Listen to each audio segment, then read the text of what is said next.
Ah! Ah, jump scare. Oh my god, I'm doing my fucking best to get this stream rolling. Let's fucking go. Ah! Ah! Christ. Okay, chat! Does chat exist yet? God, who are we? Where are we? What's happening? I'm so scared. There's a chat. Loudbug. Hello, Flam. How you doing? Hey, Max. God. I just got back from the Dota 2 tournament in Birmingham, and I am fucking fried, boys. Oh my god. Holy shit. But, hey, cheeky Smugbug face reveal for the early joiners. If you scan every single person in that crowd, you will find me. You will find me. Easter egg. Easter egg at ESL1 Birmingham. Go watch 18 hours of stream. And then identify every single person and figure out which one is the Smugbug. Hint. It's the one right next to your mum. Ha. Ha. I'm good because I fucked your mum. I'm eating right now. This is what we're... Cheeto! No, wait, fuck! Oh my god, no. Cheeto will actually get it. Oh no! I just gave Cheeto a medium level challenge. Fuck.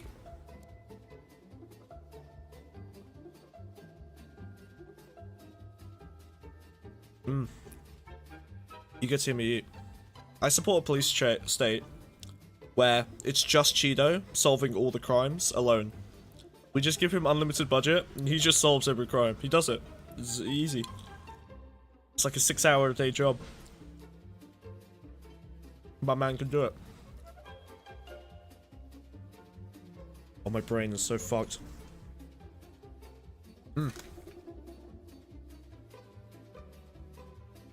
Have a burger.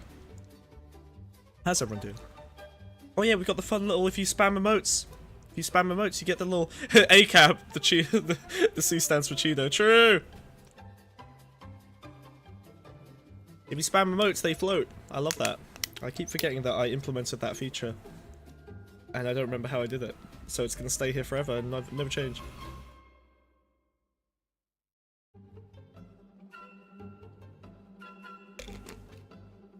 Alright, sorry. I'll let you enjoy the music. I'm ruining the illusion.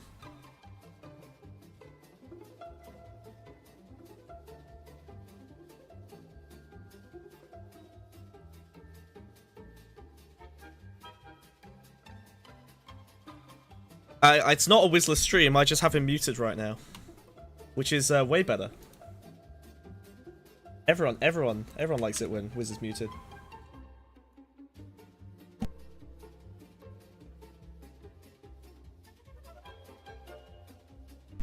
Crack! My favorite.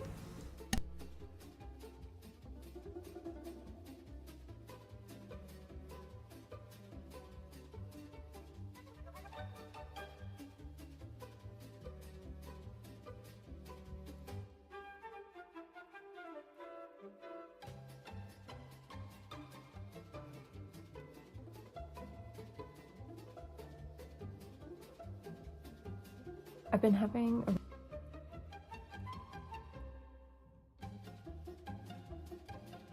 I am so excited. So excited for this video we're gonna watch. Oh my god, it's so good. I watched 30 seconds of it and it is the best thing I've ever seen in my life.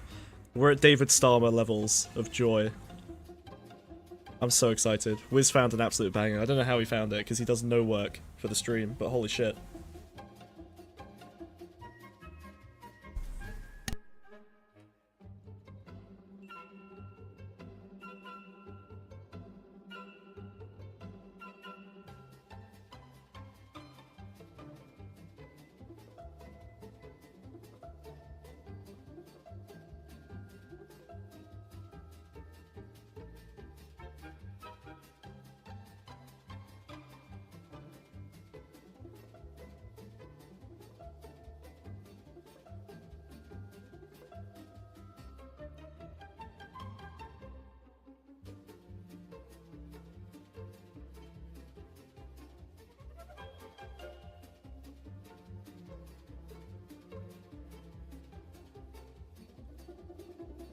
Wait, Wiz, did I forget anything? I think everything's ready. I think we can start. Holy shit. Holy shit. Holy shit. Oh, also I want to look at some tweets. Didn't you suffer lactic acid buildup? We're going to release the video for that soon, don't worry. We'll release it tomorrow, probably. Now that I've said that, it's definitely happening tomorrow.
Ah!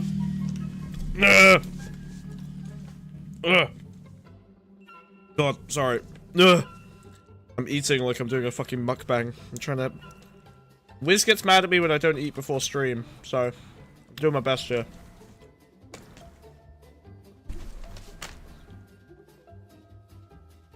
Oh shit, we have 40 seconds. Oh no! Wiz! We have 30 seconds! Oh my god. Do your vocal exercises where you say the N-word 50 times before stream, so you can get all of the racism out of your system. Do it, quick, quick, quick! Wiz, Dude, quick! I've never been racist, okay? Wow. Aren't you Scottish? What, didn't you guys do slavery? Yeah, but they all left with the slaves. Oh, nice. They're all in America. That's what the South's called. That's why all the cool Americans are in America. And the soys, the libs who didn't like slavery, they're back in Scotland? Yeah. There you go. They got left behind, dude. All the poor ones. Wow. The poor.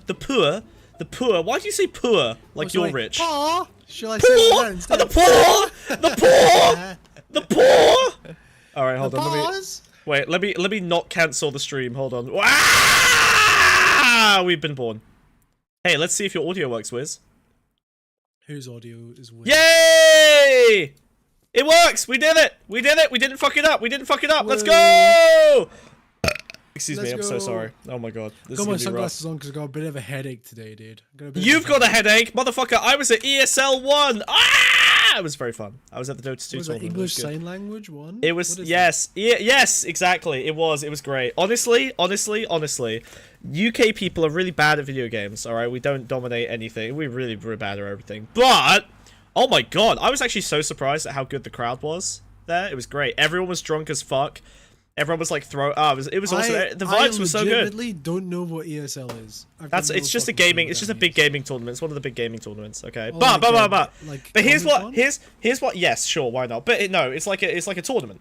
But here's why I liked it. Do you know I sat down for the grand finals, and they played a 10-minute propaganda piece about how veganism was good. One of the players is vegan, and they did like a whole fucking thing. They went to a sanctuary. Like a fucking nightmare, dude. It was great, dude. It was great. And then not only that, I'll tell you what, motherfucker. All right, I went to get a coffee halfway through the day, and you know what they told me? They were like, hey, "I'm sorry, we're out of plant-based milk." And I was like, "Oh, do you have regular milk?" And they were like, "Yeah." And I was like, "Ha! Take that, dairy industry! Yeah!" Everyone saw cute cows, and you know what they did? They went to get the OT milk. They got the OT soy milk. They all became soy boys. So now we have more soy boys in Birmingham, which is, I guess, a good thing. Balances stuff out. Balances out the Muslims. So what's veganism got to do with gaming? What's the link? It doesn't have anything to do. They just decided to do. There was like a vegan player, and like I guess the ESL, you know, the tournament organizers were like, "Hey, do you want to like go to this cute sanctuary nearby and just do like a little piece?" You know, they have little bits. Kill any dogs. Yeah, we didn't kill any dogs for the tournament. It was great, dude. It was huge. It was huge. It was huge. Oh my god. It's good that they've finally gotten over that, you know.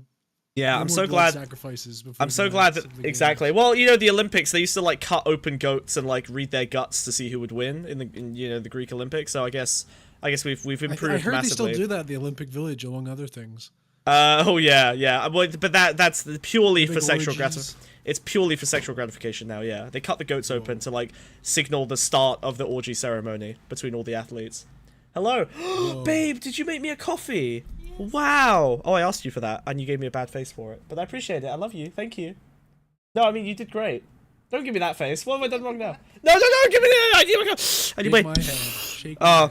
0 days with no slurp. Oh, is this with the protein milk? Oh, okay. Well, it smells really good. Thank you. Protein milk just sounds like normal milk.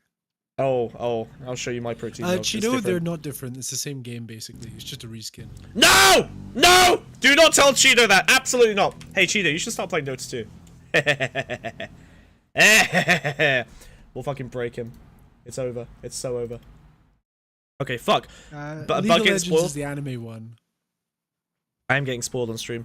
Well, because this is my only source of income. She's got to keep the caffeine coming. Whoa.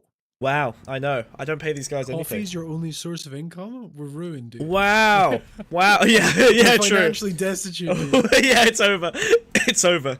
I've been dancing along the borderline of fiscal ruin.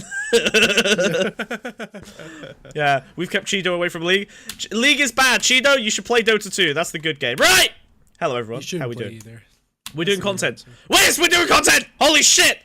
I found out something in the news today, and by news, I mean you DM'd me in Discord and said, hey, Smugbug, look at this woman, she started thinking, and then we all laughed. And then we realized that it was real. That's the and news that you took away from the DM? That's the all I Scottish got! First Minister has resigned. Yeah, I don't care about that. We're gonna look at whether a woman is actually capable, has the capacity for critical thinking. Fuck the Scottish Prime Minister, who cares? Scotland isn't even a real country, but this woman is real, and her thoughts may very well be verging on consciousness. You know how like when a toddler, there's a moment where they achieve consciousness, right? Like some traumatic event. Go back to your very first memory, okay? The very first, Wiz, what's the very first thing you remember? When did we start streaming? Exactly. Like half an hour ago? Yeah, did you just achieve consciousness 30 minutes ago? What were we talking about? Jesus Christ. The first memory I have, legit, I think, is probably my mum screaming at me to get out of the autumn leaves because dogs poop in it. I remember having this, I got a very, clear memory of living in a house with a very tall staircase. And at the very top of the staircase was a bathroom. And I got halfway up the stairs before I pissed myself. No, wait, hold on. No, thank you. You just unlocked my real earliest memory, which is of me standing at the top of a slide in my garden and pooping, and the poop rolls down my trousers and rolls down the slide, and then my mum screams at me to pick it up, and then I have to pick up the poop. Pick it up! And I had to throw it in the toilet, and then I remember her obsessively, she was kind of a clean freak, obsessively scrubbing my hands off the poop. It was probably a dry poop, I don't remember it being messy. But yeah, I'm standing at the top of the slide, and I just let it out, and just a little nugget of poop drops out my shorts, and just rolls down. I must have been like 2 or 3 years old. I don't know. Whoa. Yeah, so like I shit myself into consciousness. I think that's the I mean, it's so powerful. You're standing at the top of like a mighty slide. You are above everyone. What's the first thing you do? Test the gravity of the situation. This is me discovering gravity. This was my Isaac Newton moment. I was like, wait a minute, if I poop here, the poop will go down. It'll roll. You did this in Birmingham this weekend. That's what I did in Birmingham this weekend, yeah. Poop Nugget. The Poop Nugget rolled downhill. That's what we... That's the name of the episode. The name of the episode is The Poop Nugget Rolled Downhill. There we go. We got it. We've cinched the Pondscum Podcast episode.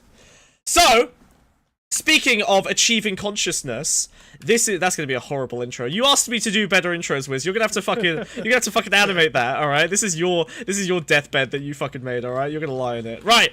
So, we are gonna look at this woman. And this time, non-sexually. Respectfully, yes, exactly. So this woman is going to talk about how she's just achieved sentience. It's incredible. She's actually, like, realizing her potential as a human being rather than an animal. And I genuinely am quite interested in this because I've been walking around the world starting to feel more and more like there might actually be a significant subsection of humans that are, you know, not quite at the level of sentience as some of us. And I need to see how they're feeling and how they're thinking about the world. Because, you know, if I like animals, so it's not like I want to do bad things to them, but also, you know, it's a little bit of a... I want to try and make sure that I'm not getting black-pilled on humanity, okay? So maybe this will give me some hope. This video, for reference, this video fully black-pilled me. No. I think I have hope. I have hope. Here we go. All right. So, here's the deal. Wait, this is the just chatting. We want the reaction. Wow. Put her on the big waterfall. We're putting her on the big screen! Put her on the big screen. Let's go. Yeah, there we go. The big screen. Boom. Look at that. Oh my god, it's like we're really there. It's like I'm inside her house. Without permission. It's like I'm in her house. I probably shouldn't be this close to her. There we go. Okay, I might catch whatever brain disease, flesh-eating parasite she's got. Alright. That's just being a woman, dude. That's just being a woman. True. Alright. Let's have a look. I'm excited. I want to find out whether women can in fact think. This is going to be a good one. I've been having a really hard time articulating this, so please bear with me. There's probably going to be a lot of jump cuts in this video. Also, I realized that these lines on my forehead make me look like I'm angry and like I'm frowning when I'm not. What? That was a She's already furious, dude. No, but that was already straight. That like was that? Do you think that was that felt like a non-sentient thing? Like that was like a that's the thing. That was like a self-awareness thing. But it's like so superficial. I don't know. That was weird. Why did she say that? What was that? She's worried that she looks angry with her forehead lines that she doesn't have. I'm gonna wait. Hold on. I'm gonna psychoanalyze her. Okay. She's trying to articulate that she's trying to be seen, and she suddenly got self-conscious about being seen and wanted to convey the idea that she's not expressing an emotion that she seems to think she's expressing. Because this is going to be tough. We need to like really understand her for this one. What are you saying that like are you saying like is a kind of thing where like women are afraid of being perceived as like overly emotional because or maybe men treat a white them like woman is about to emotional? weigh in. Hold on. Or maybe women just have faces. She just thinks she has a weird looking forehead. See, that's such a woman way of thinking about it. See, we are... Here's the difference between you and me, Maruzzi, okay? I've never thought about how my forehead looks. Not once. I articulate my real feelings about the world. I try and analyze and understand. Woman just look at forehead and go, forehead look angry. I not angry. Weird. See? There's clearly a divide, a great gulf between the male rational mind and the irrational female mind that we have to suss out and understand here. Okay? That's what we're doing. We are doing anthropology right now. We are doing an anthropological survey. Resting bitch face? But she doesn't have it. She doesn't have resting bitch face. She looks like borderline happy. Getting comments on your resting bitch face is a real thing? I mean, sure, I'm aware that resting bitch face is a thing, but this lady does not have it. Also, I want to analyze the... Wait, hold on. Can we analyze the background here? I want to have a look at some of this. Messy room. These pictures. Yeah, messy. Well, it's not that messy. She's a student, right? Like, she's got the fucking clothes hangers thing that you have when you're a university student. This is very standard. This is what my room would look like. Yeah, but also she's got the... Look, photo booth pictures. Normie, look at the normie aesthetics, right? Again, this is not a cultivated aesthetic. She's just a normie, I imagine. But look at this. This is severe evidence of normalcy. This bullshit. These fucking little the photo booth thing. Have you ever sat in a photo booth? Oh my god. COVID central, let me tell you. What's this? Here's some background information because I did do some looking on who this person is. Oh, you've done some stalking of this one. Good. They are like quite a small YouTuber as well. I want to say they're much bigger than us. Makes sense. Well deserved. But she does like kind of like vlog stuff. And this video is very different to her normal style of content, which is like normal day out sort of thing. From what I can tell, she is Instagram famous first. She does like alt girl Instagram stuff. She goes for like very like alt looks. And then started a sort of like vloggy YouTube channel and then did this video. This video has like 400 times her normal views. Okay. It like really took off. It's like quite a big video. We'll do some investigation and into the rest of her channel content. After this. But that, you know what's interesting is that, okay, so I have a young sister. I think she's like 11 now, right? And she's obviously grown up in the social media age. And I kind of get the sense that this is probably what we're about to look at is kind of what that young child is going through, where like you start creating a performance of yourself for your peers first, and then you attain like critical thinking and sentience after you've already started this strange performative relationship with social media.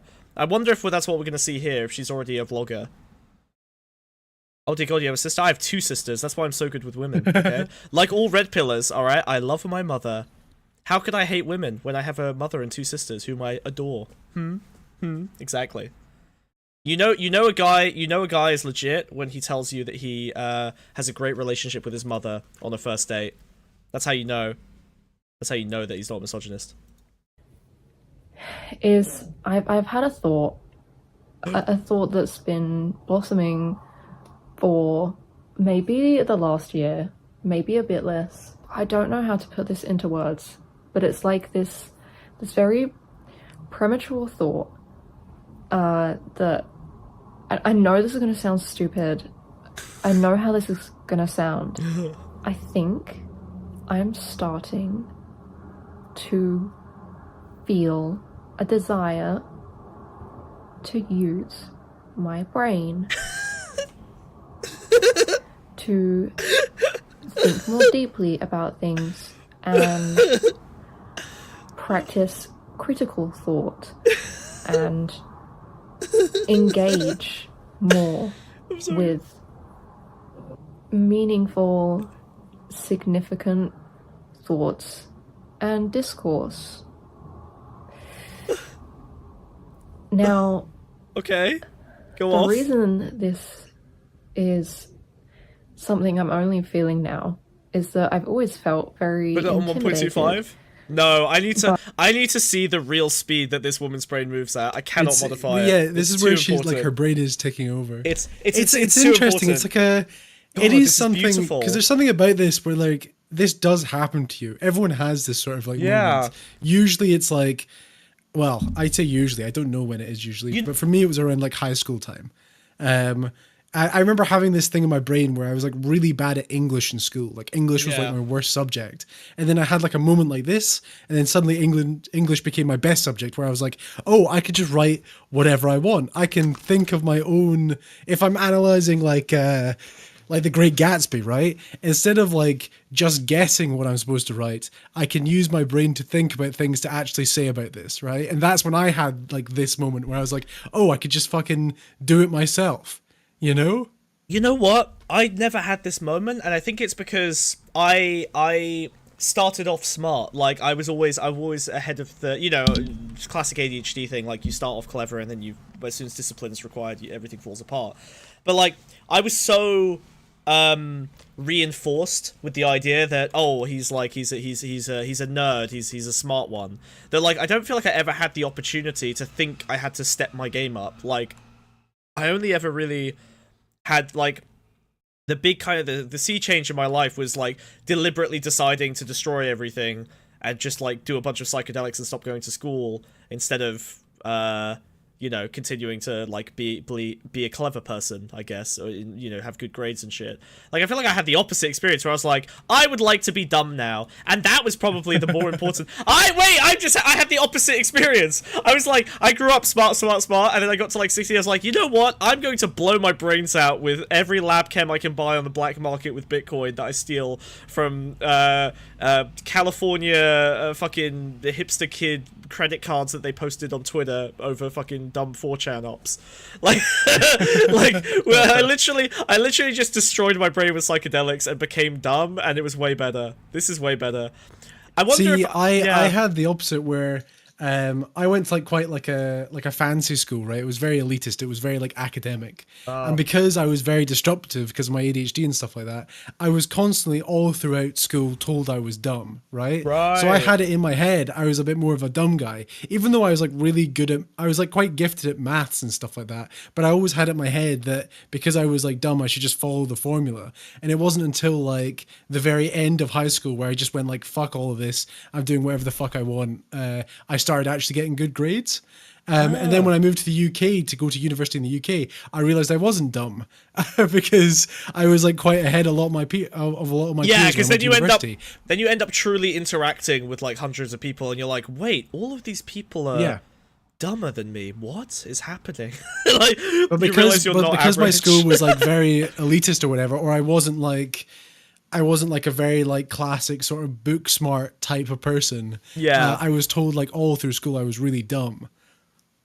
That's funny because I always got the squandering potential stuff, you know, like the because like I think up until I was like, you know, 12 or whatever, I would like do all my work in like 10 minutes, and then I would like fuck around and disrupt the class and ruin everyone else's ability to do work. Like that was my whole gimmick.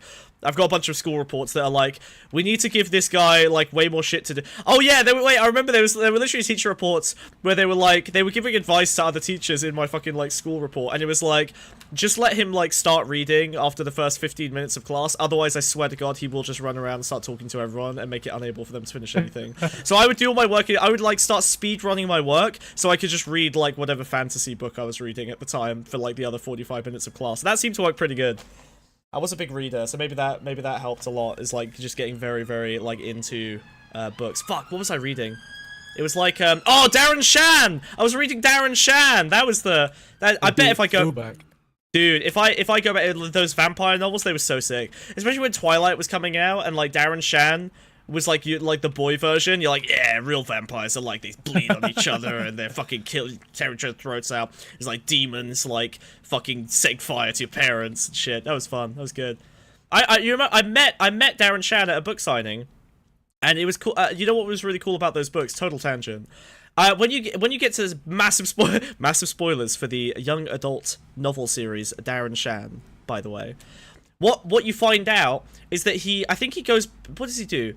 Oh yeah, he goes back in time, and he stops himself from becoming a vampire, but he leaves the manuscripts with himself. So he like writes the story of his story, and then he sends it back in time to the author. So lame. And so the author is writing the books based on manuscripts left to him by his vampire alternative future self. And I remember reading that, and it blew my mind. That was the first, like, it's obviously extremely lame now. It's really hacky writing. Yeah. But I remember as a kid, I was like, whoa! What? You can do that with books? It was all real. That's so cool! So then I went to meet him, and you know what really sucks? A lovely guy, but he is a extremely, like, bald, fat bloke. And I got this is not how I imagined Darren Shan being in my head. I was like, yeah, and then I show up and I'm like, oh, maybe you should have been a vampire, dude. Maybe that would have actually been the better life for you. This is the bad timeline. Yeah, maybe you shouldn't have gone back in time and turned yourself into a bald fat dude. I love you, but also this is sad. And then I got a picture of him strangling me, which was fun. Nice. Yeah! Oh yeah, we were watching a woman have thoughts. Higher thinking. It was not lame when you're 13. Yeah, it was so fucking cool. It blew my fucking brains, dude. Oh my god. Also, Darren Shan was so fucking dark. The demonic series was crazy. There was literally, like, I was like a 12-year-old. I was reading, like, psychological depictions of, like, PTSD because a guy spent 20 years in hell fighting actually horrific, like, truly horrifying demons who would, like, shred you to bits and torture you and, like, flay your skin. There's a scene where the kid literally falls in lava, and they describe it realistically for like 2 pages, like all of his like skin melting and his legs burning instantly, and he's like inhaling hot air and his lungs burn to a crisp, and he has to like use magic to heal himself, and it's fucking horrific. Oh my god, dude, that shit traumatized me. Did you ever read Enemy, that series where like everyone over the age of like 14 turns into a zombie? Oh my god. And it's set in London, and it's super weird. It's like supposed to be like a sort of like tween book series that's like all about like what happens if all the adults disappear and like kind of like Lord of the Flies and stuff like that. But it's super gory and like enemy? The kids end up Alone. all like is the first one kids. Alone or Hunger? I think so. I did read that. Yeah, where all the kids end up with magic powers because one autistic kid has a fucking, he like spazzes out and he disappears all the adults with his magic powers accidentally because he's autistic and magical. No, it's not that. It's it is. And then it's really dark. They retcon it to be magic. And then it's like X-Men basically. It's like there's mutants, and then they're all starving to death, but they find out that some of them have powers. But then it gets really fucked up because like some of the kids will set up like a fucking fascist state, and they start like pouring concrete onto children's arms to like stop them being able to use their powers. So you've got these kids who are walking around the same book series. with cinder blocks on their hands. The one I'm talking about is like zombies. Oh. Really? Oh. The one, so this is the book series I'm talking about. Is when you turn 15, you turn into a zombie. Like that's when you turn into a zombie. And all adults instantly became zombies. So they're all being like hunted by like flesh-eating zombies. And they have like, it's like super gory, but there's also like sex and stuff in it. And every character's in it is under the age of 15. Yeah. There's so much underage sex in books, dude. Oh my god. Imagine if conservatives would Did they just get like a free pass because nobody fucking reads? Yeah, I think if conservatives were capable of reading, I think they would be horrified by what like is in just regular young adult literature. Like holy shit, dude. The stuff I was reading when I was 12 was insane. Like holy fuck, it was more horrific than any films I've seen in my entire life. Honestly, it was truly like. Have you ever seen a realistic depiction of someone getting like lava, like their legs burned off by lava? Like think about the fucking Star Wars. Yeah, Star Wars Episode 3, dude. Dude, I imagine that. I was, what, like 7? Imagine that, but like 3 pages, and it's like just the most intimate description of how their flesh is boiling, and like oh my god, dude, it was crazy. Like the pain that it was describing, oh dude, traumatic, fucking awesome shit. I love those books, man. They were so good. I'm gonna go back and read one of them and realize how fucking hacky the writing was and hate myself. Yeah, I know, it's gonna break your heart. Yeah, but you know what did age really well? Did you ever watch? Did you ever read? The Gloam Gloser, the the Edge Chronicles, dude. Yeah, they're so good. So good. I read every single one of them, including the final last novel they did as well. That was set Captain, like 100 years after all the events. or whatever. Oh my god, dude. That shit was bizarre. What was it? Hacky Twig writing. Was the middle one? Twig, yeah, Bark. Something, yeah. And it was like, so it started with Twig, and then it went to like his father, and then it went to his like grandson, and it was like 3 generations. But you don't realize it's 3 generations until the end of it. We should just make this that podcast. Let's just start a podcast. We should do that. What was it? Chris Riddle, Paul Rudd? No, not Paul. Yeah, Rudd. Chris Riddle, Paul Rudd, Chris Riddle, and then the incredible illustrator. Fuck, what's his name? Chris Riddle is the illustrator, which is why I remember him. Oh, okay. Oh man, dude, what was the Edge Chronicles? Who's the author of the Edge Chronicles? Paul Stewart. Yes, I knew it was Paul something. But those books I was obsessed with, and nobody I knew read them. They had the coolest fucking covers. They were the coolest so fucking art cool, inside dude. them. Oh my god, dude, the whole Stone Beyond the Sickness Deep Woods thing, was the first one. Oh, dude, it was such a like deeply sad series. Like they only ever set. Well, the world was ending. It the first like I know, earliest in the timeline, they all tragic. fly on these massive sky ships powered by meteors. But as the world extends, the magic in the world is like dying. So the moon rocks aren't powerful enough in magic to lift the ships off anymore. So sky travel just disappears, and all these magical creatures all die and become extinct. It's such a weird. And it basically ends with like the Industrial Revolution and humanity fully taking over. Yeah. It's crazy. God, man, those books were so sad. Cool. Oh, dude, I loved them. Yeah, they were so good. I'm glad you read them. I didn't know anyone else who read them as well. See, this is why we're here now, dude.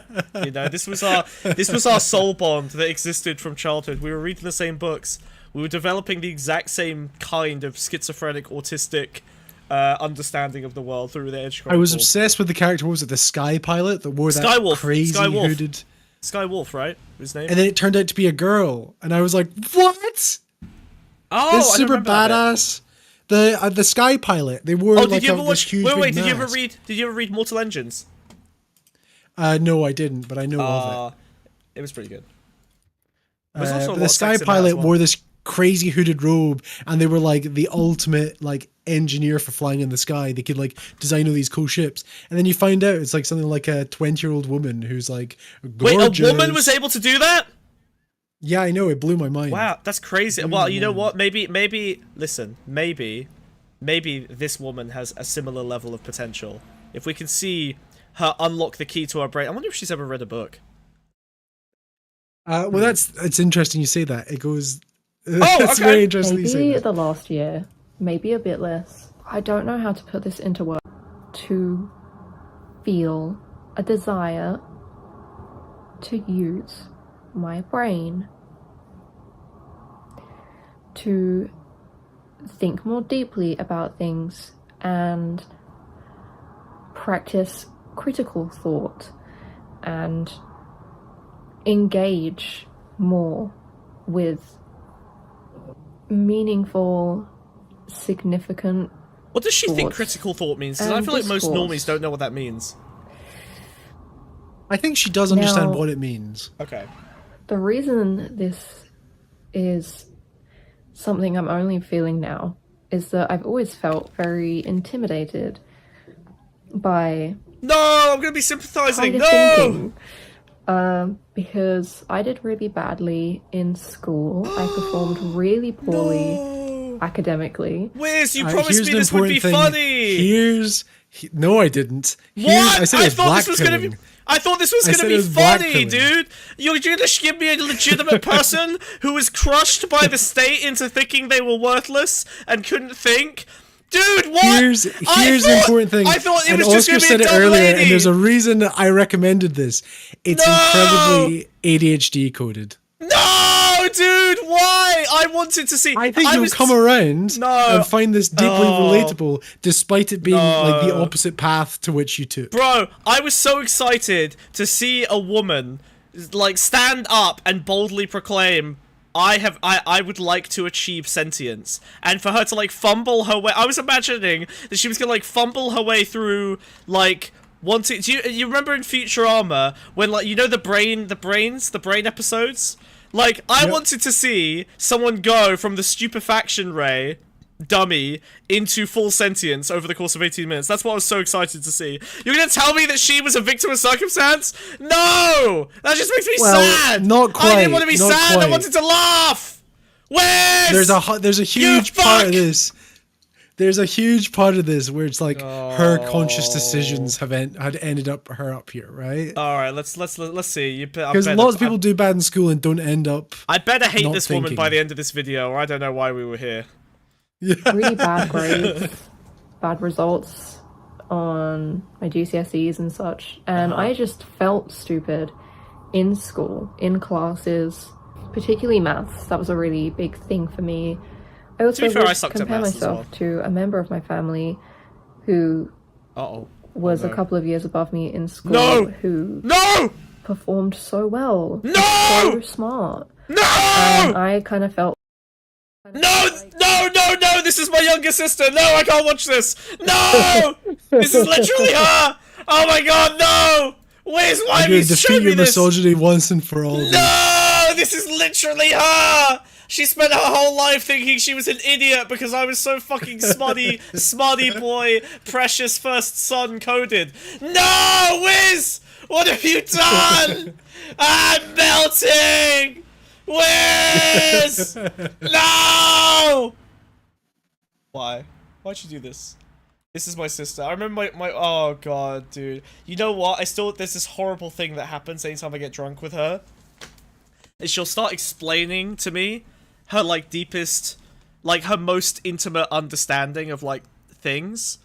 And she's really wonderful. She's someone who has a very, very smart meat in her brain, and she's just never been compelled or encouraged to use it. So she's got like incredible lateral thinking, and she like can think very deeply about something, but she comes at it with absolutely no foundation in anything. You know what I mean? It's just raw Yeah. logic and intuition based on just what's in her head. She's never read a book on like science or philosophy or anything, and she kind of comes to similar conclusions as like what philosophers would have figured out 100 years ago. Like she will say shit that sounds like kind of Kantian or whatever. Well, right? the vibe is like yeah. unwatered plant, right? Yes, unwatered plant. Yeah, that's good. Yeah, it's this beautiful uncultivated thing. And but the worst part is she'll explain stuff to me, and you can see this I can see this tiny little fear in her eyes because she wants my like intellectual approval for what she's saying.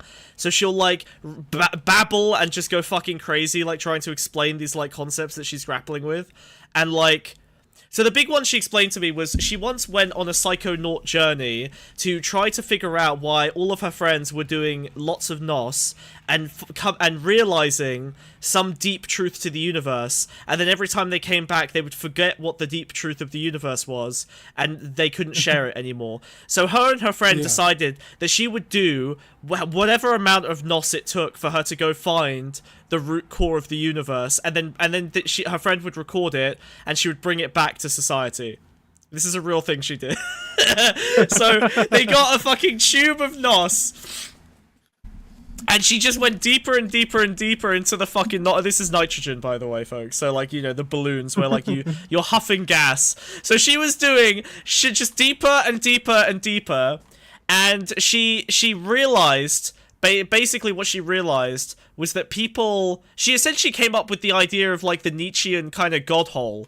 She realized that people had this, like, deep void in them, and the fear of not having any kind of, having nothing to fill that hole with led them to look into the void of the universe and conclude that there being something is so much less terrifying than there being nothing. And then they would come back assured that there was something beautiful and deep and godlike at the heart of the universe. But she said that she looked at the void and she nearly fell in because she did so much, and she was sure that if she stepped towards it, she would have gone permanently insane and been, like, broken. So she stepped back away. But her friend recorded this, and then one day, like, I got drunk with her and she just told me this whole fucking psychonautic adventure, and I was like, holy fuck, like, this is someone who just has this, like, raw curiosity. This raw curiosity for, like, what's going on in the world, and has just no means of, like, engaging with it academically or spiritually or whatever. She just fucking went for it. Like, she's very cool. But the whole time she's telling me that, there's just this horrible little fear in her eyes where I see the power I have to just totally devastate and crush someone by saying that she's wrong, And, like, it's just all for that approval. It's so... Oh, God, it was... Anyway, this girl is reminding me of my sister now. I don't know if I can watch this, dude. I might have to bail. This is gonna trigger the fuck out of me, man. This is to humanize you, dude. Child.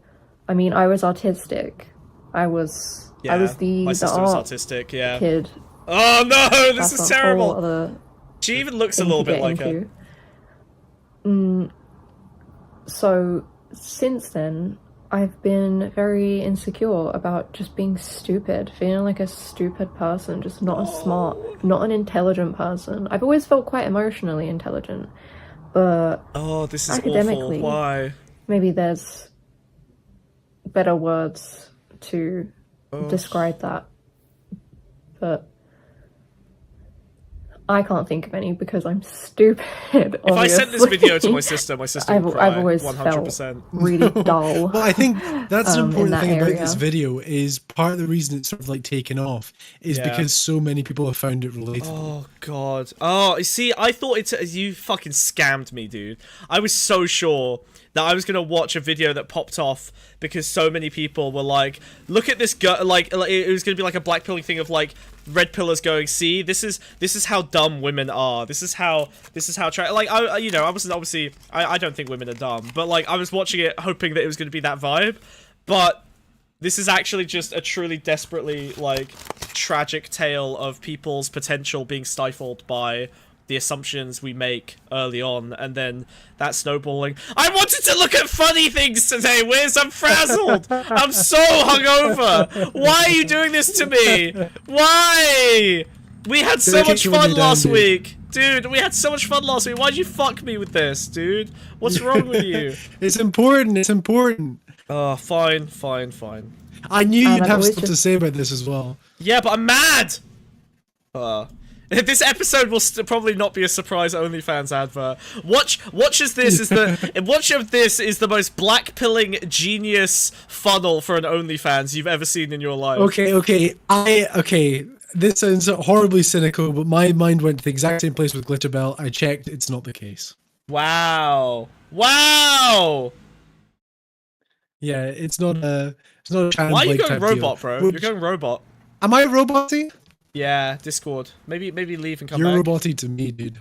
Well, it's probably your Discord. I blame you. Hey, stream guys. Do you hear me perfectly fine and clear? Because if so, Wiz is the fucking problem! Oh, Yeah? it was just that channel. Is that better? Oh, maybe? I don't know. I mean, Discord's fucked, dude. Bro, the Discord's bitrate beyond fucked. the bitrate is higher in this channel. Why? Because it's a better quality, so you quit bitching. Why don't we ever use this channel then? Both of them have the same bitrate, you freak. Whatever. Just kind of reinforce that and continue to remind myself, No. This is you're so sad. stupid. You're not a smart person. I've worked on my self-esteem. I unsurprisingly grew up with very poor self-esteem. And I've had therapy, and that's something I've worked on, and I've gotten better at not hating myself. This is why I hate therapy. Why? Because, you know what that therapist did? That therapist made this bitch okay with it. This woman, who potentially had as much capacity to be as an incredible intellectual titan as myself, or even somewhat above average, like yourself. She had all of that potential, and it was crushed by society and family and friends, piling expectations on her, limiting her potential. And then she ended up with, appropriately, a bunch of self-esteem issues, and she went to therapy, and those therapists, they gave her solutions to the self-esteem issues. It's okay. You don't have to be great. It's fine. You're okay as you are. You don't owe the world being a genius. You don't have to do this, you don't have to do that. Everything's fine. You can do things at your own pace. And so she just accepts her mediocrity, enforced on her by the fucking circumstances she was born into, and reinforced by a patriarchal society that makes women feel stupid if they don't look a very specific kind of intelligent. And now she's just gonna be dumb forever because all of that snowball effect happened while her brain was still developing, and so she has a more limited hope. She's gonna have a more limited potential as a result. She's wasted 10 fucking years, and therapy wasted even more years. She should have fucking taken a sledgehammer and killed her mother and father and shown them who the fuck was boss. And instead, the therapist just gave a CBT. This video, right? This video is that moment for her. She has looked at everything she's been told throughout her entire life, and she's had a moment when she's been like, fuck that. Exactly! And therapy stifled it! But she's got there finally. In spite of it all, she's great. had that sledgehammer moment. I'm glad. I just want her to kill her mother, her father, and her therapist in a glorious bout of rage. Projection? Question mark? Yes, exactly. Yeah.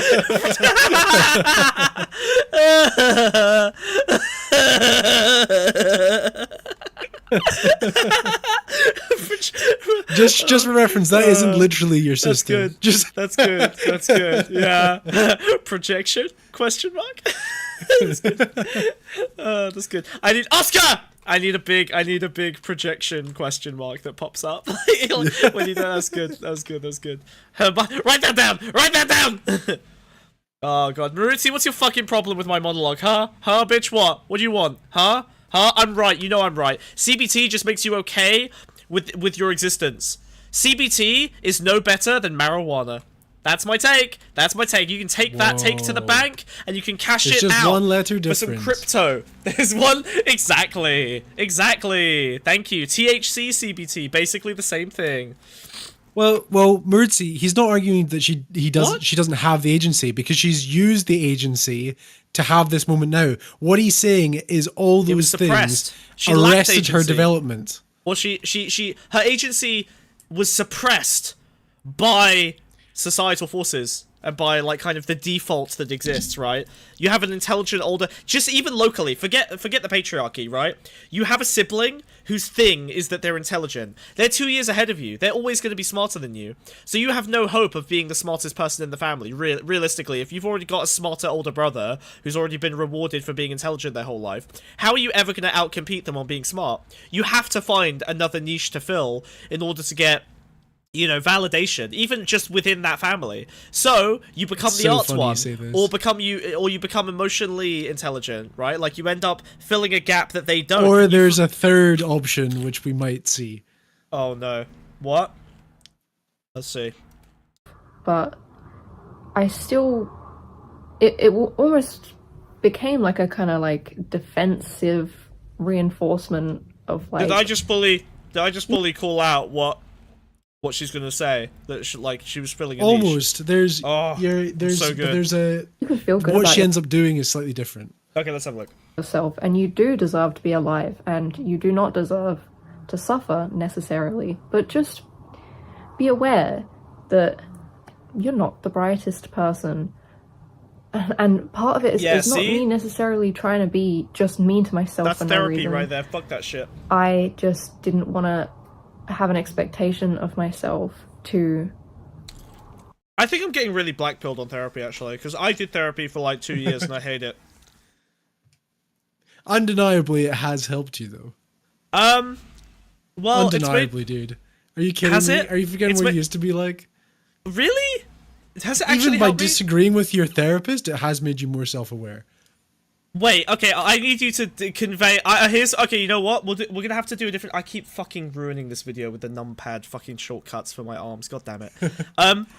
Okay, I'm gonna need you to accumulate some fucking some clips of how I was back then to prove that I'm worse than I am now. I feel like I am We so can click much on any worse. stream. We can click on any stream, dude. Yeah, I was talking into the. Oh, that's because I was interacting with chat the whole time. You are a functional human I can build an ongoing relationship with. Chat is a stream of retards screaming at me that I'm wrong. Obviously, I'm gonna look different when I'm fighting 50 fucking screaming apes at the same time, off with a shit-covered stick. Yeah, I will look like a wild man with no fucking ability to self-regulate my emotional capacity because I'm fighting chat the entire fucking time, Wiz! See? I can go back there. I can go back there anytime I want. But that's the difference. I can invoke that power now. Maybe I am better. Maybe I am thought you more went to powerful. therapy. You should know chat isn't real. Ah! Yeah. It's all real. It's all too real. Yeah. It's all so real. Fuck. Why is your stick covered in shit? So that you get tetanus! Whoa. You can feel good about yourself, and you do deserve to be alive. You're wrong. And Maruzzi, explain why I'm wrong, or fuck off. VC or death, motherfucker, alright? Yeah, how'd you like that? For a moderator, no less. A moderator! VC or death. Fuck off. How am I wrong? Therapy just makes you okay with the status quo. If you've lost a leg, yes, get therapy, because you're not getting that leg back, really. But if it's about your, like, your ability to, you know, be successful in the world, CBT is great for workers who are being massively oppressed by billionaires. Yes, it's great. It's great to just, like, accept and cope with the shitty circumstances of your life that have been inflicted on you by a capitalist system. Yes, correct. I'm still insecure about my intelligence, trying to live up to my brother. Kind of makes you not want to try in fear of never being good enough. I agree with Bug. We don't grow up in a vacuum where our development isn't heavily affected by our surroundings. Yep. Hey, Ghost Dad oil leak. Did you... That's... Whoa. My guy, did you put your Diceware password into your username? Ghost Dad oil leak. That feels like one of those, like, randomly generated passwords that, that my company makes me use for everything. Oh, fuck! I just leaked... Oh, no! Shit! Wait! No! Oh, I need to go change some shit real quick. I gotta update some sticky notes attached to my monitor. Speaking of leaks, dude. Speaking of leaks. you do not deserve to suffer necessarily, but just be aware that you're not the brightest person. And part of it is not me necessarily trying to be just mean to myself for no reason. I just didn't want to have an expectation of myself. Yeah, to lowering your expectations. be able to perform like other people. So that's a kind of background of That's where why I have it no may expectation of have being able to tolerate originated you. from. But then, I'll never be disappointed. and this is something, a thought that I'm still developing, and I believe there's a lot of... Ice Beans, this is an incredibly inappropriate time to spam a bunch of party parrots. What's wrong with you? We're literally watching a girl pour her heart out, and you're just like, yeah, let's start the party, let's go! Woo! Yeah, let's fucking roll! Are you okay? Wow, yeah, party time! It's party time, guys! Whoa! Wow! I can do the party parrot too. Ooh. Hey, Wiz, we should do a conga together. You know, I'm gonna force you to do a conga. It's against your will. No, don't touch me. Don't touch me. I'm touching you. I'm rotating you. Ah! Stop! Stop it. You done? Okay. You done, dude? No, we're conquering right now. You can't stop me. Here we go. Ah. Alright, I'm going snail mode. You can't stop me. Ha! We're gonna conga. It's happening. You can't stop it. The conga's about to start. I Everyone, feel sick. put on the conga music. It's happening. I feel ready? sick. Yeah, party parrot, let's go! Look, he's having such a great time. I'm on his Get off back. my lily pad. Get off my It's lily the frog pad. and the scorpion. Yeah, we're having a great time. Who's the scorpion? I'm the scorpion. I'm gonna bite you.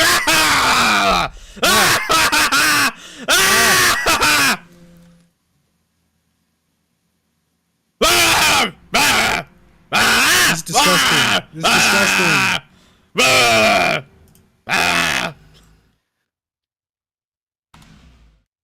Okay, I'm done.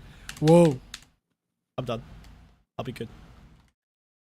Yeah, you Are we better, back to dude. normal? Are we back I'm to normal? watching Are you. we back to normal? Very normal. This How's is he me back not- to normal.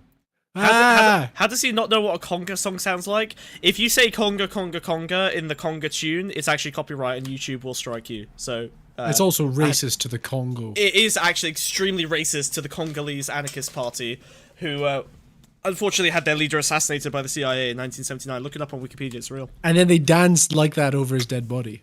In circles, that was actually how they did it, yeah. It's crazy.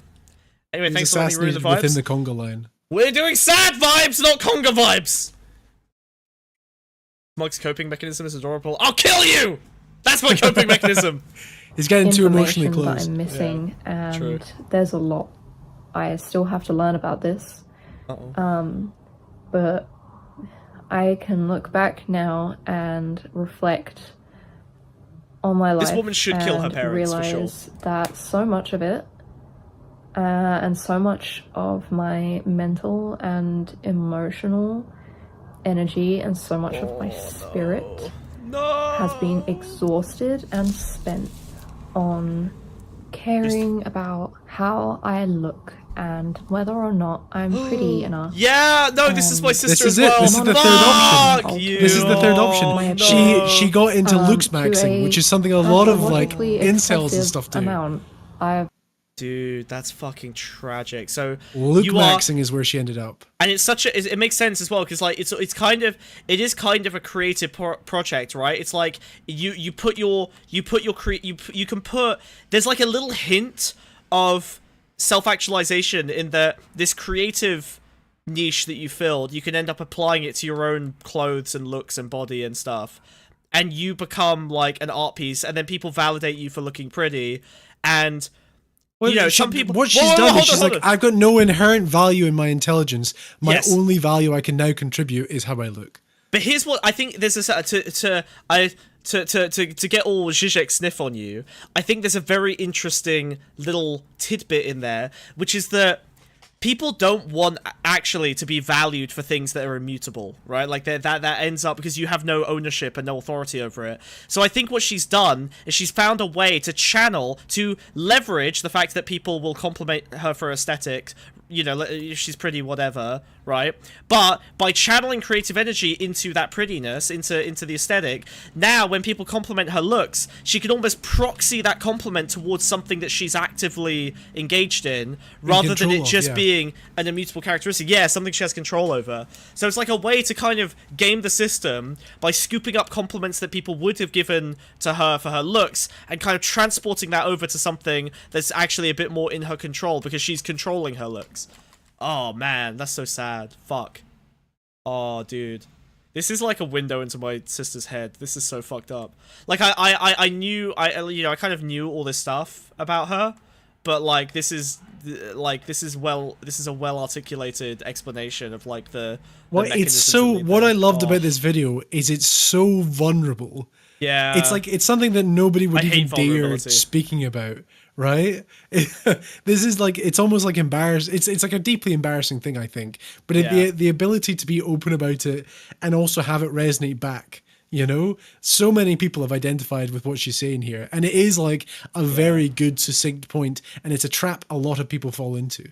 Wiz, I want you to know I'm so incredibly angry with you at the moment. Like, I'm truly, furiously, viciously angry at you. I'm going to find a way to really punish you in a way that truly hurts you somewhere in your core. I'm gonna find an angle to stab you in your heart of hearts. Because I have never been so catastrophically fucking baited into vulnerability as you've done right now. I have been emotionally raped. You have fucking ruined it. You let me control the content. What did you think was gonna happen? I literally, I was fucking hungover. I've been partying. I get home. I'm like, fuck, get stream together. Try and get this all running. And then I go to Wiz. It's just like, hey, we should look at this video. This will be funny. And I'm like, yeah, woman stupid. That'll be great. He's like, hey, we should look at this Doctor Who video. I'm gonna find out that Doctor Who video is gonna be about how like therapy can. Oh no, wait, I know exactly what this is. You bait me in. You're gonna come out of the Doctor Who video thinking Doctor Who's based. No, this is gonna happen. Oh my god, this is Wiz. This whole episode is Wiz just trying to convert me into like his soy boy, nuance pilled, anti-politics, pro Doctor Who agenda. What the fuck? I gave him the control of the content for one episode, and this is what happens. This is terrible. No one likes this. And you have so much to say as well. I'm angry. That's why it's pissed me off. Fuck you. All right, lady, tell us about your feelings. I'm sorry that this happened to you. I'm sorry. I was gonna have fun today. Levels of body dysmorphia. Oh, no. I'd say I wanted to laugh at women, Wiz. Why weren't you? Was a couple of years ago. Oh no! When don't kill yourself, every please. single day I would wake up and spend the entire day checking my appearance in the mirror, taking photos of myself at different angles to see how I looked. It was a lot of checking, a lot of repetitive checking, and then analyzing, and then researching. What's interesting, this process here, right, where she talks about like all the different looks and researching looks and stuff like that, that is like knowledge-seeking behavior. Yeah, you know, like that is like the only skill you need. She channeled it all into what society wants women to be, which is just walking, you know, trophy art projects. Yes, but she has, like, again, it's that thing, all the potential was there, and she has those skills. She's just used them in a way that she was told to, basically, you know? Not like straight up. She was basically told she couldn't do it the conventional way, so it's now manifested in a different way, you know? Because she is successful. She's her YouTube channel isn't that big, but her Instagram's like 40k followers. People follow her for her looks and her fashion. So where she applies herself, she does do well. Yeah. Which is fascinating, isn't it? Because it shows that wherever she applied herself, she probably would have done well.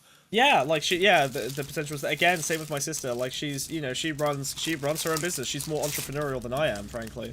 Like she does great. Yeah, fuck. This is sad. Yeah. And yeah, it goes back to like what I was saying earlier. Hedeka's just said, like, it's the same thing as like incels, right? It's like incels could probably be okay and successful. However, they get like stuck in these appearance-based rabbit holes where they get so fixated on appearance over any other objective in life that it's all that they can focus on, and therefore it like completely throttles them. That's kind of funny, actually. Yeah, you're right, because really women are under way more pressure, obviously, to be attractive, right? Like an ugly woman gets treated much worse than an ugly man in a lot of ways, because a woman who's ugly has no value, whereas a man who's ugly has many other domains that they're encouraged to seek out in order to try and find a way to be valuable from society's perspective. Yeah, shit. The difference as well, inceldom's a relatively recent phenomenon, which is why they struggle to like cope with it. Whereas like with women, this has always been the case. So it's so ingrained into their lives, they can still function as normal whilst also doing that, you know? Because it's like accepted as the norm of like being a woman. Incels be shopping. I've been saying that for years. Yeah. Huh? Whoa. No, you know what? True. Uncritical support. Whatever you mean by that, endorsed. Sure. I think the incel argument is that the ugliest woman is still more inherently valuable than the ugliest man. Well, on But a not pure to them. spectrum, They would never go for an ugly woman. no, hold on. On a pure spectrum on just the spectrum of ugliness, yes. But men have access to many other domains where they're allowed to generate value in a million different ways that women aren't encouraged to find that value, right? So incels probably, you know, if they truly have, and to be clear, like, there are definitely incels who, like, if they describe their life to you, that life isn't worth living, right? Like, that life is so shitty that it's not, that they are truly so pathetic and worthless that their incel, you know, the situation they're in is so bad that, yes, they are involuntarily a celibate, and they will have to make incredibly massive, maybe even impossibly massive changes to themselves to become a viable partner for any other human being on this planet. But it is possible in most cases, and they tend to overfixate on the reasons why it's impossible, right? Like the things that will hold them back, and they will overfix. God, it's so funny that the incels just freak the fuck out about the societal pressure they feel to, like, be, you know, to do all of these things that are required of men, and women just, like, shut the fuck up and get on with it, and just, Yeah, like, they power through and just want to take kill on that themselves. societal pressure. It's so fucked, man. Yeah. Shopping my face to change these features that I found so distressing. I mean, I was stressed every single day, and I'd spend the entire 24 hours of the day with my image occupying my thoughts, because I felt very ugly growing up. God, I felt ugly. It's weird stupid. to think, basically, like, she is an incel. Like, with the mentality she currently has, if she was a man, she would be an incel. That is the looks absolutely maxing thing is, yeah. And it suddenly made me realize that the incel phenomenon, like, this is already, like, widely accepted as true, but it's not just, like, exclusive to women. But it's never been, like, as apparent to me how prominent it is in a woman until this sort of comment, like, context was given. Like, I watched this video earlier and I was like, oh my god, it is like the exact same thing. Yeah, but however, in women and men it manifests differently. You know? Like, in men it causes them to become really angry and internalized and lash out, whereas women just go quiet and accept their role and just, like, deal with it, you know? But it's the exact same thing, and it's just as prevalent. Yeah, I think there's fundamental, like, to bring it down to the most reductionist point, like, women internalize things and men externalize things. Like, that's what society encourages, and there might be a tiny bit of, like, a biological component to it, just by the nature of, like, hormones, you know, testosterone, aggression, estrogen, so, you know, kind of like social seeking in a lot of ways. But for the most part, it's a societal pressure that, like, pushes women to just accept the status quo. Internal, they call it, in psychology, they'll call it, like, a locus of control, like the domain over which you have control. Women have a strong internal locus of control. They can change themselves to fit into lots of different dynamics, whereas men have an external locus of control. They believe that they can change things outside of themselves in order to better accommodate things to them.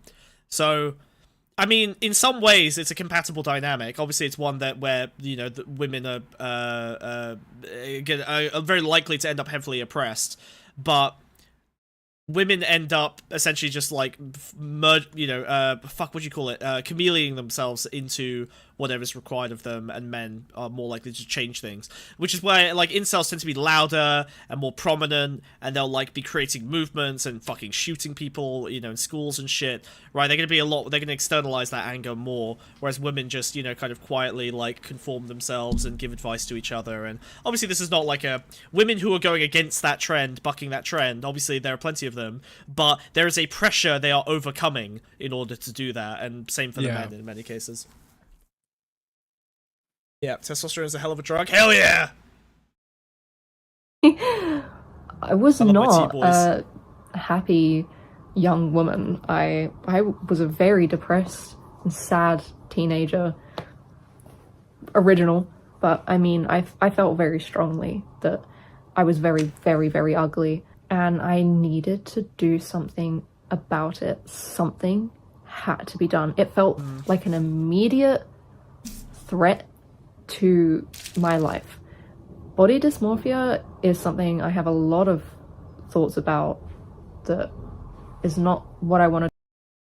I don't know, I kind of relate to this. I do feel like there was a point in my life, like 17, 18, where suddenly I was like, holy shit, I just have to look good. Like, it was like a switch flipped in my brain, where suddenly I was like, I need to go outside every single day and look my best every single time I'm outside of the house.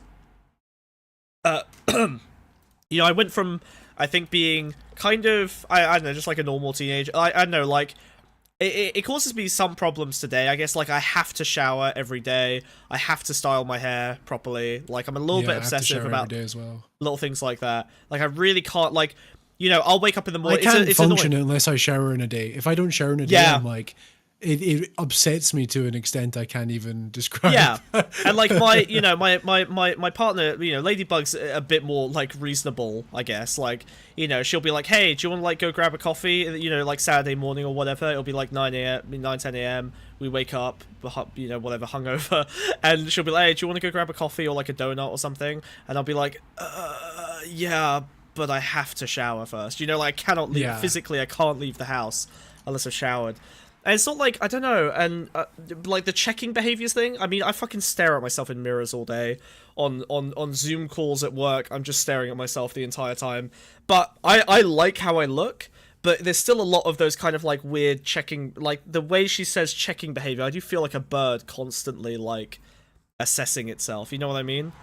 I don't know. I don't know if there's something bad there. Oh well. At least I'm hot! Not gonna pull at that thread! But what I'm trying to emphasize is... See, this is why therapy is bad, okay? Because if a therapist, they would probably dig into that, and they'd be like, oh, this is actually, this means this, and that means that, and that means that, and now it turns out, shut up! On therapy, no, right? No, she would not have the skills to reflect like this without being given those tools during therapy. The therapist might have the wrong agenda or whatever, but it's enabled her to have the ability to reflect. That is the actual advantage of therapy, because a therapist can't cure you. You can only cure yourself. Yes, a therapist gives you... Yes, oh my god, I love professions where I spend incredible amounts of money and then I do all of the work. Wow. Yes, incredible. Oh my god. Imagine if a doctor, you just sat down in a doctor's office and they were like, okay, here's what you're going to want to do, okay? You are going to need some Ritalin. Here is a Wikipedia page with the chemical compounds that you're going to need to manufacture at home in order to produce your own pill in the bathtub, okay? Hey, now, that's not unheard of these days. I can give you an instruction manual, okay? Here's a 400-page textbook on chemistry, okay? Go home. You need Ritalin. This is what the molecule looks like. Go make that molecule at home. Good luck! And then they just pat you on the ass and send you out. That's therapy. That's therapy shit. Fuck therapy. I want a finished product. I am a consumer. Give me a pill that make my brain work. Give me trousers that fit my butt. Give me a hat that covers my cold, bald head. Give me instant validation for my ADHD. Yes! I refuse to do the work myself. Fuck you. Long-term goals? What is that? Someone's about to be like, what about personal trainers? Exactly, same thing. I want to lie down while the personal trainer moves my muscles for me. They should attach me to some manipulative physical I always look at those adverts of like vibrating devices. And I'm like, oh yeah, I'll just send one of those and I'll get a six-pack. Oh dude, I wish they worked. That's the dream. They don't. I wish they did. But instead, I have my rowing machine, I attach myself to a chain, and I go zoom, zoom, zoom, zoom, back and forth, and I watch TV, and I want to kill myself, because I fucking hate it. Oh my god, I hate exercising. There aren't any good exercises, dude. There just aren't. No one's invented a good one. Oh, god. Maybe I should do the Ozempic thing. I mean, I don't need it, but to be honest, extreme sport exercises are fun. Like kayaking down I like rapids, climbing. That's fucking awesome. I like climbing quarries. Well, that's because you're poly. Yeah, fuck you. I don't like bouldering. I like climbing. I like going outside and climbing.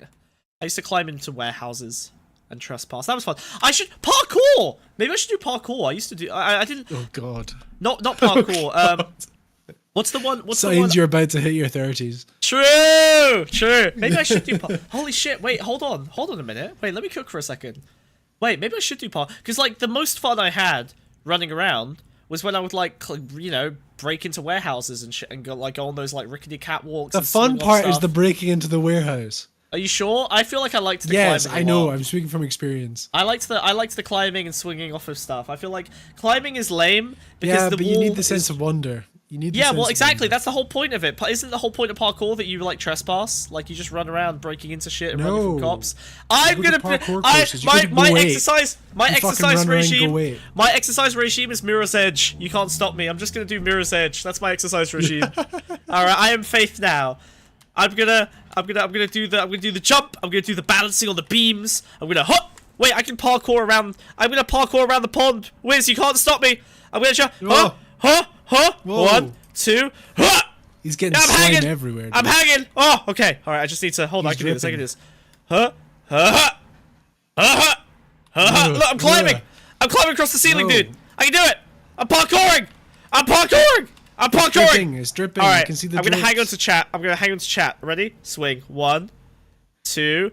Huh! Fuck! Shit! I landed on your lily pad. I'm sorry. Wait. Hold on. Let me climb on your head. I know. I can see all the slime. Let me climb on your head. Hold on, I'm gonna just I'm gonna climb. Just there we go. All right. Okay. All right. Gross. I'm hanging on to this chat.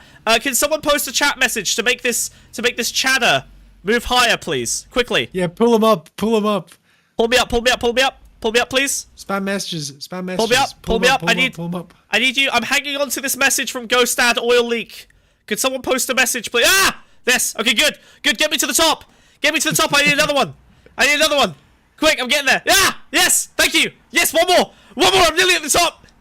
Get me up. Yes. Work together. Let's go. Yes, a little bit more. Okay, it's a little bit fast, guys. Nice, a little bit fast. Slow it down. Slow it down, guys. I'm gonna send him into space. Get him away from me. Wait. I can't climb down. No, shit. Fuck.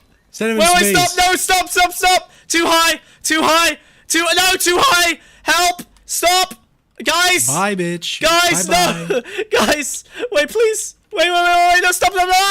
Stop! No! Fuck! See you later, Fuck! dude.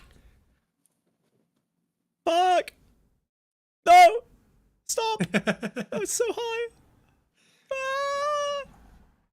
Alright, hold on. I think I can... Wait! Yeah, Wiz show. I think I can do this. Wait, I can. Nope, don't come back. Bye. I'm working on it. Hold on. I'm coming. Ooh, down. TMI. Coming down. I'll be okay. Coming. All right. I should be all right. Wait, fuck. Wait, no. Hold on. What's this? Well, no. Make chat go back. Make chat go backwards. Nah, I'm okay with this. This is a good setup. No! Fuck! Shit! What the fuck? Where's? I hurt myself. Yeah? I fell over. I broke my shell. My shell! I wish you splatted. Wow! It's a leaf. It's a leaf. It's bouncy. You fucks! You fuckers! I saw you conspiring, you pieces of shit! I'm gonna do the rest of the show lying on my back like this now. I'm fucking. I've become. What's the phrase? Wait, which phrase does the Lottie black not pill like? is kicking in, dude? Yeah, the black pill's kicked in. Wait, which is the phrase that Lottie hates? I'm invalid now. I'm an invalid. There you go. That's what the disabled kids say these days. I'm invalid. Where you belong? Fuck you, phobia. Oh, that is something I've done in therapy. Actually. You're compliant now, dude. I'm compliant. Yeah, we've reached maximum smug bug compliance. An amount of time just to see if I still feel. I focus on the pain, the only thing that's real. But you could have it all. Someone's been watching the Deadpool trailer. Oh wait, what is that in the Deadpool trailer?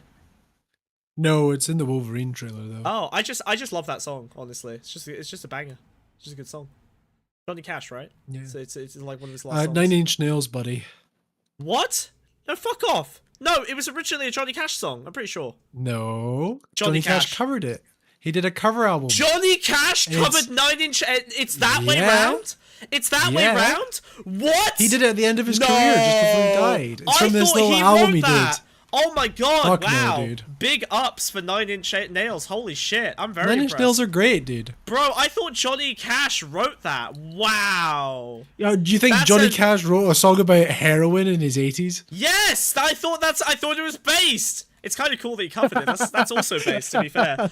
That's so cool. Wow. Imagine being 9 Inch Nails. It is an incredible cover. It's so good. I had no idea it was a cover. Imagine being 9 Inch Nails and Johnny Cash covers one of your songs. That's you've made it. Holy shit. That's fucking sick. The album he covers a lot of songs on. That one just happens to be the good one. It's just right. Okay, dude. It's at the end of his career. He couldn't play guitar anymore. He probably couldn't read as well. He was just like told what to sing in the songs. Really? It's kind of sad if you watch the making of album, but it came out really nice though. But it's like someone else made the song and used his voice. You know what? It's perfect. No notes. I'm happy with it. I don't care. I don't care if I don't care if he was shitting into a diaper in a dementia-riddled state. It sounds great, looks great, is sad.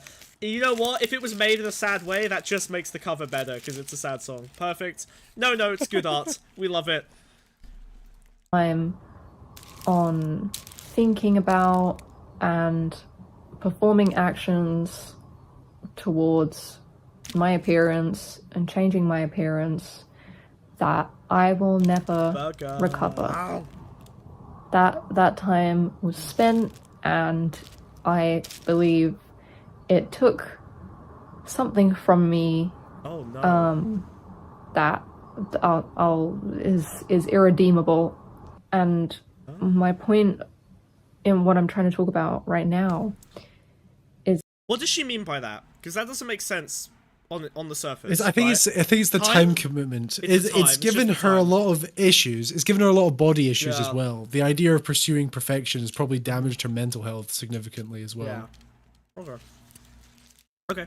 So she's probably talking about like all the different whammies of it. Okay. Is that it occupied so much of my active thought that I disregarded anything else that I could have spent my time doing and thinking about. Okay, right.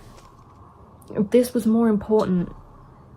I think there's this idea of like the cost to your development. You know, like obviously your brain kind of fully develops by the age of like 25.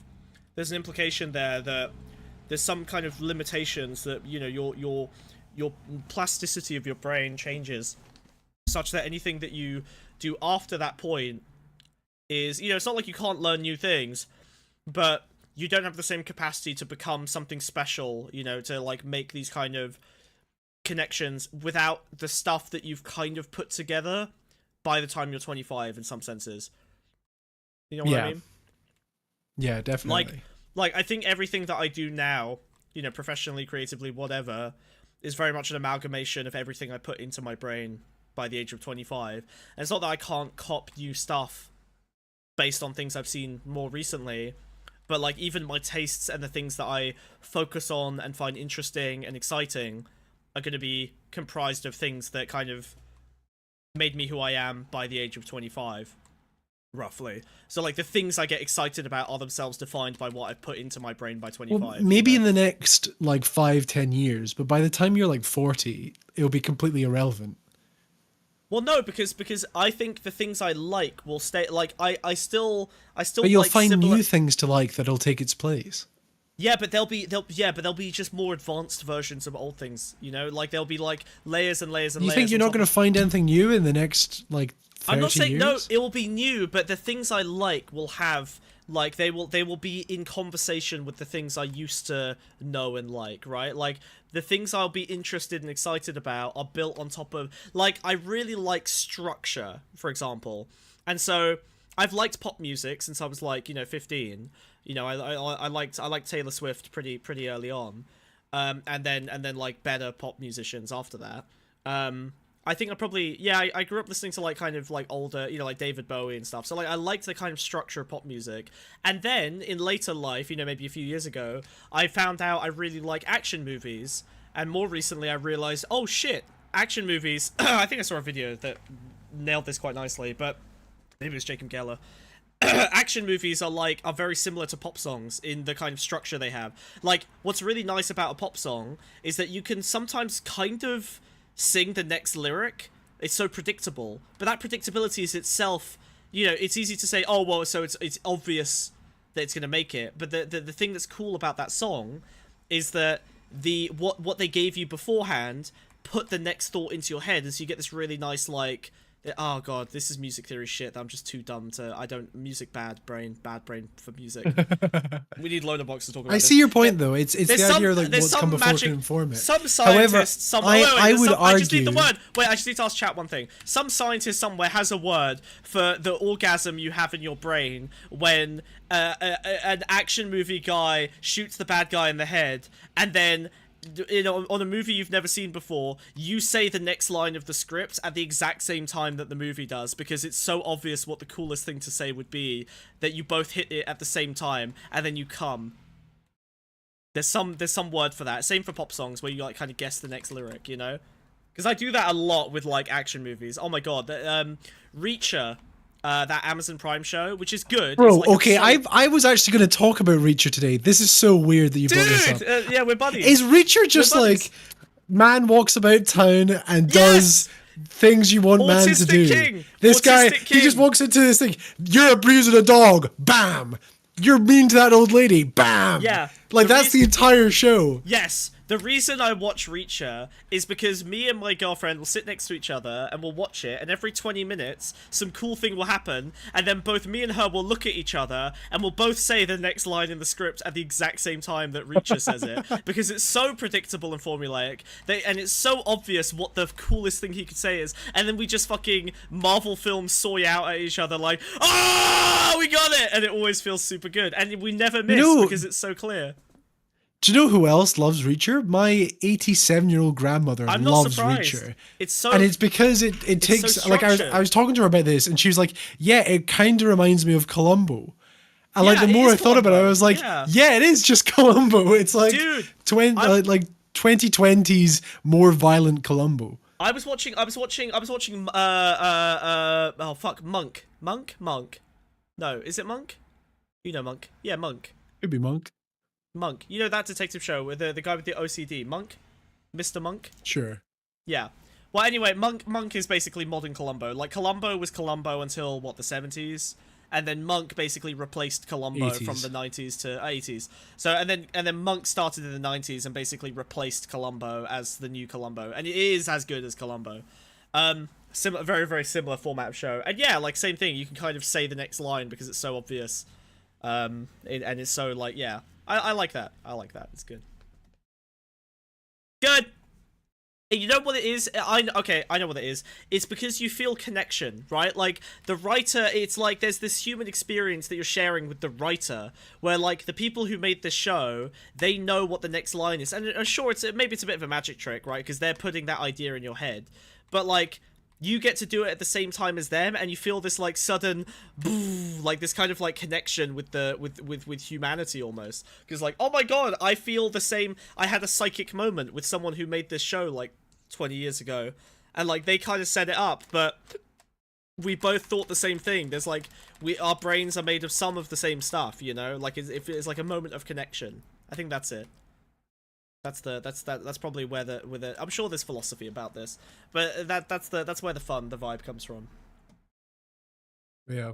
Rich but Evans going back to the original point.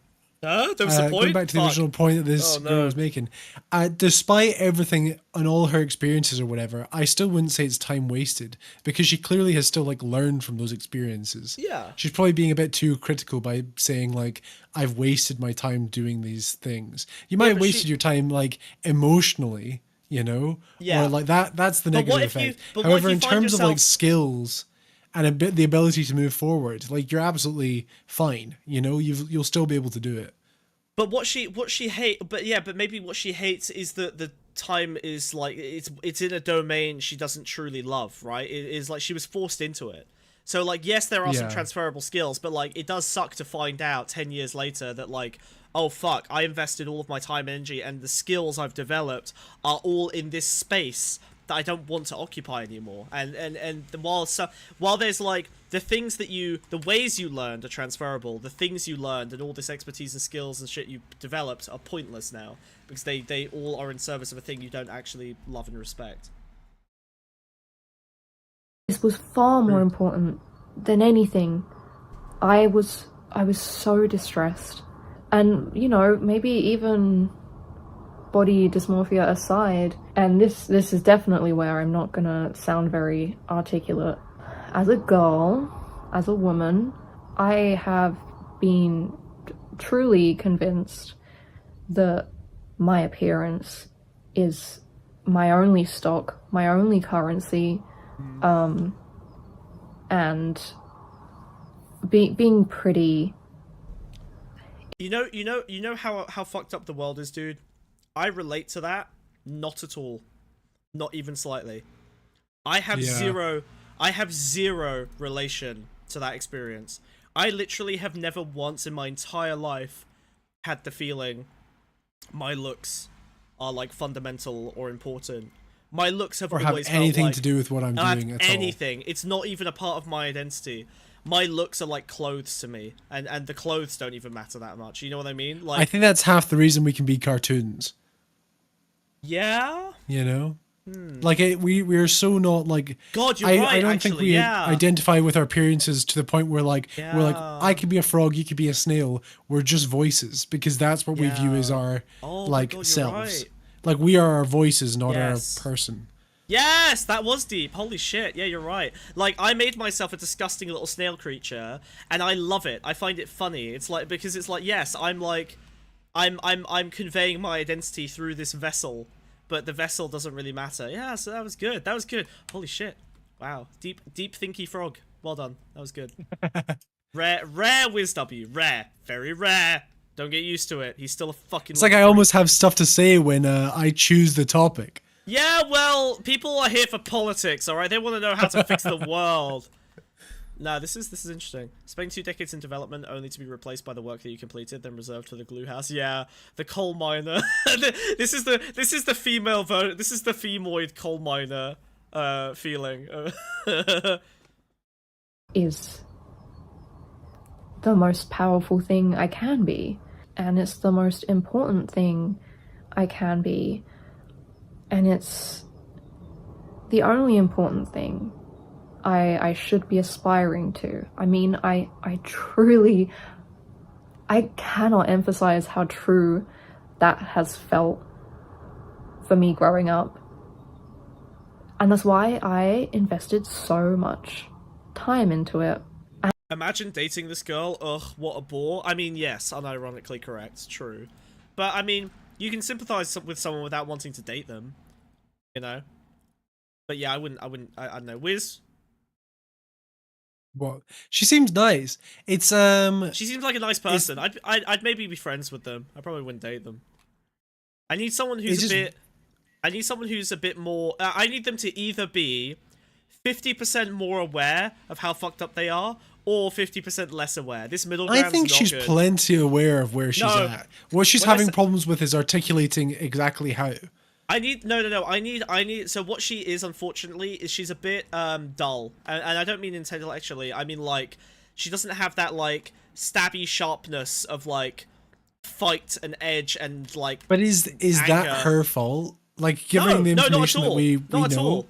I want to date a bitch who'll stab me, okay? Alright? I need someone who's That's because you're unwell, dude. Yeah, that's not true. I quit therapy. This woman is just very clearly not polygamous, and that's why you're something... having the negative reaction. Is that not something? Oh my god. Yeah.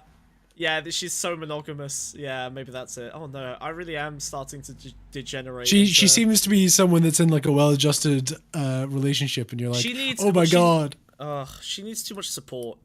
I need someone who needs support but refuses it. She would ask for it. I don't need someone to ask me for help. I need someone who needs help and refuses it. That's what projection. I want. That's projection? No, I don't need any help. I'm doing great. And that's why her aesthetics are still off. When did I say that, Glitter? What the fuck? Did I say her aesthetics are still off? What? Whoa. Oh, also, she reminds me of my sister. That's actually probably what's going on here. That is more likely why you've had Yeah. that intense negative reaction to that question. Yeah, that's right. She actually. seems very nice. She seems It fun. was so upsetting that I Well, I haven't didn't seen her feel be fun. pretty. Because not only did I not feel pretty, I felt like I was failing as a woman. And I felt like I I can't believe this is how we arrived at the conclusion that I'm anti-incest. That's incredible. We did it, guys. We proved that I wouldn't fuck my sister. We're so good. Oh my god. Oh my god, we nailed it. Good job, everyone. Good job. Clap, clap, clap.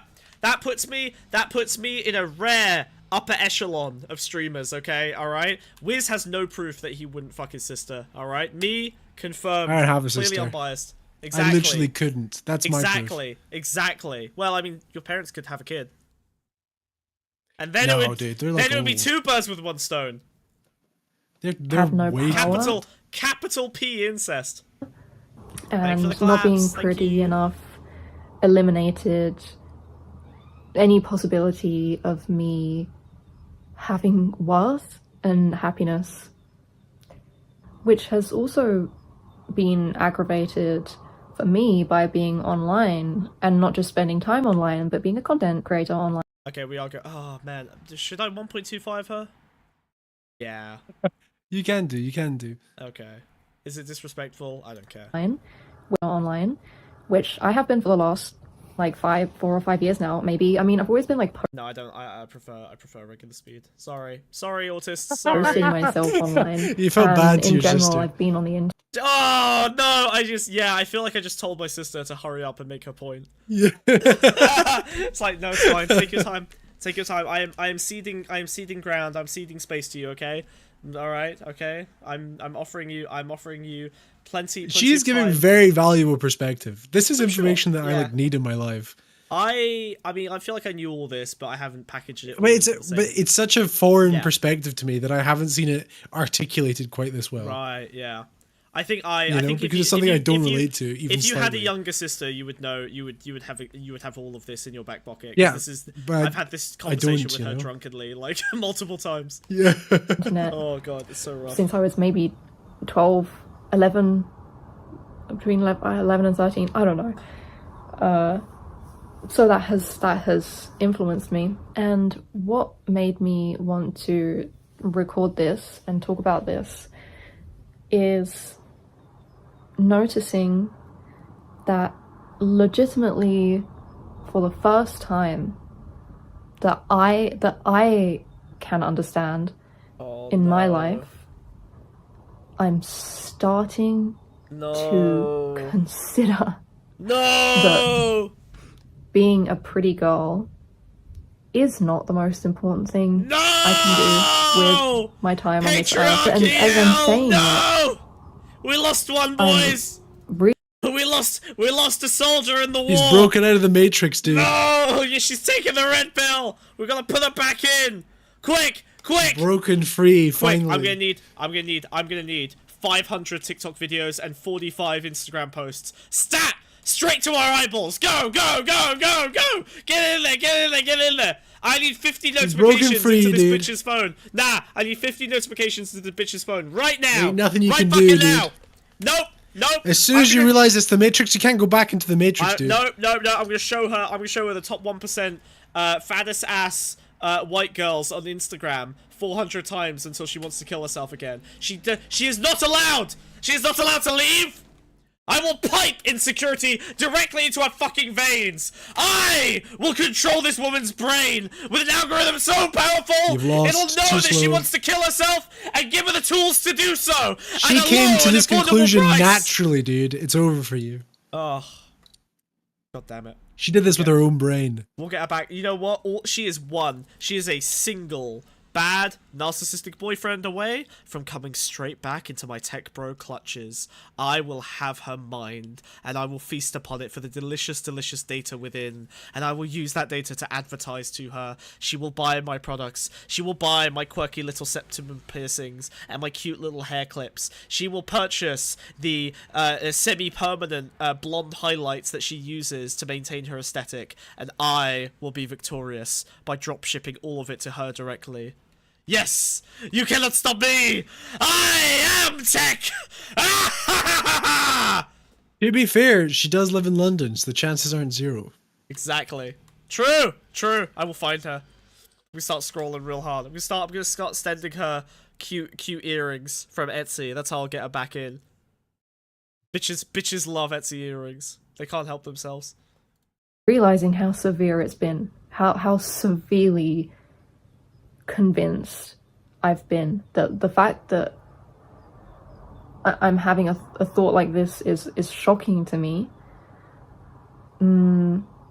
Says to me that this was something deeply embedded in me. It's starting to become apparent to me that I have other options and there are other things that I can do with myself. What's she gonna do then? And I don't need to spend so much time on this, and it's not the only thing I can do. And yeah, we need a candle making set delivered straight to this bitch's house. Amazon Prime next day delivery. Let's go. We gotta get this bitch painting candles before she realizes that she's sentient.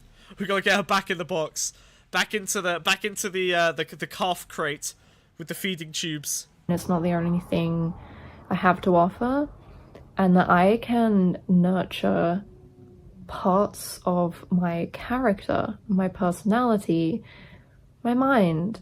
It's just that the reward of feeling pretty and feeling validated is incredibly moving.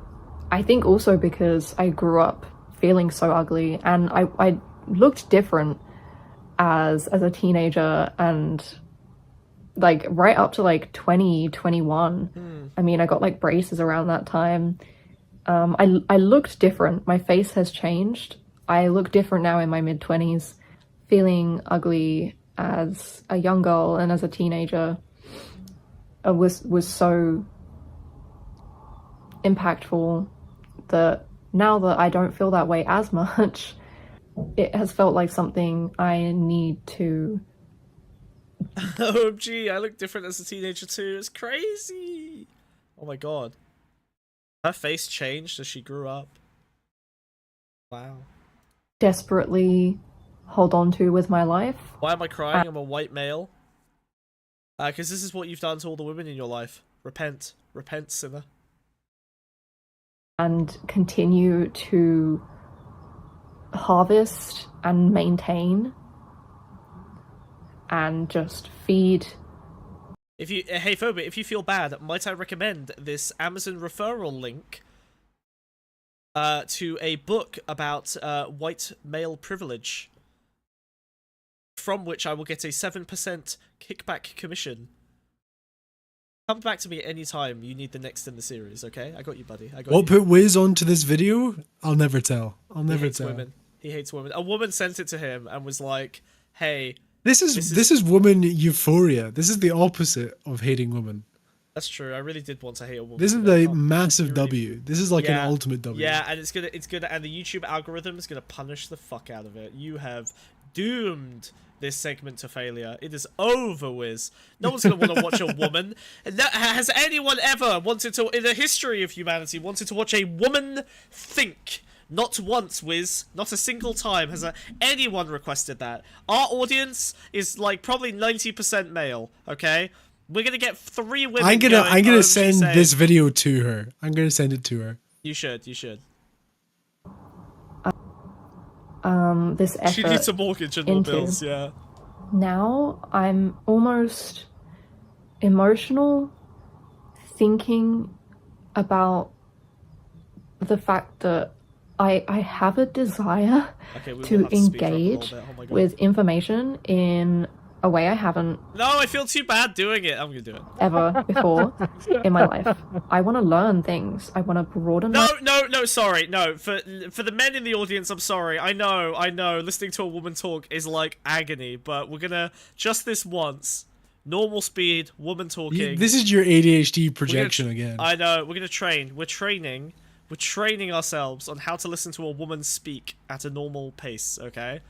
Alright, good luck everyone, alright? We're hanging in here. This is important stuff. This is important. This is praxis right now. I know there are neurons in your brain that are firing that have never fired before, and they're in the listening to women cortex. Okay, all right, just hang on tight. Yes, come on. Yes, we're doing this. Ghost Dad. She's talking like she's on her deathbed. Perfect. It's fantastic that this has happened now. Early on. You imagine she spent 10 more years just living life the way that she was.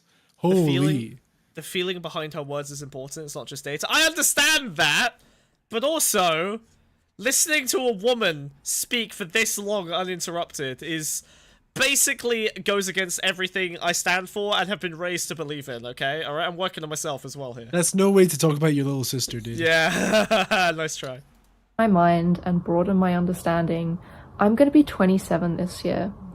It's so sad to me that this is the first time I'm seriously having this thought and seriously thinking about executing it. I've always been insecure about feeling stupid. I've always felt stupid.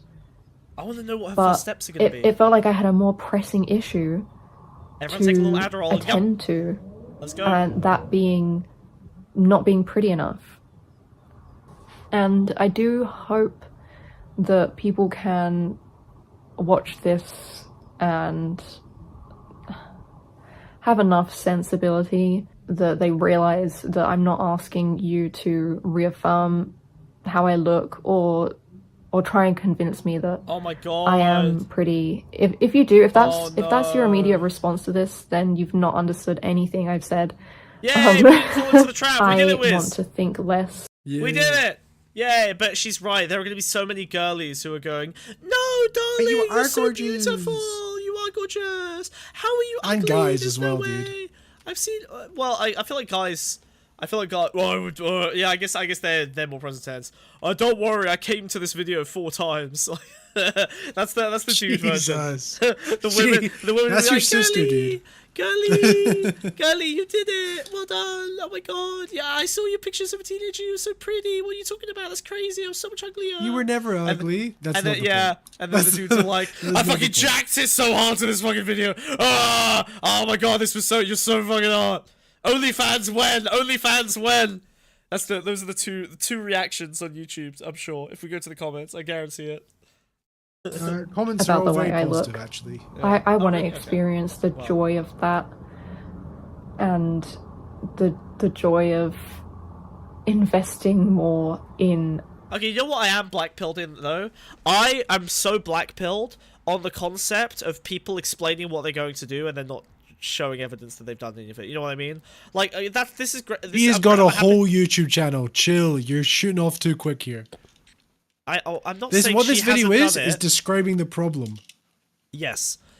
But I've heard so many people describe problems so often and then and articulate them and then just make no progress on them. I want to see this bitch cracking into quantum mechanics. I want to see this bitch doing maths tutorials for her YouTube. I want to figure out what is the thing she picked. We're gonna find out. We'll find out at the end of the video. Okay, no spoilers, Wiz. I want to know what she ended up doing. And hobbies and learning. I think when I'm talking about my experience of being a woman. You can't do maths. You can't suddenly do how programming. I felt particularly I can't targeted. do programming. Wow! You just stifled away. Everyone, you saw that. Wiz just patriarchy. Everyone, hit the patriarchy button. He did it. He stifled someone's potential. It was right there. You all saw it. Anyone can learn You should programming. see what the very next YouTube video title is on her channel, by the way. We'll see. Oh, what is it? I tried to learn programming and I'm still a retard. No, it's like, don't expect me to instantly be smart. It's something like that. Okay, fine. The beauty standards and the beauty industry. I think where I struggle to talk about it is I like how I gave her the same solution as the coal miners. Why doesn't she just learn to code? just pivot to programming. You know, coal miners and women. Those are the two oppressed minorities. Send them straight to coder camp. I know how I feel, and I know how I feel like it's affected me. But I'm very aware. She's gonna end up in marketing, isn't she? The way her intelligence is going to manifest is she's gonna get really good at using HubSpot.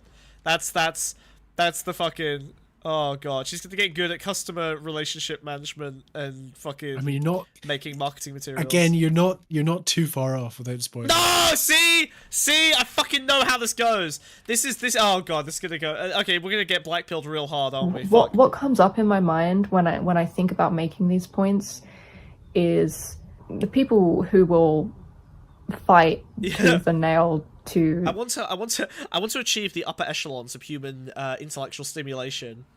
Anyway, I have 3 years of Salesforce operations management experience. I've overseen I bought a several Salesforce migration. guides. Yeah. I'm actually Trailblazer certified in Salesforce. Deny women's struggles and feminist ideas, and those aren't necessarily people I should be concerned about. But I realize that I'm posting this on the internet, and I'm gonna encounter that, and I know how I just felt, realized that she really is dumb. Wow. I know that they might end up making arguments that I don't know how to counter, not because the responding argument isn't there, but because I don't know how to speak about it yet. Anyway, that might be Whoa! Sorry, everything. Dude, there's something that happens every time I stand up and leave my desk. My main monitor just fucking dies. It's crazy. Maybe you got fucking lightning powers. Maybe. Oh my god, maybe. Why are you standing up away from your desk? I am thirsty! I need to take my hay fever pill because I'm getting sniffly. Although, but dude, okay, let me get you onto something. Get the nasal spray hay fever. Shut up! I don't care. No, I've tried. It's unbelievable. It's unbelievable, bro. I literally, you have no idea what I've gone through to get good hay fever. I take the medicine that pregnant women take. Okay, all right, and it works great for me. Anyway, no, I was gonna come back because she just articulated something that I've literally never heard anyone articulate in years of debate bro discourse. Did you hear that?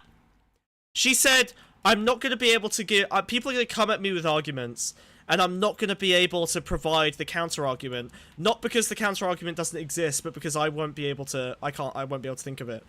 I have never heard someone's... leave that possibility space open, ever, in my life. And I've been in debate bro circles for years. I've never... She is quite obviously quite intelligent. Yes! Very obviously. But like that because she contains a humility that has never existed in debate bro spaces. So like there is a possibility space she's acknowledged where just because someone has beaten her in an argument doesn't mean that they're correct. It just means that she's. Yeah. It just means that. Whereas, you know, I suffer from this.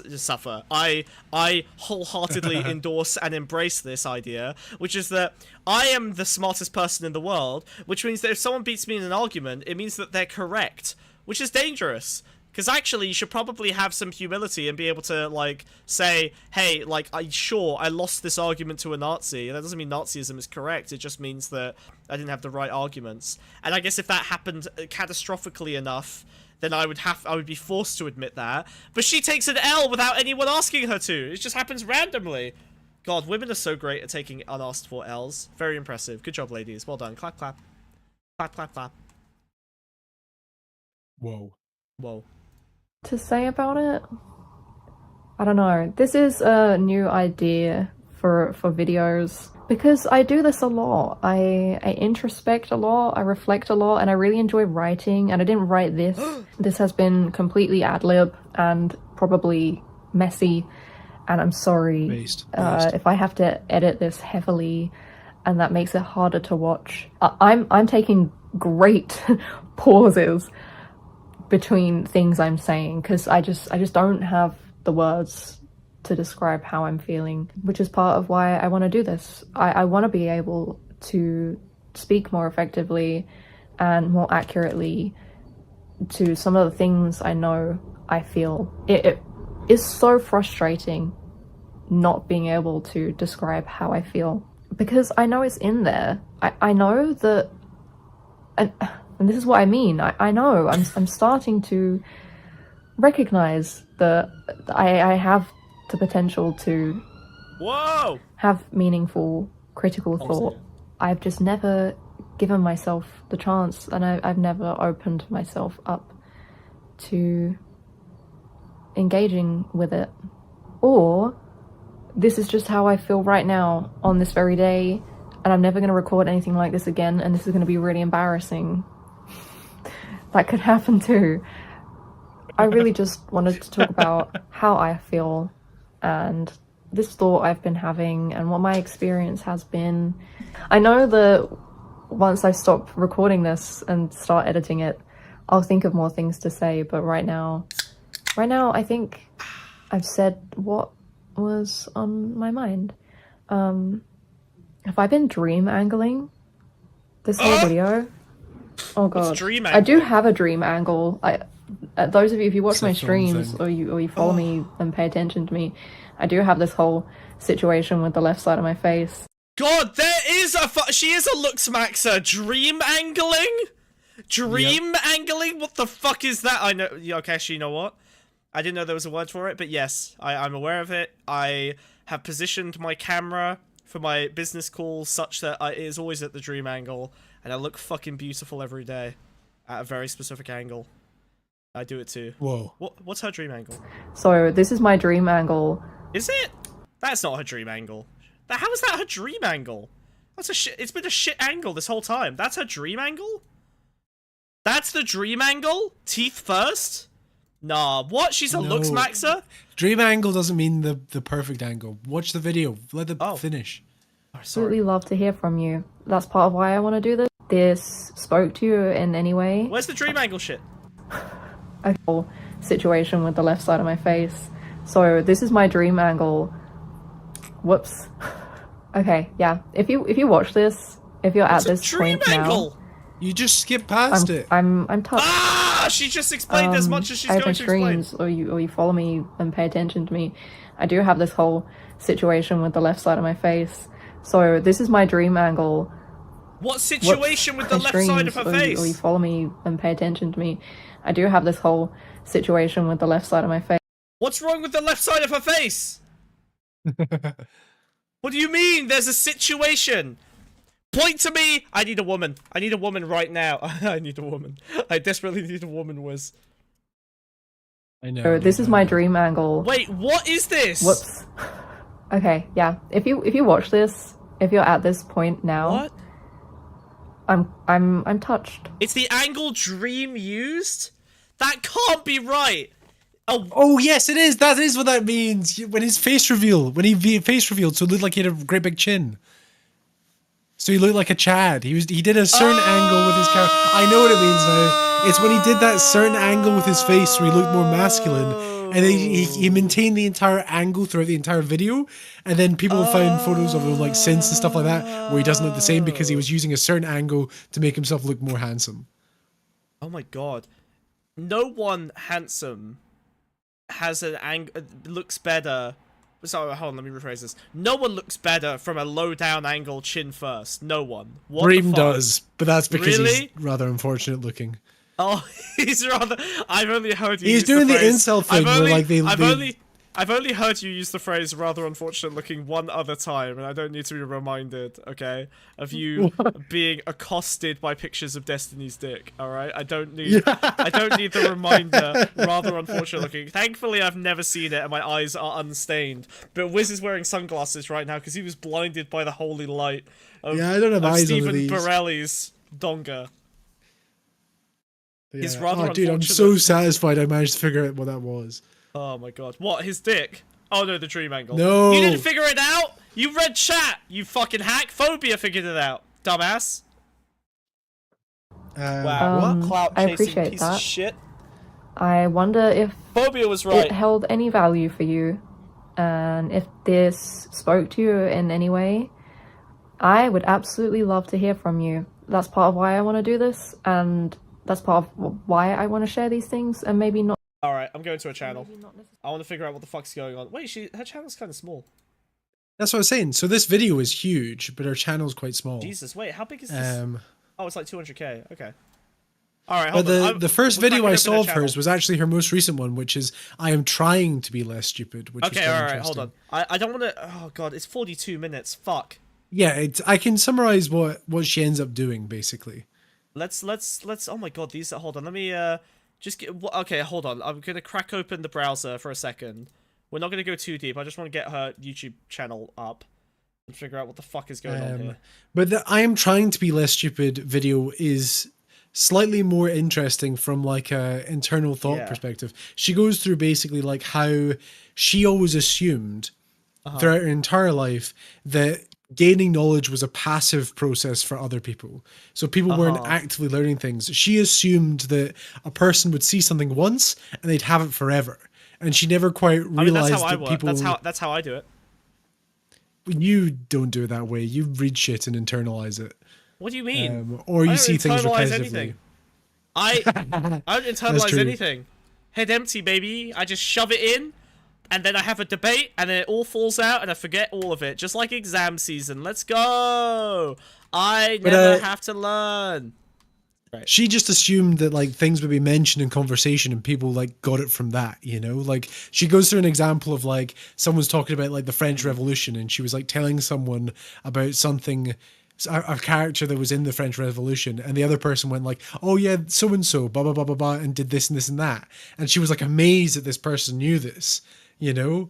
Yeah. And then what she sort of realized was like, it's not so much just like people naturally have that ability. It's always a worked on skill. So her first step basically, and it's a very good first step, to start reading. She starts reading books. Oh. Okay. And like instantly she like talks about like, yeah, I don't really understand a lot of what's going on, but I understand enough that it starts like it's really helping me like sort of like develop and stuff like that. And I'm pretty sure she also enrolls in university. Oh, that's cute. Well, I have. So okay, all right. I will take off the irony poison cap. Oop, I'm bald now. There we go. All right. And I think she's learning her times tables as well. Wait, really? Yeah.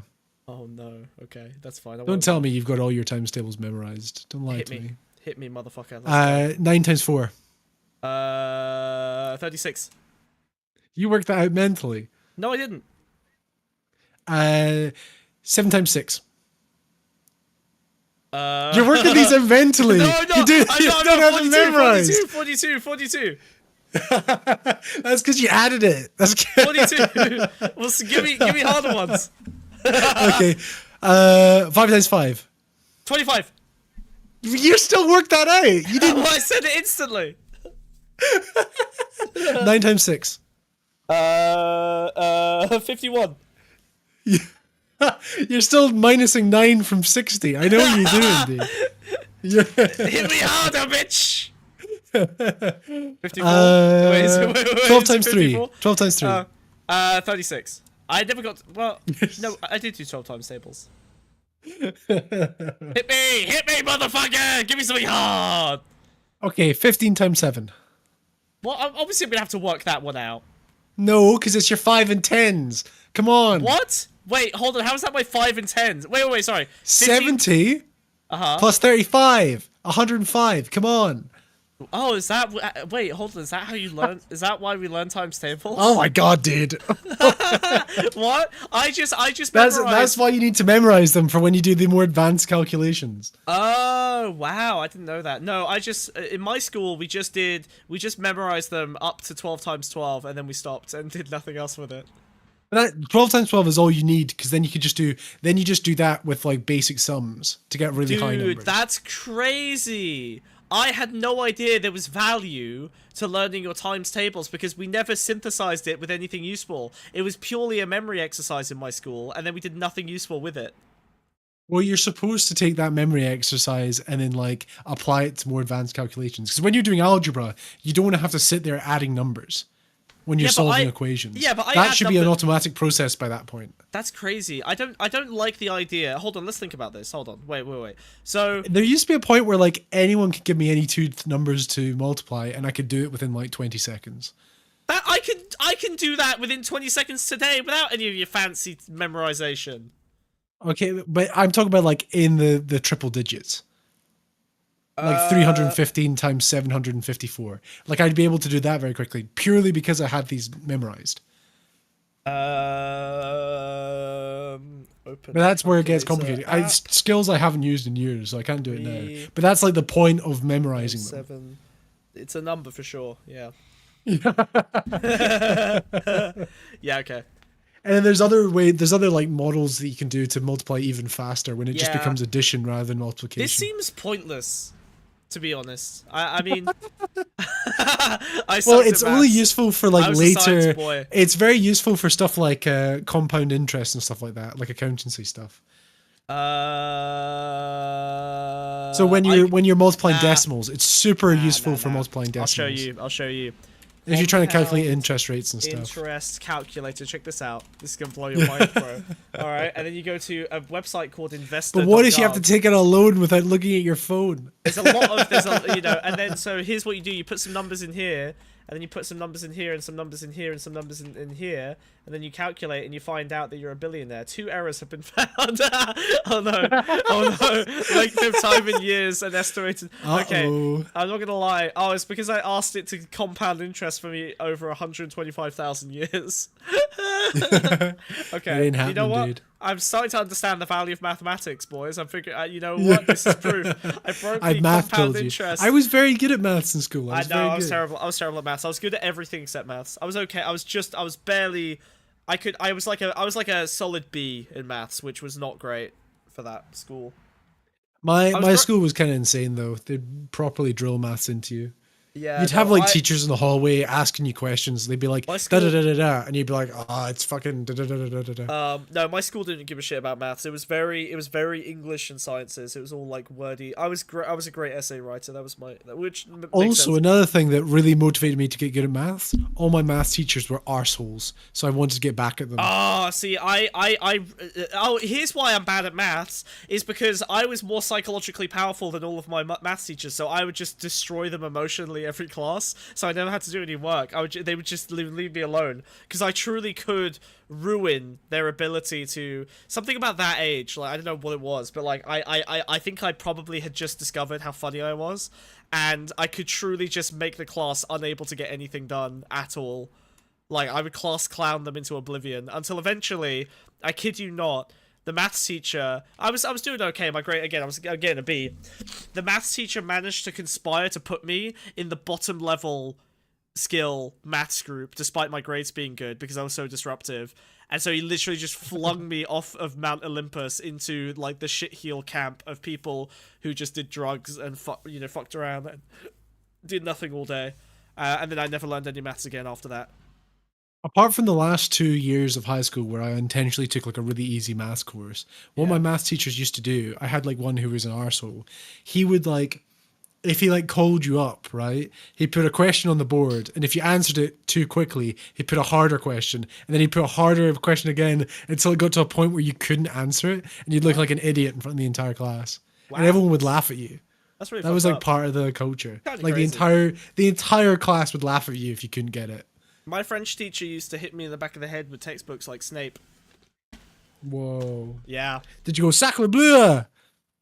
No, because I was bad at French, which is why he was hitting me. My Spanish teacher had a mental breakdown and told us all he was going to go work for NASA when he got fired. Jesus. My German teacher, I think he fucked a 15-year-old and tried to run away with her and then got arrested. Oh, shit. 9. That just unlocked a memory. Also, there was a troubled boy who pushed a pregnant teacher out of a window. Oh no! It was a ground floor. Like through a plate glass window. It was a ground floor. Obviously, still bad. Yeah, crazy. And this was a good school. Jesus. All right. Anyway, wait. So are we finding out how she's, or have you? Are you happy with your summary? I'm happy with my summary. She's doing good. She's making conscious efforts. She's reading books. One of the books I found was quite funny, and she admits it was kind of shit when she was reading it. And it was basically like, she was like, yeah, it's a book about personality types. But she's like, I very quickly learned while reading it that it was probably aimed towards managers, teaching managers how to like manage different personality types. That's funny. Wait, I want to see a little snippet of this because it does seem like it might be a bit. I just want to see just a little bit. A few months ago, I made this. Just a little bit. Sure. Can we do a little bit as a treat? Can we do a little bit as a treat? We can do. I want to find out. I want to just a little bit. Oh, I think also her channel name is Haraphones. Oh, or yeah. Pones, because there's no H. Yes. Shout out to this lady. Haraphones? Haraphones. Okay. this video, which was the result of Okay, let's just... looks like for me. So I knew the first place I wanted to start was my social media accounts because I use them every day. Instagram, especially. I swear to God, if this is going to be... So I started following a bunch of science influencers, I'm going to kill myself. She's got a good point with it, though. It goes somewhere interesting. Oh, God. Instagram every day, and it's important that the content on there is enriching and positive for me. I just Googled educational Instagram accounts. And there's no such But listen to what she has to say about it. Listen to what she has to say about it. No! Listen to what she's learned from it. Oh, Listen to what she's learned about it. You're jumping the gun. God. Oh my god. I'll show you a fucking gun in a minute. Some of in fact, I'll be right back. Listen. Were a bit strange. They were like articles of like top 10 educational Instagram accounts, and a lot of them led to like pages with like maybe millions, like hundreds of thousands of followers, and then like 1,000 likes on the post, which made me feel a bit dubious. And I actually didn't really find anything useful from the first few Google searches.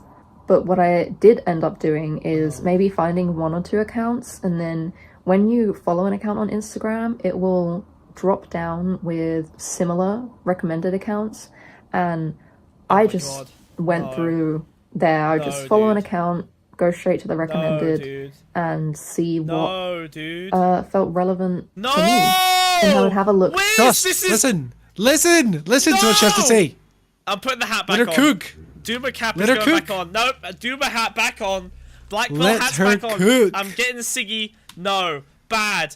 You cannot go to the source of your retardation for salvation. Social media is what crippled your little teenage girl brain. You can't go there to get you. Oh, fuck, dude. No. But what she's done, okay, I don't fully criticize it. What she's done is she's eliminated the source of hurt. Looking at like I fucking love science posts are still better than like 20 body dysmorphia posts. I don't know. This is bad. She's replacing. She's replacing the harm. End up a fucking tech let pro. her finish cooking because she has a good point at the end of it. Look through on the page just to see if I felt like I could engage with it. Was it like easy enough for my mind to access it?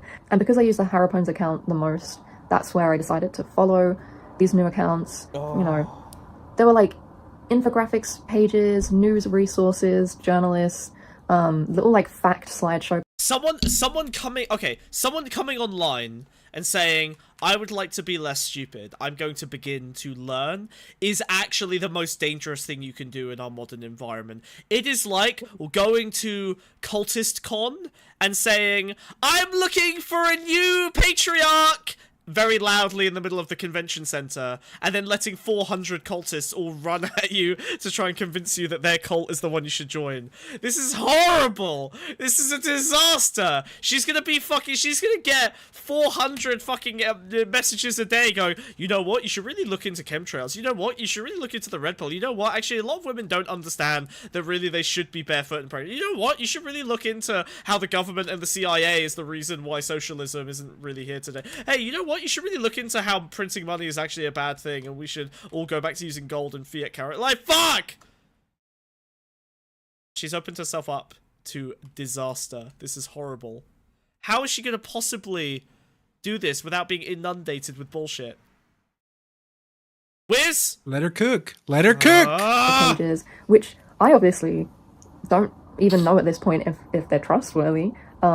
So I'll be taking this as an opportunity as well to practice my media literacy and verifying for misinformation. I think it will encourage me to think about that a bit more. Next, I did a similar thing with YouTube. I subscribed to a bunch of... She got her own research off the back of it. Yeah, but doing your own research is exactly what... It doesn't work anymore, dude! You can't do your own research anymore. It's fucked.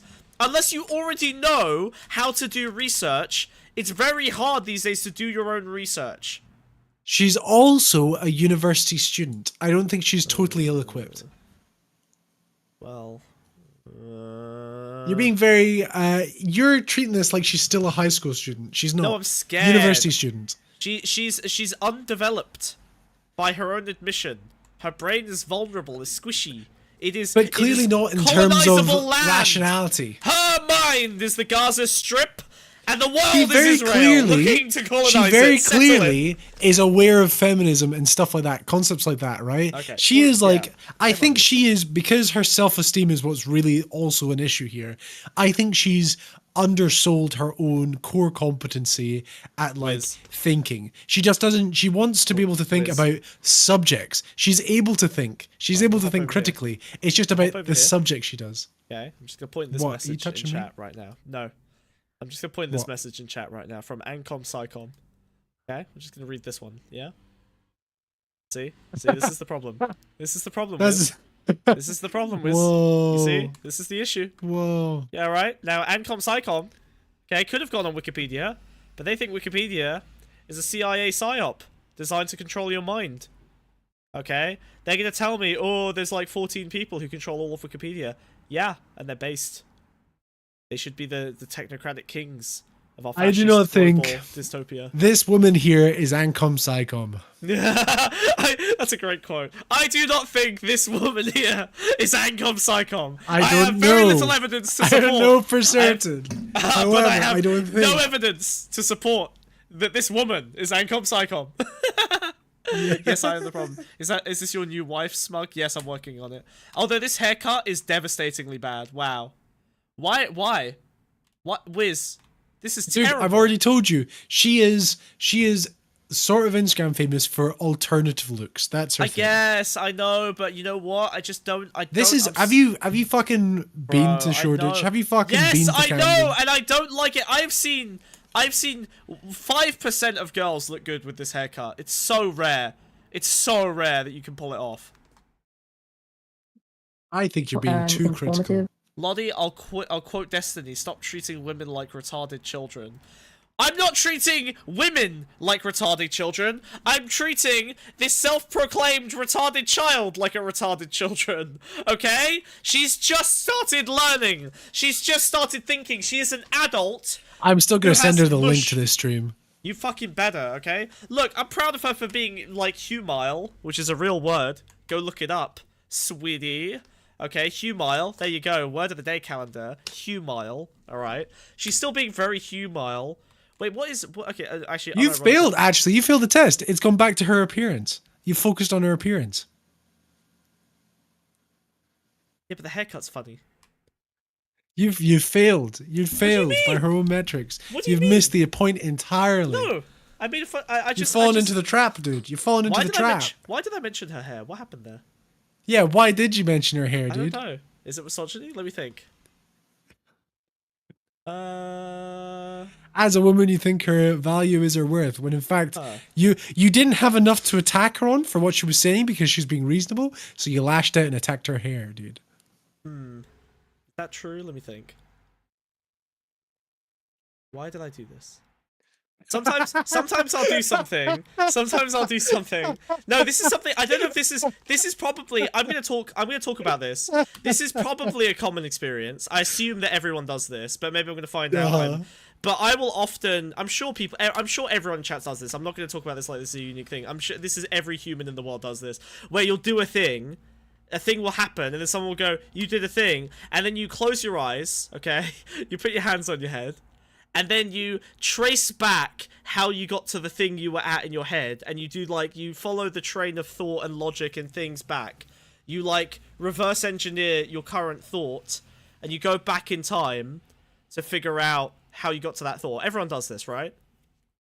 This is normal, right? Don't fuck with me. This is normal. Yes? Why are you distracting the subject? Yes? Yes? Normal? Everyone does this. You will have a thought. Excuse me. I have to do that all the time to remember stuff because I have ADHD. Yeah, I do that. See, everyone does this. Okay, cool. Maybe all the ADHD people do it, and we just only have ADHD people. Yeah, everyone in the chat has ADHD. That's though. true. That's so true. Okay, anyway, all right. So what I'm doing is I'm trying to remember. How did I get to the haircut thing?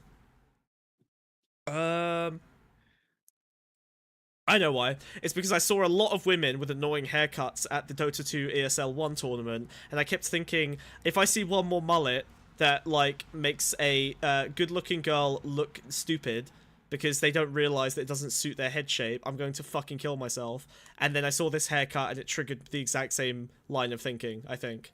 I'm a bad person. And that's okay. I'm pretty sure it's bangs, first of all. I don't know what it is, but it's the circular. Good. It's this fucking mullet circular. It feels like a mullet. It's giving me mullet vibes. Look, you've got. It's because it's this. There's the thing, and then it goes. Zoop. It feels mullety. I don't know what's going on. It feels mullety. Is it because she's tucked it behind her ears? Is that I don't like that. Yeah, it's kind of annoying. It's weird. I don't get it. Why are you focusing on her appearance? Because I'm a misogynist. Let's keep watching. Channels. I'm trying to get into a habit of just clicking on something when I see it, and if it looks interesting, which... Because if she can't even figure out what haircut looks good, how's she gonna know what science is good? Huh, Wiz? That's why! She's not doing... This is what happens when you do your own research. You get bangs! I'm shaking my head. Yeah, I bet you are. Buggy Sewing... Oh wow, hold on. I love Lottie so much. I really do. I really get so much value out of making her. I just want her attention, honestly. Bug is so incapable of understanding and sympathizing. Actually, wait, Wiz, you want to read this? You should read this. No, this is yours. Really? But this is your cross to bear. I'm gonna do it in a mean voice. So I have to. This is your cross to bear. You should throw this. This is your cross to bear. Maybe you should throw. Okay, fine. Bug is so incapable of understanding and sympathizing with women's experiences in society that you end up here not understanding something so simple like a fucking cretin. Based. Do you want to maybe fill in what the something so simple Unlocked on is? bangs. yeah, true.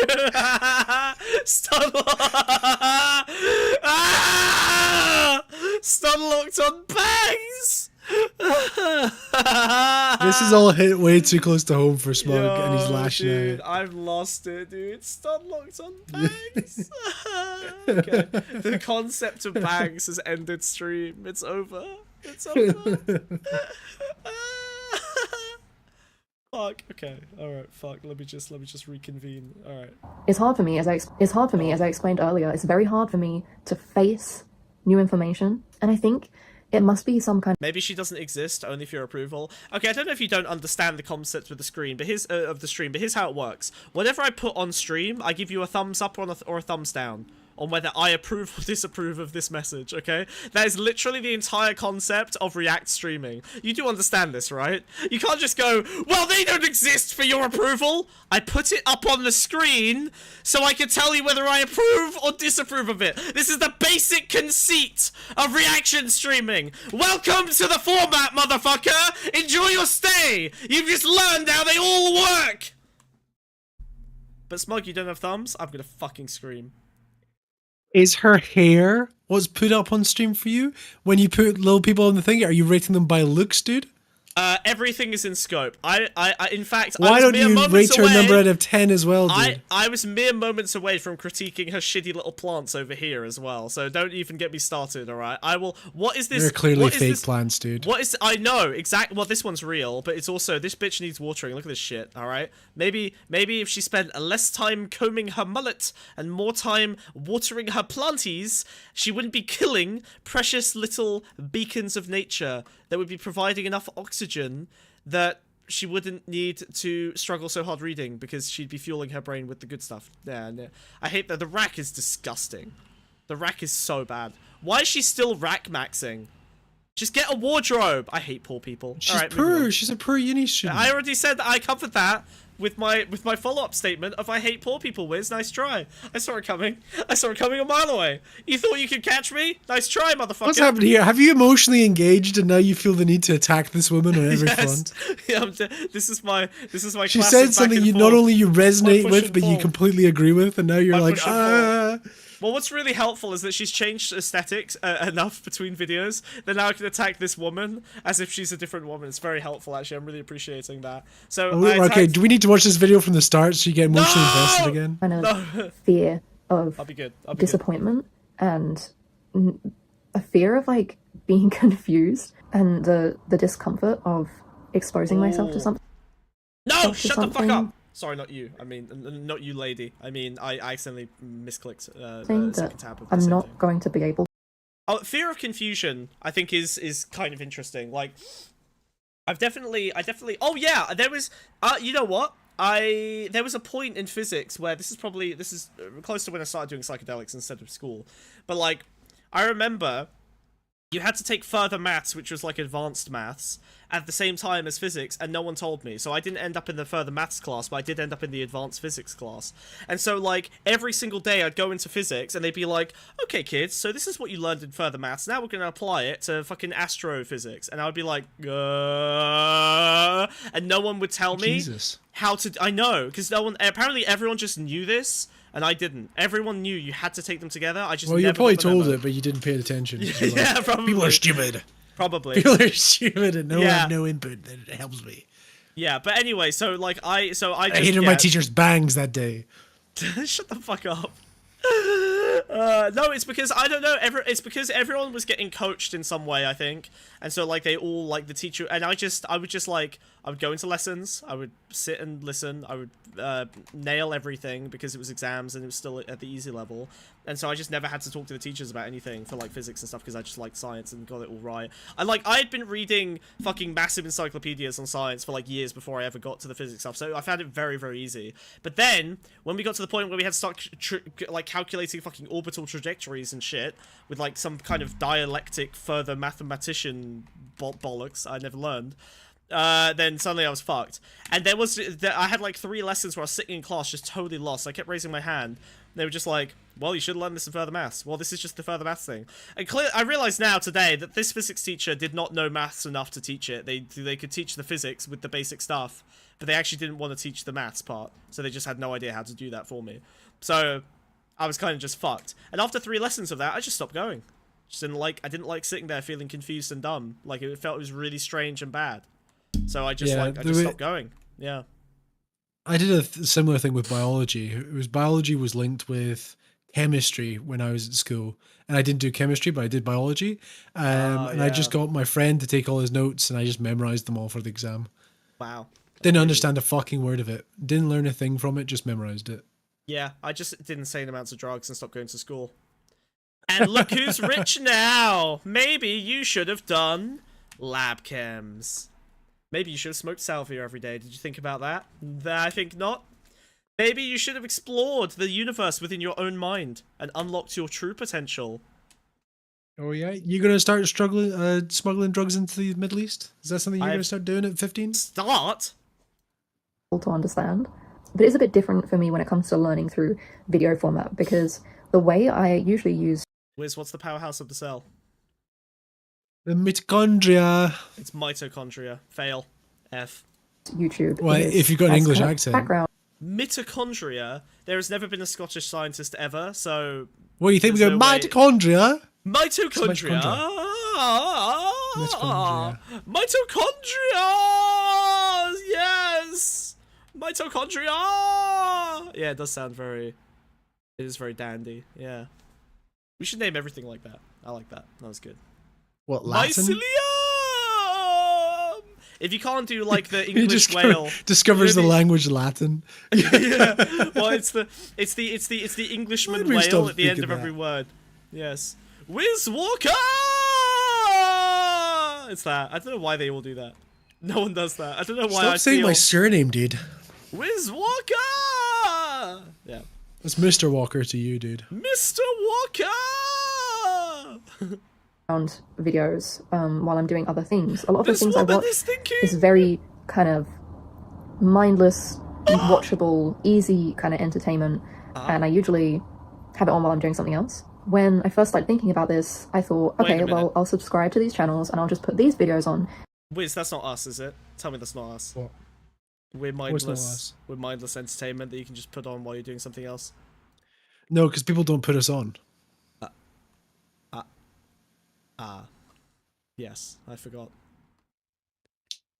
If any of you motherfuckers are folding... Hey, if any of you fuckers are folding laundry right now, I'm going to need you to pick up the iron and press it against your face firmly, okay? We are main channel content. You do not... Iron? Iron? What do you call it? Use a steamer. Who's ironing? Steamer? Oh my god, you steam your clothes, dude. Use a steamer? No, you iron. What the fuck, you're steaming? Start steaming, it'll change your life, dude. Really? Yep, it's like buying a rice cooker. Dude, I don't have a rice cooker either. Oh my god! Well, I do have a rice cooker, but his name is Manuel. What? Why is a Mexican guy making you rice? Mexican rice, bro. You walked right into it. Instead, I'll kind of like replace one comfort video with start folding laundry something right now just useful. to spite you. A woman folding laundry? Oh no, whatever will I do? I'm gonna lose Lottie today, dude. I'm calling it. I'm pushing her out. She's been nothing but loyal and kind for years, and I'm just gonna fucking... Actually, I think just remember, all subs, Smugbug gets no money from it. Just remember that's that. True, There's true. hope. I get literally no money from this. Anything you donate goes straight to Wiz, and it just makes me angrier because every bit of currency you pay actually makes Wiz more economically independent from me, and that causes me real pain and anger and rage. So there you go. Yeah, I'm like a month away from starting the independent channel. I've learned all the skills. No one donate. Okay, we keep. I've learned all the skills. Keep it lean. It's all gonna be about Lego. It's gonna be about Bionicle. Right. It's gonna be about Transformers. Weekly Doctor Who reviews. Doctor Who's coming back, dude. Oh my Did you guys know this? No. Did I come back to this again? Huh? Come back to what? The stream. Did you leave, motherfucker? But that turned out to be a completely unsuccessful system. It really did just turn into noise in the back of my ear. It was ineffective because I wanted my comfort videos in that situation. That was their purpose. That's what they were there for. So I realized that I really need my full attention committed to videos. So I created something I like to call Discovery Hour. And this is an hour immediately after I've woken up. Oh no. Oh no. What are you getting blackpilled for again? No. It's fine. It's okay. So the other day, so a bunch of people at my job. Okay, so I'm a big kahuna in the corporate world, okay? One of my sub managers, okay, she comes up to me and she's like, "Smugbug, I have like 3 people in my team with ADHD, and I have no idea how the fuck to deal with them. How do I manage these? They just run around screaming and jumping. Yeah, they're just jumping off. They're jumping on the desks. They're swinging from the fluorescent. Climbing the walls of the cubicle. Yeah, they're spinning around in their chair. Swinging from the fluorescent lights in the room. They're doing office chair jousting with each other. They're just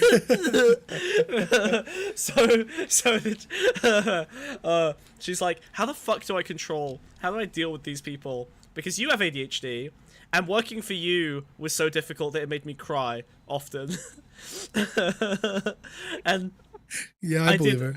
I did make her cry a lot. I really did.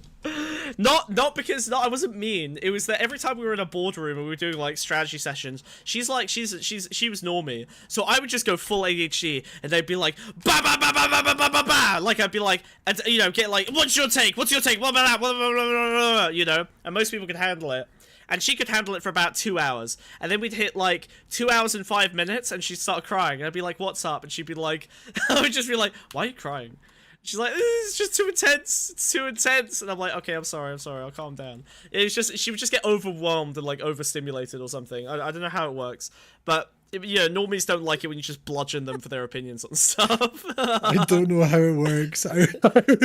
She would cry, and I don't understand how crying works. So anyway, I don't understand how women crying work. Anyway, moving on.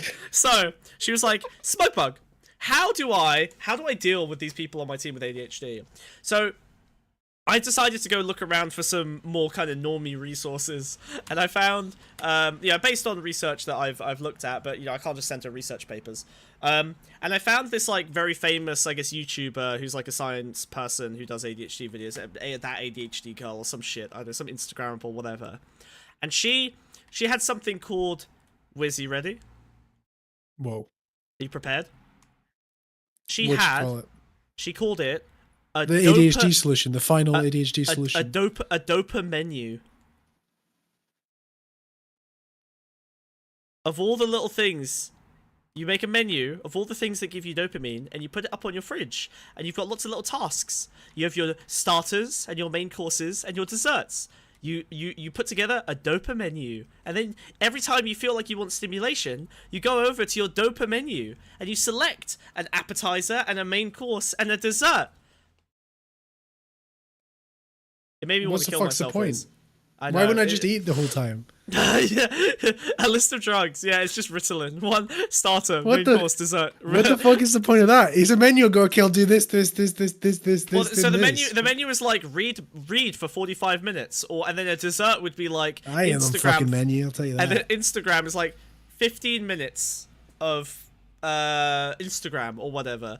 But anyway, she said the word dopa menu, and it made me want to actually violently oppose the state and tear down everything that I've ever known structurally. I still don't understand the concept. So it's a list of things I fucking love? A dopa menu. It's meant to be a bunch of things you can do when you're bored and you need stimulation.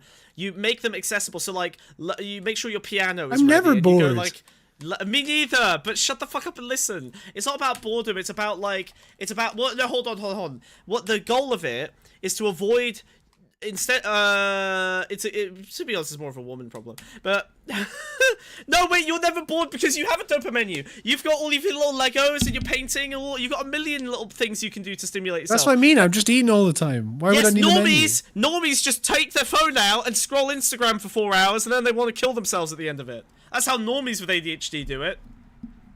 Oh. Neither of you have dopamine discipline? I have so much dopamine discipline. What the fuck are you talking about? Are you serious? I am I could be wanking right now, but I'm not. We can both be whacking it. We can both be whacking off. And we're not. Our hands are firmly in view and outside of our trousers, alright? We can be jacking it right now together. Nothing stopping us, but just the dopamine discipline. You are the PM. You're lucky I got disciplined, dude. Yeah, you're lucky. You're lucky we're not fucking riding this one out. If I break my task, it'll be days before I get back to the task, yeah. No, I do have, to be honest, I do have pretty good dopamine discipline. So how did the dopamine you help her with the monkeys? I don't know. I don't remember. Anyway, the reason I wanted to bring this up for about 2 hours ago. This is so boring. You completely good luck with your fucking monkeys. Your fucking dopamine. 2 hours ago, when I started this tangent, I'll tell you what this was all in service of, Wiz. Okay, 2 hours ago. Videos in that situation. That was their purpose. That's what they were there for. When I started this, committed to videos. So I created something I like to call Discovery Hour. So basically, I spent 15 minutes telling you why this made me cringe. Because it reminds you of dopamine? What the fuck? You don't even know what dopamine is. You just don't like the name. It's like you're not even opposed to the concept. I just went on a 20-minute tangent to explain a whole subset story of you just don't like naming conventions. That's all you needed. Nonsense. I just rambled about three separate, unconnected, half-finished stories to get to I don't like Discovery Hour. Why didn't I just say I don't like Discovery Hour, Wiz? Why didn't I just say that's a bit cringe? I don't like her naming convention. So I'm going to tell you about this woman wrestling with monkeys and how she made a menu for them. Why did I do this? She used to cry in meetings. Why did I tell you guys that I abused my workers to explain Discovery Hour? I don't even understand how you abused her. I don't know either. She just cries. She just starts crying. I don't know what I did wrong. I think I'm just too intense. For some people, they just get overwhelmed when I just attack them relentlessly. Imagine having their to spend ideas time and with opinions. SmugBug. That's the difference. I know. It's the economic coercion. It's the knowing you're locked in a room with me, and if you walk out, I'm gonna be like, "Where the fuck are you going?" She wasn't crying because you were too intense. She was crying because she was like, "This is my life." Yeah, she was like, this schizo is dominating a boardroom of 20 people, and somehow this is the guy in charge. Like, that was why she was crying. She was blackpilled on humanity. She was like, this wait, is the worst company I've ever worked for. Yeah, if this is the black pill is that every company is run by one of these fuckers. It's like, oh no, wait, everything's run by these guys. Oh no, fuck, and then you start crying. Pug needs to be heavily medicated with lithium to treat his brainworms. Lonnie, why are you coming at me so hard today? Fucking hell. Oh my god. Fuck. Jesus. Put me... yeah, we need to... ask for a lobotomy. Jesus Christ. I'm gonna get there. A lobotomy? A bullotomy. Nailed it. Up. Whoa. Dunk. Straight in. Kobe'd. Nothing but net. Have faith in the frog? None. And this is an hour immediately after I've woken up and taken care of myself, where I watch some of these videos for up to an hour in the mornings, and I can really focus on them. And it's very important that it is early in the morning, not like early in the morning, but... Okay, well, I don't like that she's going to videos for this, because I do think that it's like a passive... Wikipedia, honestly, if you can cultivate a... There's a whole section where she talks about reading books. Yeah, but which books, Wiz? She goes through them. I told you your brainworm rants is like a free lobotomy. Okay, fine, let's rate her books. Fine, where are the books? Where are the books, bitch? I'm calling you a bitch, not her. She goes through them. See. She's holding a book. She's holding a book. All right. Right, I'm gonna go pee. Don't be this is... horribly misogynistic to her book choice. Why would I? Oh, I'll be back. Shit. Okay, fine, fuck off. Fine. The authority gap. Let's have a look here. Wait, this does seem sus, though. This does seem sus. Wait, what the shit? Alright, fine. But book isn't as stimulating as Wikipedia doom scrolling. Wikipedia doom scrolling is great. Holy shit. The authority gap. Alright, let's find out. Authority Gap by Mary Ann Seegert.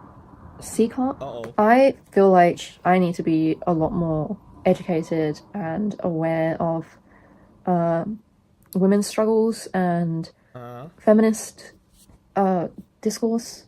So there's a great transphobic feminist who is unfortunately very transphobic, but she did write one good book, which is called Invisible Women, which I think is a really good layman's guide to not just how women end up disadvantaged in many very real and measurable ways, but the thinking behind how they get disadvantaged. Like, the way that society is arranged such that women are disadvantaged. So a great example in Invisible Women is... It is a great book. I think, honestly, if I was going to give every woman like their first book on feminism, again, the writer, massive transphobe, massive TERF, but unfortunately this book is, as far as I've read, has nothing sus in it, and is very much like dedicated to the data. But there's some great stuff in there. For example, it is just difficult to find as much data with women having recorded voices in many different domains as men. There's just way more data about male communication than female communication, right? So when we're training voice recognition stuff, it has higher accuracy on male voices than women's voices. Now that sounds like a minor thing. Unless you're Scottish. Now, that might be a problem with, like, Alexa or Siri or whatever, but now you can apply that same problem to, like, medical data, because there just happens to be a bunch more data for men than there are for women, which means, when we're trying to use AI to figure out whether you've got a fucking lesion in your, like, lungs that indicates you've got cancer, well, it's going to be more accurate for men than for women. What about car crashes? Well, the crash test dummies, guess what? They're built around men, which means that cars have been designed to meet the safety criteria for male bodies. Seatbelts are designed for male bodies. So that's actually changed from 2022 models onwards. That's now turned into law, but it's only since 2022, meaning that like 90% of cars on roads do not meet that safety standard for women. Yes. So these are things that are changing, in part thanks to the advocacy of this book. Like, it was a very effective text. But yeah, like, women were just not accounted for. So because it was expensive to have two kinds of crash test dummy, so let's just have one, and it's the boy, it's the guy. So yeah, they would be far more likely to die in car collisions, which is really fucked up. So I think this is a good place for someone like her to start, because clearly she's able to understand things, but it's not so much theory based as it is like, hey, here's like objective stacks of logic that indicate why things are worse for women from like a, you know, quantitative perspective. And I think it's a very good baseline for understanding issues of feminism, because then when you start to dig into it, you're like, okay, well, why? Is it because men are evil and hate women? No. It's because it's cheaper to have one kind of crash test dummy. The regulations are all built around that one kind of crash test dummy. And all the people in charge are men, which means that they're just unlikely to even think for a moment that they need to account for other people because they're already accounted for. So whether or not it even makes sense for their body type is not a consideration they have, because it already does. So why would you need to think about it? People are lazy. Their brains are not going to look at solved problems that are solved for them and usually think about whether they should be solved for other people. Unless they're woke! Like me. Smug's bottom line is that her aesthetics are off? Yes. Correct. That's all I've had to say today. Correct. If he was truly sexist, Smug would be calling the updates to car crash standards misandrist. No, I think car crashes kill more men. She's very transphobic. Just say she's a British author. Yeah, she is a... Sorry. Yes, True. She is a female British writer and therefore is transphobic. I'm sorry. Yes. As what is a usual, woman? Female British writer. As per... You know what, Lottie? You know what? Yes, ironic sexism has been a part of my brand, and yet I got more feminist clout than any other streamer you can name. I will fight them. I will beat them. I will beat them on the... Motherfucker, you haven't read shit. Name 3 books, feminist. You think I need to read to beat you, dude? There it is. He's not a reader. Doesn't even read. He can't even read through those sunglasses. Yeah. You know what those are? You know what those are? Opaque lenses. He's been blind this entire time. He sees nothing. Look, Wiz. I only see the truth. Justice is blind. Wiz, tell me quickly. How many fingers am I holding up? You don't have fingers. Wow. Okay. Where am I? Where am I on the screen? Or you have 2 fingers, actually. Where am I on the screen, Wiz? Might just be Where fingers. am I on the screen? Or is it 4? Where am I on the screen? Are your fingers? Where am I on the screen? Where are you on your screen? Yep.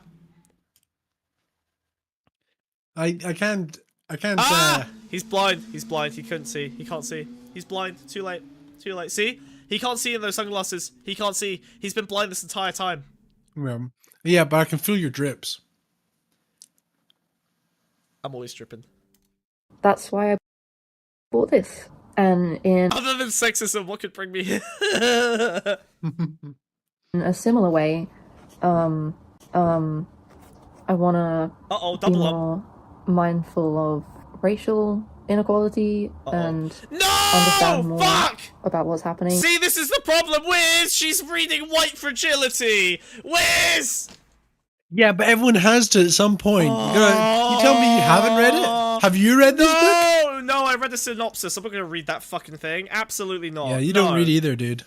Bro, I don't read fucking drivel. Jesus Christ. White Fragility? When you start reading again, no. When you start reading again, you read between 5 and 10 books that you absolutely fucking hate because you think that's what you're supposed to do. But once you got those skills working in, and you can like reasonably deduce what you actually want to read. That's when you can read. This is someone that hasn't read in 15 years. Wrong. She has no framework for understanding what, because you can't tell if a book is going to be good until you read it, or until you have cultivated a way of like identifying where those good books should be coming from. And how do you cultivate it? Not by reading a variety of things. That's incredibly inefficient. How do you cultivate it then? Unfortunately, you have to find community with people who are able to give recommendations. Oh, like Instagram? Like Instagram recommendations? No. Like a fucking what she should do. Okay, hold on. Let me think. Actually, let's make her. Let's. You're right. This is a good point. We should build her a path. Okay. All right. So, let me think for a second. I think it's personally reasonable to shop around with reading. I do it all the time. It's all about shopping around. You need a community. Do you know how much Sam Harris I've read? Oh God, fine. To be clear, reading bad books is good. It's fucking hilarious, by the way. It's good. It's so funny. It's very good for you to read bad books, but obviously you need a lot of like critical thinking and media literacy to read a bad book and then get value out of the bad book. But okay, I think so she's already watching science videos, right? You know what? There are some reputable science people. Oh no, she's reading. You know what? When she says science videos, I know exactly what she's watching. She's watching Veritasium. Probably. No. Bro, you wish. She's watching Veritasium, she's watching Mark Rober, and she's watching, like, Backyard Scientist or something.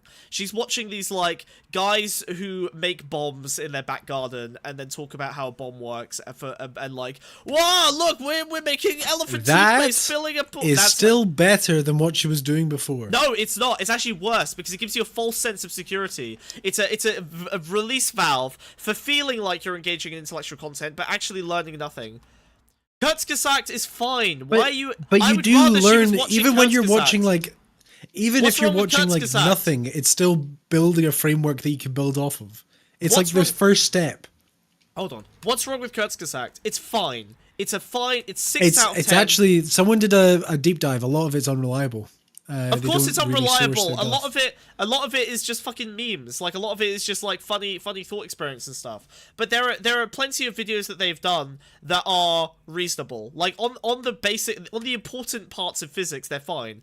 The reason it's unreliable is because they go very deep into speculative physics that sounds super interesting, but is extremely unsupported. And so they'll just take you to like the edge of like spitball physics, and they don't make it. They make it somewhat clear that most of this is speculative and spitball. I'm not talking about the what if we nuke the planet stuff. I'm talking about like the, you know, strange matter videos and black holes and multiverse and shit. No, there are things that they have got like objectively wrong. I think they've even admitted it themselves. Yes, I know they get stuff objectively wrong. Everyone does. Kurzgesagt will kill your sense of graphic design. That's true. It is basically undraw, isn't it? Like it has kind of polluted graphic design for like for a gen. Oh! God damn! Oh! Sorry. Sneezed. All the drawings are bangs? Ah, makes sense. Yes. Because as a white person, I do find it hard to talk about racism. And that's what it says right on the front of this book. So I thought that could be useful. And it's a small book, so I feel like I'll be able to read it pretty quickly. And it's White Fragility by Robin DiAngelo. Yes. Oh, bloody hell. This is The Pink Line, The World's Queer Frontiers. I haven't heard of this. I'm a queer person. I'm bisexual, so I also... Is that queer, Wiz? What do you mean? Is she queer? Yeah, she says so. Okay. Oh, okay, cool. I'm queer. Yeah, I know, dude. No, don't have to tell me. No, don't have to tell me that. No, helicopter meme. I got chewed up in the blades. No. Don't have to tell me twice, dude. Tell me something I don't know. Hello, what's a VTuber? It's a virgin tuber. These are small root plants in the potato family that you grow in water rather than soil. The name virgin tuber comes from the fact that it is unadulterated with the nutrients that come in soil, and so grows purely in water. Many classes use them as a science experiment to learn how to grow a plant. What are you talking about, dude? It means we're cartoons. I don't know what you're talking about. That's the other thing. What are you talking about? I'm talking about the virgin tuber, a well-known member of the potato plant family, otherwise known as potatus, which is the Latin for potato. You're wolf-maxing right now, dude. Many science facts available here. It's not playing as ironic. It's not playing as ironic. It wasn't meant to. So I feel like these are things I need to know about, and I don't. I feel like there's a lot of my pet. What's the opposite of a pet peeve? The thing that makes me cum is Spreading misinformation online, obviously. Tell me something Yeah, I else. bet there's per girl's bang. Critical. I'm basically Wikipedia. You can ask me anything, and I'll be able to fully explain to you the entire concept very succinctly and reasonably. Yes, ask me anything. What happened in Awareness. season 9, episode 2 of Doctor Who? Yeah, sure. So, Peter Capaldi is trapped for billions of years in a crystal. You think that happened in episode 2 of season 9? I don't know. The fucking pacing of Doctor Who is all over the fucking shop. But Explain what a You woman wish it is. A was. woman is an adult human female, or someone who identifies as female. Centrism, baby. Or there's one on the screen right now. I don't know what this guy. How old am I? You are 6,969 years old. Clues in your name. Nice try. Next question. I'm lacking. Happy birthday.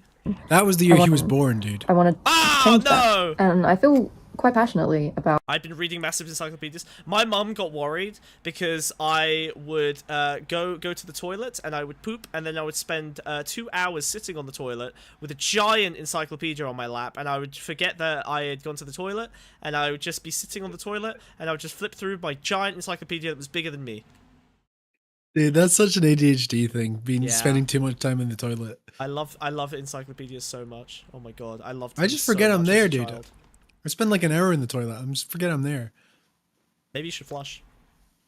LGBT rights, and I want to be able to communicate that more and know what I'm talking about, know how to defend what I believe in. But this is a big book. Oh my god, this is the biggest out of all of these. Next book is Let's Talk, and I'm not sure how to pronounce this person's name. I'm Nihal Arthanaika with Okay, Nihal Arthanaika. Okay, Wait a minute. that's not I so feel bad. like I've Nihal read this. Arthanaika. Wait, hold on. Have I read this? Let's talk. Oh god, show me How the to have fucking better conversations. bitch! Show me the cover. Because I am The book's called Let's Talk. quite an It's got introvert, powers on it. and I Oh, definitely okay, I haven't read this. I'm thinking of a different book. I'm thinking of a BLM book. I doubt you've read anything, dude. Shut the fuck up. have struggled with social interactions. I've gotten a lot better yeah, over the I years, definitely haven't read but this. it's still something I'm a little insecure about. Sometimes I feel like I'm talking to someone and I have no idea what to say, and I don't know if that's necessarily what this book is about. I think it's more about like understanding each other and listening, and yeah, how we can connect with each other. And Yeah, they lost me. Nah. Speech and talking are evolutionary mechanisms designed to intellectually destroy and humiliate your opponent in the marketplace of ideas for the sake of sexual conquest. There is no other reason to communicate with Why don't humans. you Right, do that then? Let's move on, because I've already fucked your mum, and no other woman takes your opinion seriously. Oh, you thought you were gonna get me with that? You thought you were gonna get me with that? You just got It's fucking funny you think my owned. mum takes my opinion seriously. Not anymore after I fucking destroyed you, bro. Whoa. Whoa. Okay, alright, I think we're done here. Let's talk, have better conversations. Yes, use Cheeto's referral link and he'll get a 7% kickback on the Glitter Bell. Next book. Alright, I'm done listening to women. What did we learn today, Wiz? That you, whenever something hits too close to home, you attack at the most obvious characteristic. Shut the fuck up, you ugly little freaky ass fucking frog. Your hat is stupid. Your hands are gay. You're hiding your disgusting, decrepit little body underneath that lily pad, and no one takes any of your opinions seriously. We're done with I this got a very segment! long neck. We're done with the segment. You know You're what? having a rough one, Fuck. buddy. I'm having a rough one. I'm closing this. We're done. We're done. Cut! Cut! It's all the Cut! drugs in his system. God! I'm so... Dude, I need to stop taking the drugs I'm taking on weekends right before stream. It's actually breaking me, dude. It's crazy. I need to stop. The drugs you've been taking recently is just pure red pill. The drugs I've been taking, I need to... well, I need to dial it back a little bit. Just a little bit. I'm fine. It's okay. It's fine. I'm fine. It's just been a while since I've been on the hard stuff. I'm talking... Whoa. Vodka Red Bull. I'm talking a little puff of marijuana. I'm talking powder. Wiz. Chowder? Powder. Wiz. Chowder, like the soup? I'm talking, no. Pure, the white stuff. Pure, unadulterated. 3 packets of granulated sugar in my morning cappuccino, okay? Whoa. I know. Honestly, the come down, you could not imagine. He's back on the muck. He's bad on the muck. Back on the muck. Look, it's the only thing that keeps me going, alright? In the tough days, I put 3 sugars in my coffee. Bam! I'm up! Oh my god, nothing gives you a hit like that. Monster with 5 spoonfuls of sugar. Like Javier Malay. No way Malay's drinking Monster with 5 sugars. That's insane, dude. What? He's a powerful guy. What a hero. Kind of, I might vote for him again. Oh, okay, alright. Wiz, can you I need to go pee, actually. You know what? Why don't you carry this thing? Alright, okay. I'm coming down hard. Bye-bye. I'll be right back. I'll be back with a little Bye-bye. present for you as well, okay? Alright, don't you worry. Cool. Alright, is he Alright. gone? No, I'm not gone yet. I'm still here. Is he gone? What? I think he's gone. Okay, now I'm gone. Alright, gang. Whoa, why are you still there? Get lost. I was lying to see if you were going to do something You're not sus. allowed to hear this next bit. Okay, fine. I'm going to go for real. I do actually have Lego Optimus Prime. I bought it as a celebration with my first paycheck from my last job. I'm not here. I bought Don't it. worry. Okay, what we're going to talk about? Scottish politics, Scottish politics, No! Scottish politics, Oh drama. my god! Alright, you have to. Fine. You have to give them something. Wait, I'm fuck actually gonna off. go. I'm gonna go. Fuck off. I'll talk to you later. Bye. Have you guys seen that the Scottish First Minister resigned? Do you guys know why he resigned? Currently, so Scotland's got devolved powers. It's like our own little government that we all hang out in, and we can make our own little devolved decisions about regional politics and stuff like that, right? And in the most recent election, the majority party, the SNP, won the election by siding with the Green Party. So the Green Party, very left wing, very environmentalist sort of stuff, right? And the way the coalition came to be is they signed an agreement, which was like better, environmental tariffs and stuff like that. Stuff like mostly environmental stuff, and then there was also stuff about support for the trans right bills and stuff like that, right? However, recently the SNP found that they could no longer meet the goals of the agreement they made with the Greens, be that through lack of funding, XYZ, and also very controversially, Scotland removed the ability to get puberty blockers from under 18s, right? Because that was a service they offered. The SNP recently got rid of it off the back of all the backlash with the gender reform bill and stuff like that, and the anti-hate discrimination bill that the Tories blocked. So off the back of those two things sort of falling through, the Greens were quite unhappy with SNP, right? So Hamza Yousaf, the First Minister of Scotland, a bit like the Prime Minister or the President of Scotland, right, if we're translating it, he ended the coalition with the Greens, completely kicked them out of the party. They lost all political power within his government. Bye-bye, see you later, losers, you're out of here, right?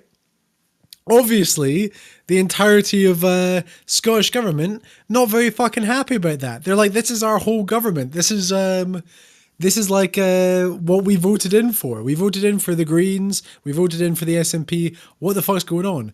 Hamza Yousaf, boy, does he feel the wrath. He gets 2 votes of no confidence from across the entire party. So we're talking about Labour MPs, we're talking about Conservatives, we're talking about Greens, we're talking about fellow SNP members, voted him with a vote of no confidence as First Minister twice.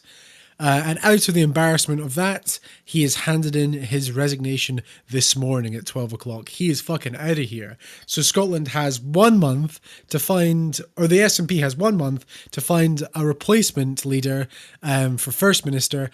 Otherwise, a general election will be called. Very dramatic, very big news for Scotland. Everything's up in the air. We don't really know where it's going. Nope, the SNP don't have majority. They only got majority because they partnered up with the Greens, which is crazy because SNP's very slowly been losing power because obviously Indie Ref didn't happen. Nicola Sturgeon got kicked out of being First Minister due to personal scandal because of her husband was hiding money and hiding SNP party money. So the SNP stock's way down. They're going way down. They're hemorrhaging voters basically.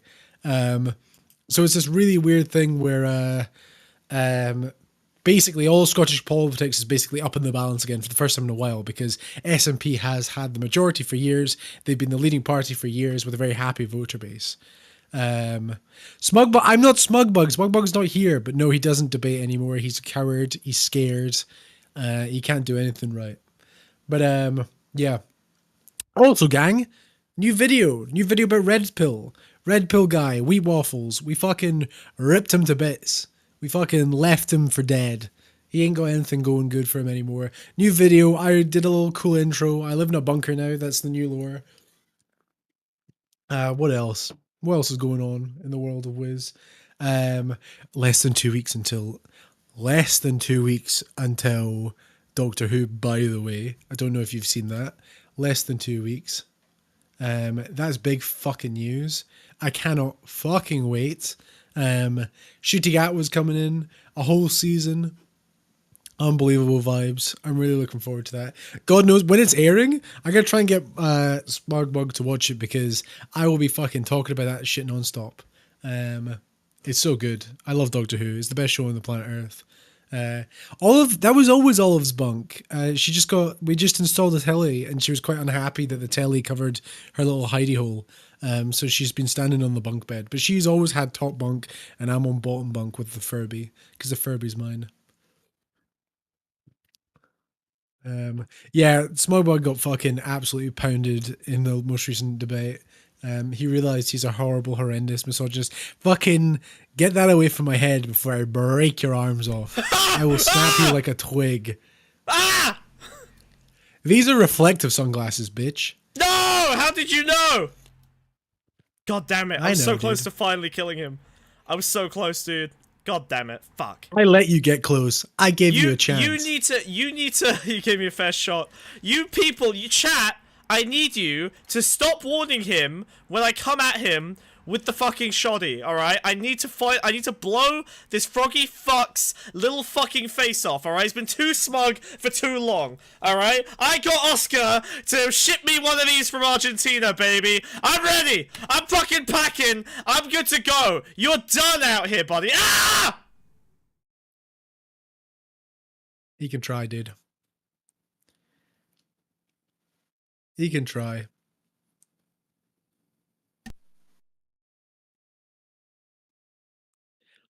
He doesn't even know what's going on. Disgusting little thing, isn't he? It's so gross. Oh my god, fuck, shit. I just got sent to the fucking Shadow Realm. God damn. Holy fuck. Jesus. All my shit just fucking crashed. Are you okay? Did stream die? Yeah, I'm doing good, dude. What the fuck just happened? Nah, stream can't die, I'm here. Oh god, alright. Anyway. But now I've got this, alright? I'm ready. I'm ready, I'm willing. Okay? I'm going.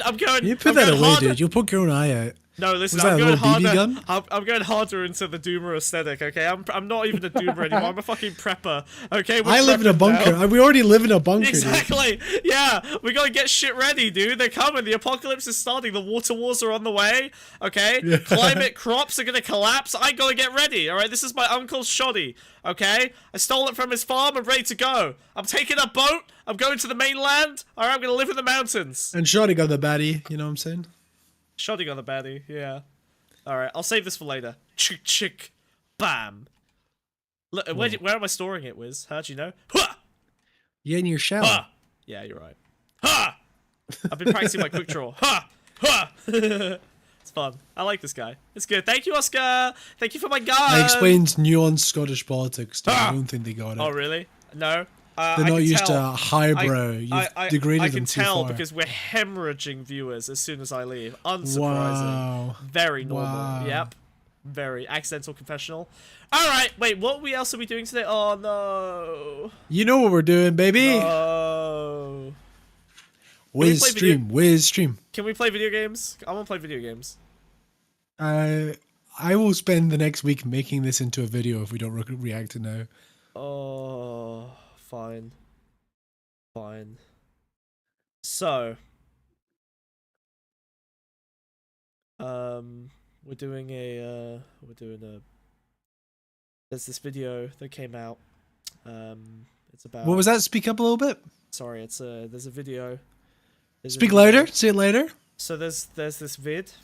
Someone somewhere cares about this TV show television procedural called I think it's called Mr. Who, and basically he's like a magician that runs around teleporting around the astronauts, and he solves crimes and mysteries by aliens. It's a bit Actually, like I don't want to watch your gay anime. Let's talk about Doctor Who instead. Oh my god. Oh. I'm gonna make this. Let's fucking go. In the same way that you've made so much footage of me talking about Destiny unusable, I'm gonna make this Doctor Who segment. I'm gonna crash this fucking shit. You can. I will just steamroll you. I've got a lot to say about this. All right, let's see how we do. Fine. All right. Unlike you with Destiny, I've got my own opinions when it comes to this. Shut up. You know that doesn't work. I'm not Chris. Okay. You pipe down. You wish, dude. You wish. I wish I had. You only know him at a social embarrassment about Destiny. I want you to know. Right, gang. Like, okay, so set up ADHD some context for this. In every opportunity, it's so like the clicks it's taking. You will like this video when we start watching. Gang, let me do the intro, Smugbug. Shut your hole. Right, okay. Fine, gang, some context, okay? Doctor now. Who is back. Start from now. Okay, gang, So some context. So if you start now, perfect. Okay, start. Okay, gang. Okay, so start talking, and then we can cut here. I'm gonna kill you. Yeah, how'd you... yeah. You know how we're always talking about stuff I care about? Well, this is the one time I get to whiz. In fact, I'm gonna tell you what. We're gonna swap sides, motherfucker. You are taking the pride position up here on my leaf. I'm gonna come sit on your lily pad. You're gonna go up on my leaf, and we're gonna see how you like it when I throw shit at you for no fucking reason all fucking day over everything Doctor you care Who, about. do you think you'll be able to stand a chance? I'm going to fucking obliterate on my you, chosen subject? Let's commit, alright? We're doing a whiz stream, okay? Where's my spare lily pad? Boom. Okay, I'm gonna sit on the lily pad over here. You are going to run the stream, okay? Alright? I'm gonna whiz and you're gonna smug bug, alright? Let's see how you fucking also, like it. Also, Oscar, hello Oscar, what are you up to? That's not what I would do Oscar. in that situation. Scotland forever! That's right, dude. That's right, okay. dude. Damn fucking right, dude. I gave Wiz the stream for 3 seconds and you made it unlistenable garbage. Thank you, Oscar. Jesus Christ. Alright, Wiz, you are now in the Also, let me pause. Give me the ability to pause the video. You have the ability to pause, you fucking cretin. Right. Alright. Okay. What we're looking at here, Doctor Who's coming back, right? But what's important about this Doctor Who casting, it's a brand new actor playing the Doctor, is it is a black gay man from Scotland. Scandalous. Important context as well. The showrunner, the writer, is the person that brought the show back in 2005. So it's a return to form.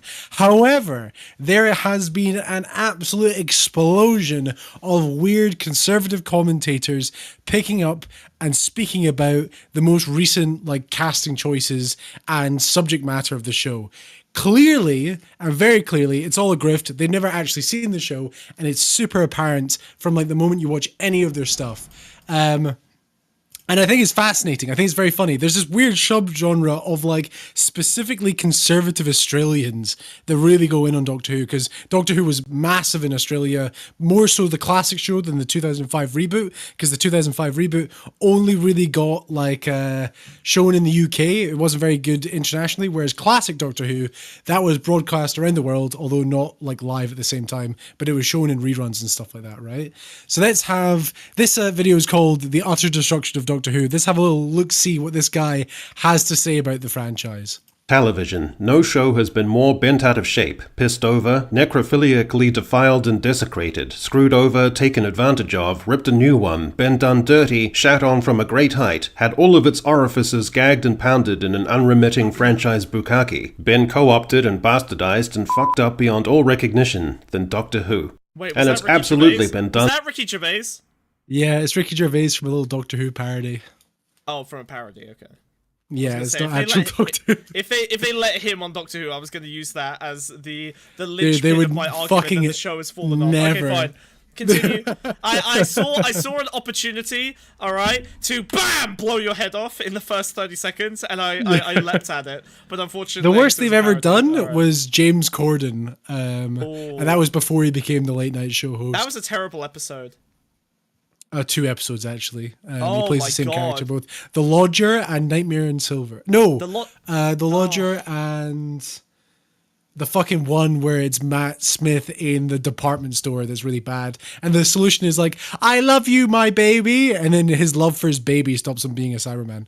Right, let's go. By design, by a cadre of people that seem much more interested in their activism than anything creative that they've been hired to do.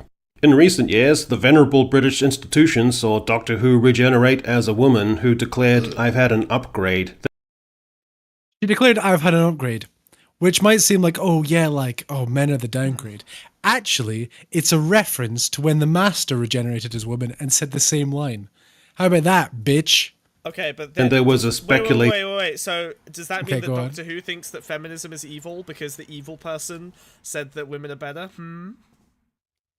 If you watched Missy's arc, you'd know that she's not the evil incarnation of the Master. In fact, she What? redeems herself and stands with the Doctor at the end. Someone Against clearly didn't finish season 10. I honestly, I really hated Missy as the Master. I really liked John Sims Missy as the is Master. the best No, incarnation I loved of the John Master. Sims as the So much Master. so, where it goes, it's very want- interesting how it develops want- John Sims' Master as well. I want gay Moriarty Master. I think Doctor Who should be Sherlock and the Master should be Moriarty, and that's way more fun for me. Well, I you can't that buy dynamic. taste. What do you mean? That's literally how Doctor Who was for 50 years. Oh my god, I'm gonna unironically defend the conservative opinion. Also, that is the dynamic. In season 10, there's a whole area where basically the Doctor's got the Master, Missy, as a prisoner and uses her to help her solve his crimes. Oh, okay, fine. Lesbian relationship with one of her companions. A lesbian relationship that doesn't actually happen. There's an inclination that they might have something for each other, but Queer-baiting? nothing Was it just gay actually baiting? happens between. Queer-baiting? It is queer baiting, and it is Wow! from Chris Chibnall, who is the worst showrunner. Not because Jodie Whittaker is a woman. A lot of people attribute it to the fact that she was a woman. In fact, it was just incompetent writing from Chris Chibnall for the entirety of Jodie's run. Chris Chibnall is why I hate Doctor Who and why I will never watch it again, and I'm completely done with it. I loved Doctor Who up until probably most of the way through David Tennant, and then Matt Smith. Oh god, was horrible, garbage. Chris awful, bad. Chibnall didn't write many episodes of Doctor Who. He Really? wrote Well, he was the Dinosaurs on a showrunner, right? Spaceship. He was the showrunner from Jodie's era. Okay, You're so what- confusing Stephen Moffat. I with hate Chris him as Chibnall. well. I think. Stephen Moffat, that's warranted. His first 3 seasons with Matt Smith are, despite being like quite cleverly written, they're a bit contrived. They repeat the same series finale, and the way he approaches women, at least in the first 3 seasons when it's not Capaldi, super strange. One of his quotes is, "Yeah, I love Amy Pond. She's a naughty girl in the TARDIS." Oh, That was like, wow. that was You his know like what? design philosophy. I'm gonna tell you. I'm gonna give you direct access to my brain for a moment. Okay, are you ready? If you ask me, describe why you don't like Doctor Who.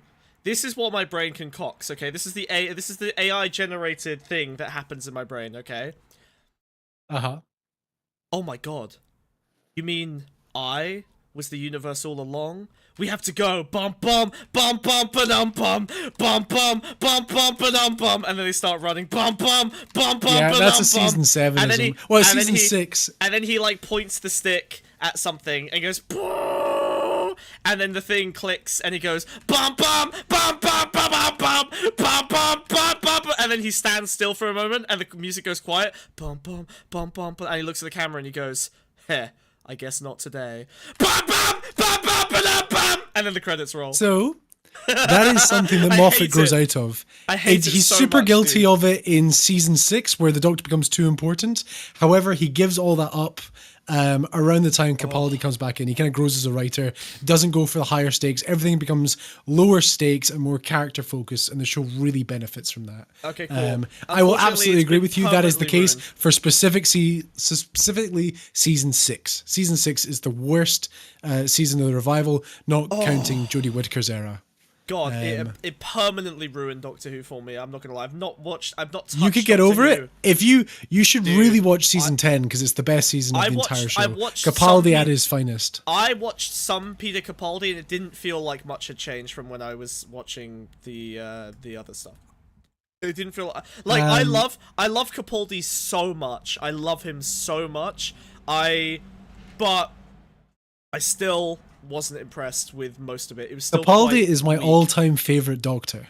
Mine too. And I'm like an actor, from an actor perspective, I agree. But I just don't like the show. For me, from a character perspective, he's a great actor. But his character of the Doctor is the finest version of him. He is the oldest, most like wisest. He's very clearly all the Doctors that have been before him, and has learned from it, and is very troubled by it, but has like moved on and become something more. You know. Yeah. But Capaldi's hotter than David Tennant. True. So true. And the show was retconned so that the original Doctor was... No, he's not. What? Sorry. Fuck.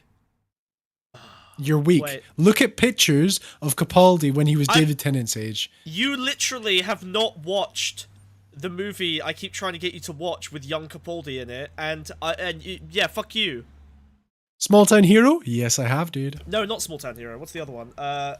Something Cold Shoulder. He's also in The Vicar of Dibley. Did you know that? He plays one of the Vicar of Dibley's love interests. Oh, I didn't know that. Was it Soft Top Hard Shoulder? Oh god, it's so fucking good. He's so hot in that. But David Tennant is hotter. Sorry.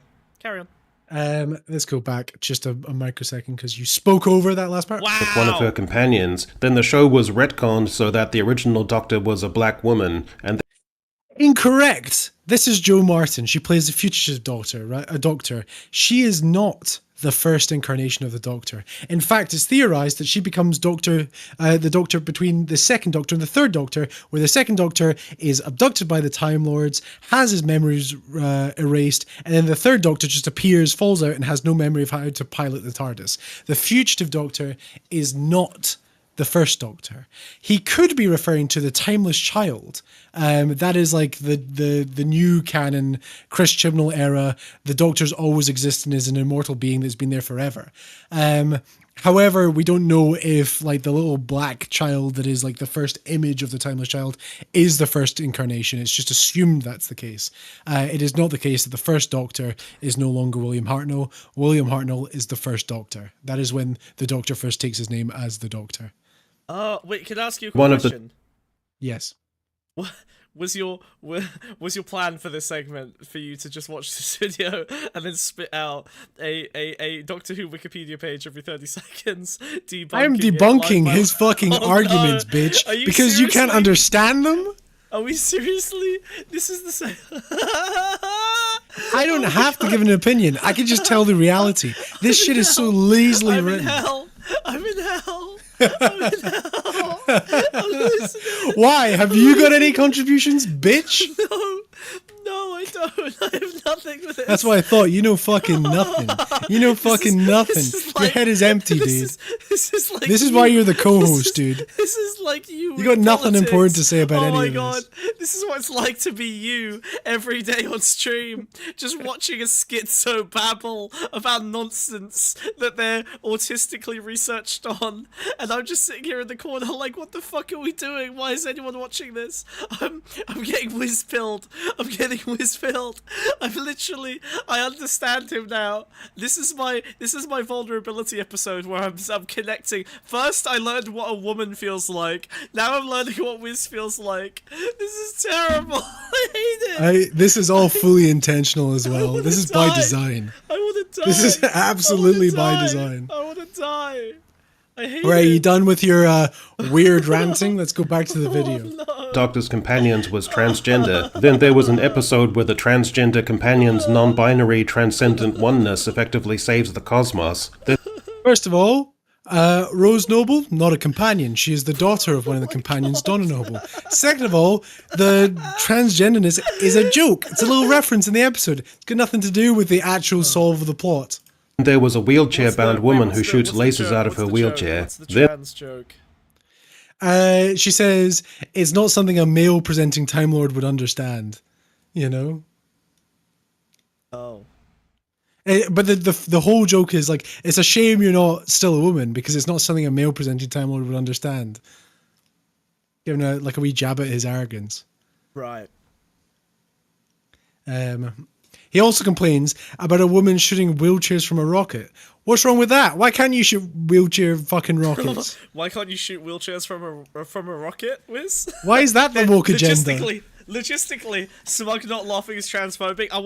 I really appreciate that Glitterbell fully caught my very intentional transphobic reaction, and the reaction was silence. I can't believe that actually worked. I was assuming my transphobic response because I'm so pissed off at Wiz. I'm just the Doctor was played by Joe Martin. However, that version of the Doctor is called the Fugitive Doctor, and it's not told when in the timeline she appears.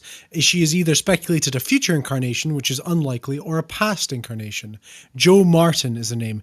I think your list might also leave out John Hurt. Is there room? What? Is there room for like infinite past Doctor Who's? Or do Yes. we know who the? Oh, okay. Yes, there is. How? Before the first one? Because of the Timeless Child retcon.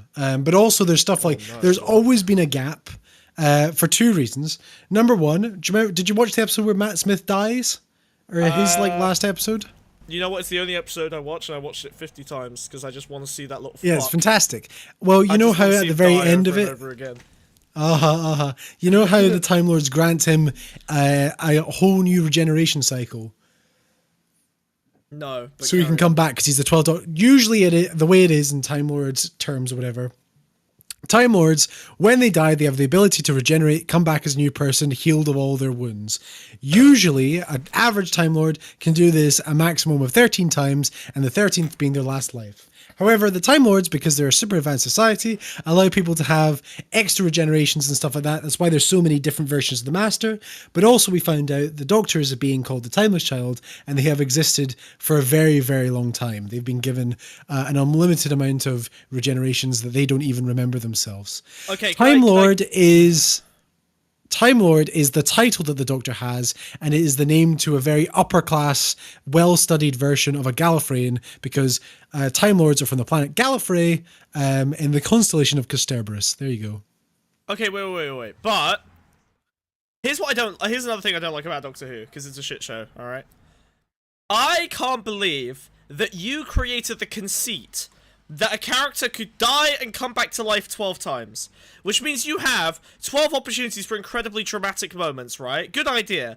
And unlike most shows, where you can't kill the main character, you have 12 opportunities to kill the main character dramatically, but at the 12th one, you're like, you know what? Let's do the same thing all the other shows do and just make our main character unkillable. It's so cucked, it destroys any of the dramatic tension that all the previous 12 deaths ever had, because now they're all pointless. It's so dumb. Not at all. The whole point of the show is it's not finite. He's a god. You don't relate to the Doctor. You're not supposed to relate to the Doctor. Everything you see in the show, you're supposed to see through the eyes of the companion. It's not about relating to him. Who do have finite deaths, by the way. Cool, great. So he's Harry Potter. He's just unbeatable, immutably perfect fucker. He's like, who cares? way more than Harry Potter. That's the whole conceit of the character. It's lame. I liked him better when he was Sherlock. It's like Superman. It's like the whole thing about writing Superman isn't because Superman's powers. It is interesting character developments to do with the fact that you are impossible to defeat. That you are like a god. How do you write an interesting god? Yes, That's Superman, the point of the show. That's why the writing's compelling. Superman, garbage. Dr. Manhattan, that's how you do that concept correctly, obviously, right? Like that. It depends what Superman story you're reading. Well, but yes. Well, even the best ones. Don't say most because you're wrong because you don't read comic books. Even the best ones. I read graphic novels, motherfucker. I read the compilations. Once you retards have decided which ones are the good ones, then I get the graphic novel final output. I don't have to collect little fucking trinkets and X-ray glasses. But there's still tragedy in the Doctor's regenerations. The character dies. Each regeneration is its own independent character. It's a whole different person. The only thing they share is memory. It is absolutely a different protagonist every time they die and come back. The only shared trait is memory and experience.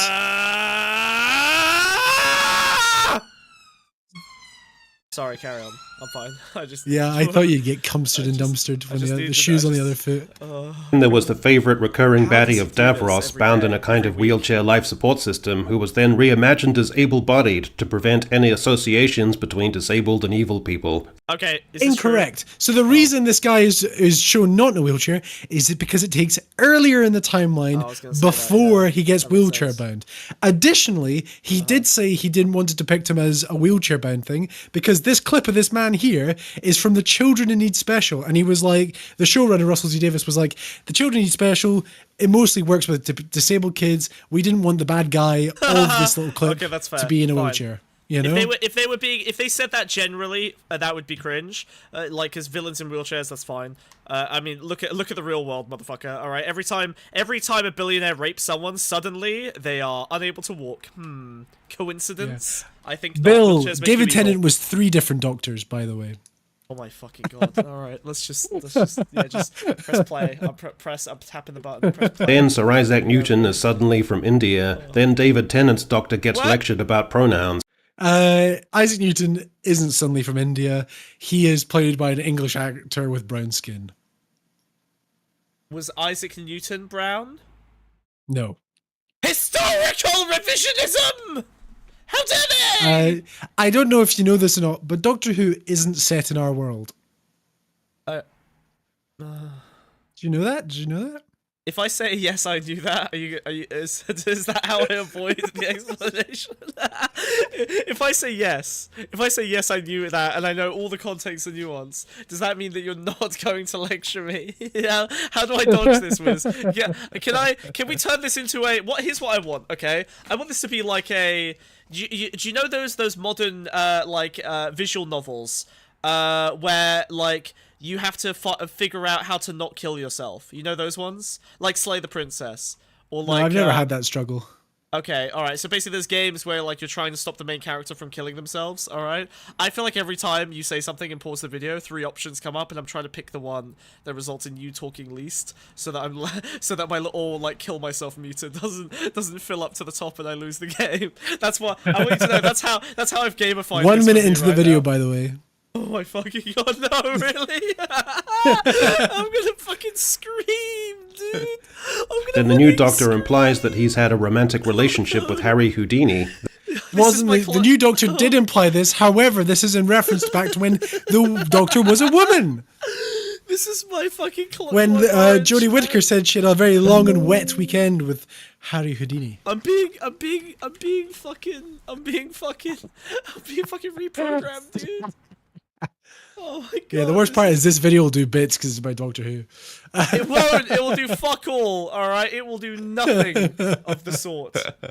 Oh my god. Then there's a huge campy song and dance number featuring Doogie Howser. Then there's a bi-generation with the new doctor being a Bi-generation, what do you think that means? A bi-generation, a bisexual regeneration. No, he just regenerates into 2 different people. Oh. Okay. Wait, what? But How? conservatives. So What? David That Tennant. goes against the rules. David Tennant, right? David Tennant gets killed, and Shitikawa spawns off of him. So now there's David Tennant, and now there's Shitikawa. What? Yeah. They work together? Yeah, to defeat the Toymaker. Just press play.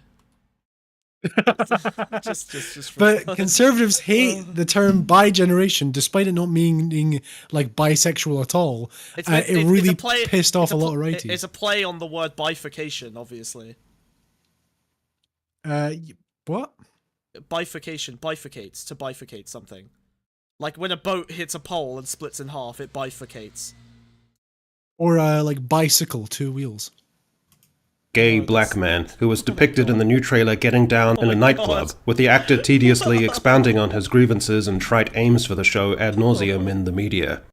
Speaking with Entertainment Weekly about the show, Ncuti Gatwa discussed what was on his wish list for the Is that his Doctor. name? He informed the outlet, Yeah, Ncuti Gatwa. I need a big dance number. That's what I'm going to put into the universe. I need the Doctor to have a big, fierce dance routine that, like, destroys a monster with twerking. Wow, this or maybe man's some death extremely drops, gay. and that's what will drop the monster. Wow. Isn't that fucking great though? Isn't that also, this is a video interview and he says this and he's very clearly joking when he says this as well. Like, Are you really? I don't know. That yeah, sounds there like is no agenda to way. me. There is no way the Doctor's going to defeat a monster with a death drop. There's. Okay. But see, it's in text, which means that it's serious and unironic, Wiz. He's put it in like big scary text as well. Yeah, that is. Oh Oh, my god, God. that is fascism text. Yeah, that's funny. Yeah. Holy fuck, he's gonna do some death trumps on a Dalek. Monster with twerking. Or maybe some death drops, and that's what will drop the monster. While discussing the costumes for the show that designer Pam Down had shown him, Gatwa told Entertainment Weekly, she laid out her sketches on the table and I saw kilts and skirts and all kinds of gender-pushing, societal-pushing outfits, and I was like, yes, let's do all of them. Whether he was being frank or partially glib. Yeah. What, so And he's wearing- a lot of the... So he's gender worn like non-conforming, several yeah. kilts. Okay. From the costumes I've seen, not really, other than kilts. That's disgusting. What the... Wait, seriously? Doctor Who is now wearing kilts? Yeah. Oh, no. What the fuck? Do you know where Shitty Gat was from? Where? Scotland.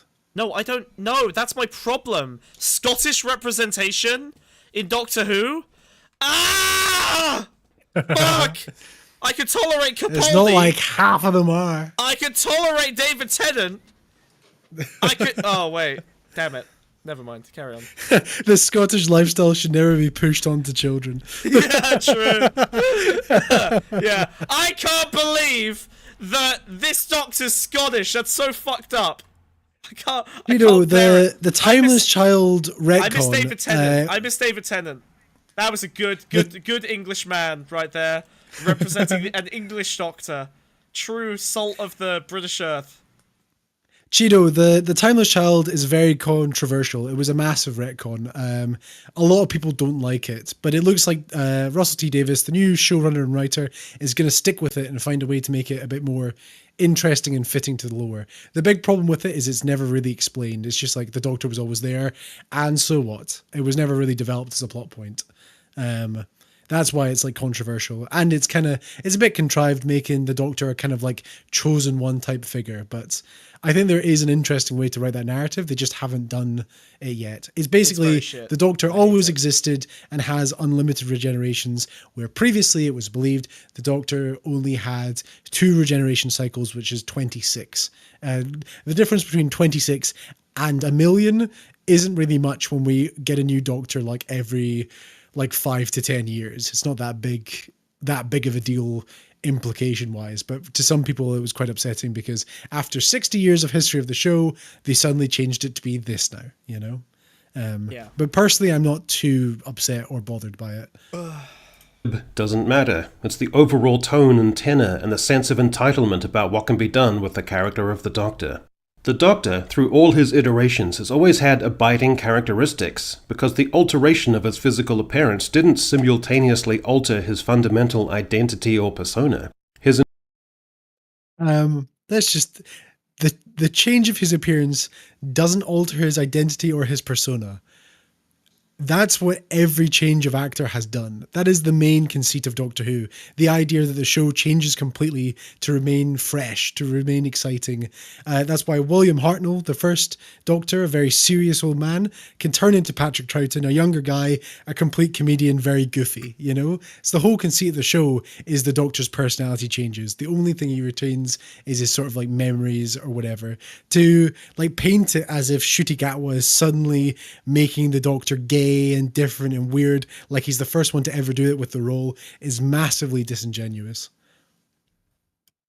His intrinsic identity was maintained through the regenerative process. Each successive actor would put their own idiosyncratic take on the character, whilst faithfully adhering to and observing the essential aspects of the character, because they were essentially the same person. An eccentric, slightly dotty apprehension of things, which was nonetheless subdued and not overplayed. An intellectual curiosity and penchant for going for a toddle through unfamiliar and even dangerous locales. without being overly eager or looking overtly for thrills, protectiveness, I without do being like how overly this guy emotionally is demonstrative. describing Doctor Who in the most colonizer-coded way physically possible. Yeah. That's very funny. It's also like, it's like, yeah, Ncuti Gatwa's Doctor probably will be like this. This has got nothing to do with character. That's more like action, you know? Like, that's just like the traits that he probably will share. I don't think Ncuti Gatwa's Doctor is going to be so far removed from that. He's still the same, like, fundamental person. And an often overlooked or forgotten aspect in the more sensitive modern age, he could also be short with his companions, drolly chiding them for being a little slow on the uptake. He could become flustered, but never overly excitable. He was super intelligent, but also prone to absent-minded and abrupt diversions. But Ncuti Gatwa and the new writing team seem to be going with the premise that the Doctor... The new writing team, by the way, I think it's like 7 out of 8 episodes this season are written by Russell T Davies, the guy that brought it back in 2005. The one other episode is written by Stephen Moffat, the guy that did Matt Smith and Peter Capaldi. There is no new writing team. Doctor is far less the extant, continual Doctor, and is a wholly new persona, one with a sparkling personality and contagious energy, that the Doctor's intrinsic persona is going to abruptly change to wanting to shake his ass in a crowded dance club. Again, this has always been the case, and the Doctor's always been shaking his ass in nightclubs. There's several scenes of that in the show before this. Have big flamboyant dance numbers, defeat a mother... shaking his ass in a nightclub, huh? It is David Tennant at Rose Tyler's thing. Oh no, it's Donna Noble's wedding, isn't it? Da da da da da da da da da da da da da da. You know what I'm talking about? I do actually vaguely remember what you're talking about, yeah. I think you know exactly what I'm talking about. The one with the Santa trees that would spin and kill people. That's it, yeah. Oh yeah, I do remember that, yeah. Oh, actually, well before that, the Doctor Dances, the Stephen Moffat episode with the empty child, where it's all about does the Doctor have sex or not, but instead they say like, oh, do you dance? And it ends with Rose and the Doctor dancing, and Captain Jack comes in, and Captain Jack and the Doctor start dancing. I did love Captain Jack. He was a great character a lot. He was great. He's incredibly gay, and I think Captain Jack is probably bisexual. Sure, I think Captain Jack is probably is what made me not think gay people were cringe. I'm gonna say it. I think he's probably the first. He's cool as hell. He's the first cool gay I think I ever really watched a significant amount of. So yeah, there you go. Also, calling Doctor Who Suddenly Woke is crazy when the finale of season 1 in 2005, Captain Jack kisses both Rose and the Doctor, like back to back. Oh yeah, I remember that. Like, so the idea that suddenly in 2024, 19 years later, now Doctor Who is woke, when it's probably going to be less obtuse than what happened in 2005. Insane. By twerking, and comport himself in a way that, in an airy coincidence, is like a sex-positive, identity-driven millennial. This is the key reason why this series of Doctor Who is destined to fail. People want to see the Doctor, not as a white heterosexual man per se, but as a brilliantly devised character with familiar contours to his characterization. Gatwa. Contours like white skin. Yeah. No, you're right. You're so and right. co. want to discard those contours wholesale in a misguided bid to reinvent, to modernize, to bring the viewing public up to speed, to subvert in a way that is playful, audacious, a little in your face, and teeming with energy and acceptance and diversity. The new Doctor Who has the worst possible thing you could imagine. Pizzazz. The Doctor is endearing. He was never meant to be cool. The Doctor was never meant to be cool. That's not true. Tom Baker was always cool. Yeah, John Pertwee was the fucking sickest. To have so this cool. Doctor on screen and be like the Doctor was never meant to be cool? Are you kidding me? But by cool, he means black. Yeah. By cool, he means the ability to twerk. Nothing wrong with wanting to put your stamp on a character, but if you wholly reimagine it in your own image, then you do a disservice to that character and come across as narcissistic. The irony of saying like wholly reimagining the character is wrong while showing a montage of like 5 different actors that all look completely different within the role is crazy. It's like such a disconnect. I think it is just about skin color. Probably, yeah. Piss off, you lightweight, flaky twats. Gatwa said, "The show was so quintessentially British, and it's a show that has accumulated the power to reflect where Britain is societally. I was like, it would be really interesting to travel through all the subcultures of Britain that it's had in the past up to now through his clothes. This character represents the UK in a weird way, almost like Captain Britain. So how do we tell that story through fashion?" So he's not saying he's going to represent just subcultures in the UK. He's just saying, I could maybe do that through my clothes, like the outfits I'm wearing. I mean, I like the Yes, Captain the Britain idea. Like that is kind of true. Yeah, like our cultural zeitgeist, you know? Yeah, and Show Britain has is very accumulated. diverse. That it makes sense that Australians are doing this because I think enough British people, even the Conservatives, are aware of the diverse kind of like, you know, culture of the UK. Yeah, like we've been more multicultural than most Commonwealth, pretty much all Commonwealth countries for decades, you know. So I think there's still like a fair bit of not pride in that, but acceptance even from the Conservatives that you can't really kick out the brown and black people. You know, even stuff like Windrush. Like there are no Conservatives that are against like Windrush, really. Yeah, that's very true. The power to reflect where Britain is societally. And sorry, Gatwa, but you and the production team's indulgent antics are not using that socio-cultural power accurately or responsibly. Your vision of a bright and jolly and energized sexual and racial and gender utopia and shuffling of society into shape is not where Britain is at. It's an aspirational vision of yours that most of the society around you doesn't especially want to partake in, and in fact comes across, to that generality, as a loud, lame, preening, tacky load of old toss, in which you've... Is that true? Do you think that it comes across that way to the rest of the UK? I mean, what all the like? Well, I mean, I saw that. You're so me right now. This is crazy. I saw that. What do you mean? What are you talking about? Clearly distracted. I'm not distracted by anything. Look, I'm going to be honest with you. I've spent the last like 10 minutes building an immense contraption on stream. I don't know if you've noticed, but I have created a Rube Goldberg machine dedicated to basically do you want me? Can I talk you through? Can I talk you through how this machine works? Okay. You're like Okay, one tangent. All right. So here's what I built. All right, I'm gonna walk you through it. All right, I'm quite proud of it. If I do say so myself, I've been able to dedicate a lot more time and resources to this.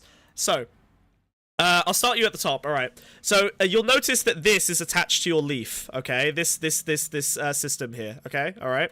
Now, what this does is, as I assume that's my babble, blood dripping out. yes, as you babble and rant about Doctor Who, this is filled up with your accumulated red poisonous prog slime, your vril, if you will, because you get excited and agitated, and you start sweating, and starts filling up this meter. Now, I've conveniently labeled this meter my limit, okay?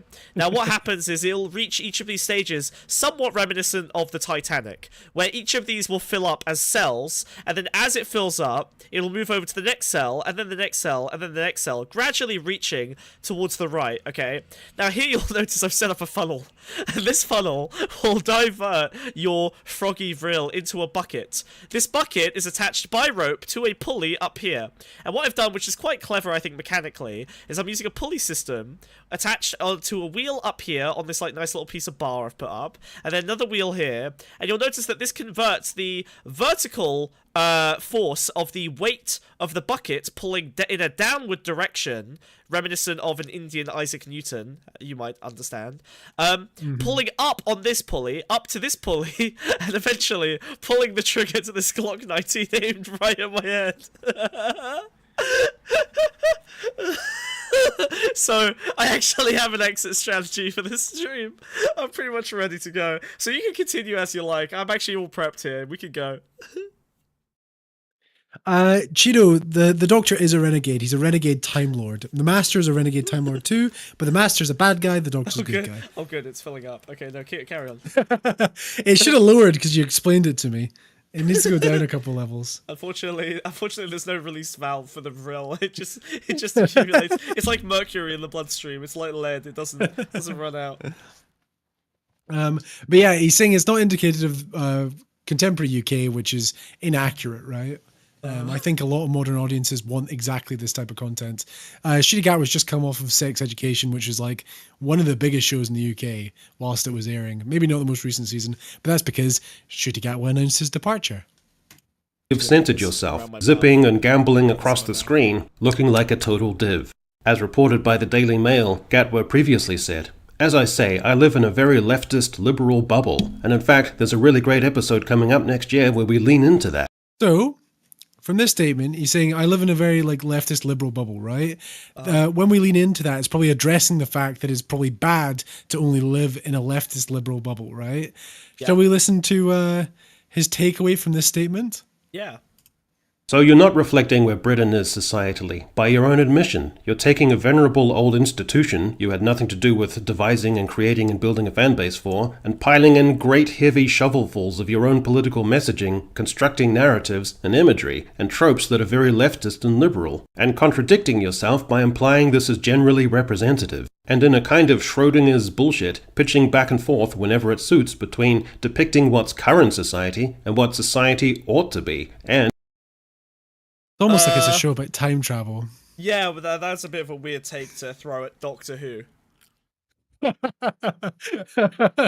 that's a bit weird. Almost. Wow, it's crazy. You're showing us a fantastical world. Oh my god. Yeah. You know what I really hate? It's almost like he'll probably... What? I really hate that, you know those kids in Narnia? I really hate how that book can't decide whether it's about World War II or about a magical fantasy landscape.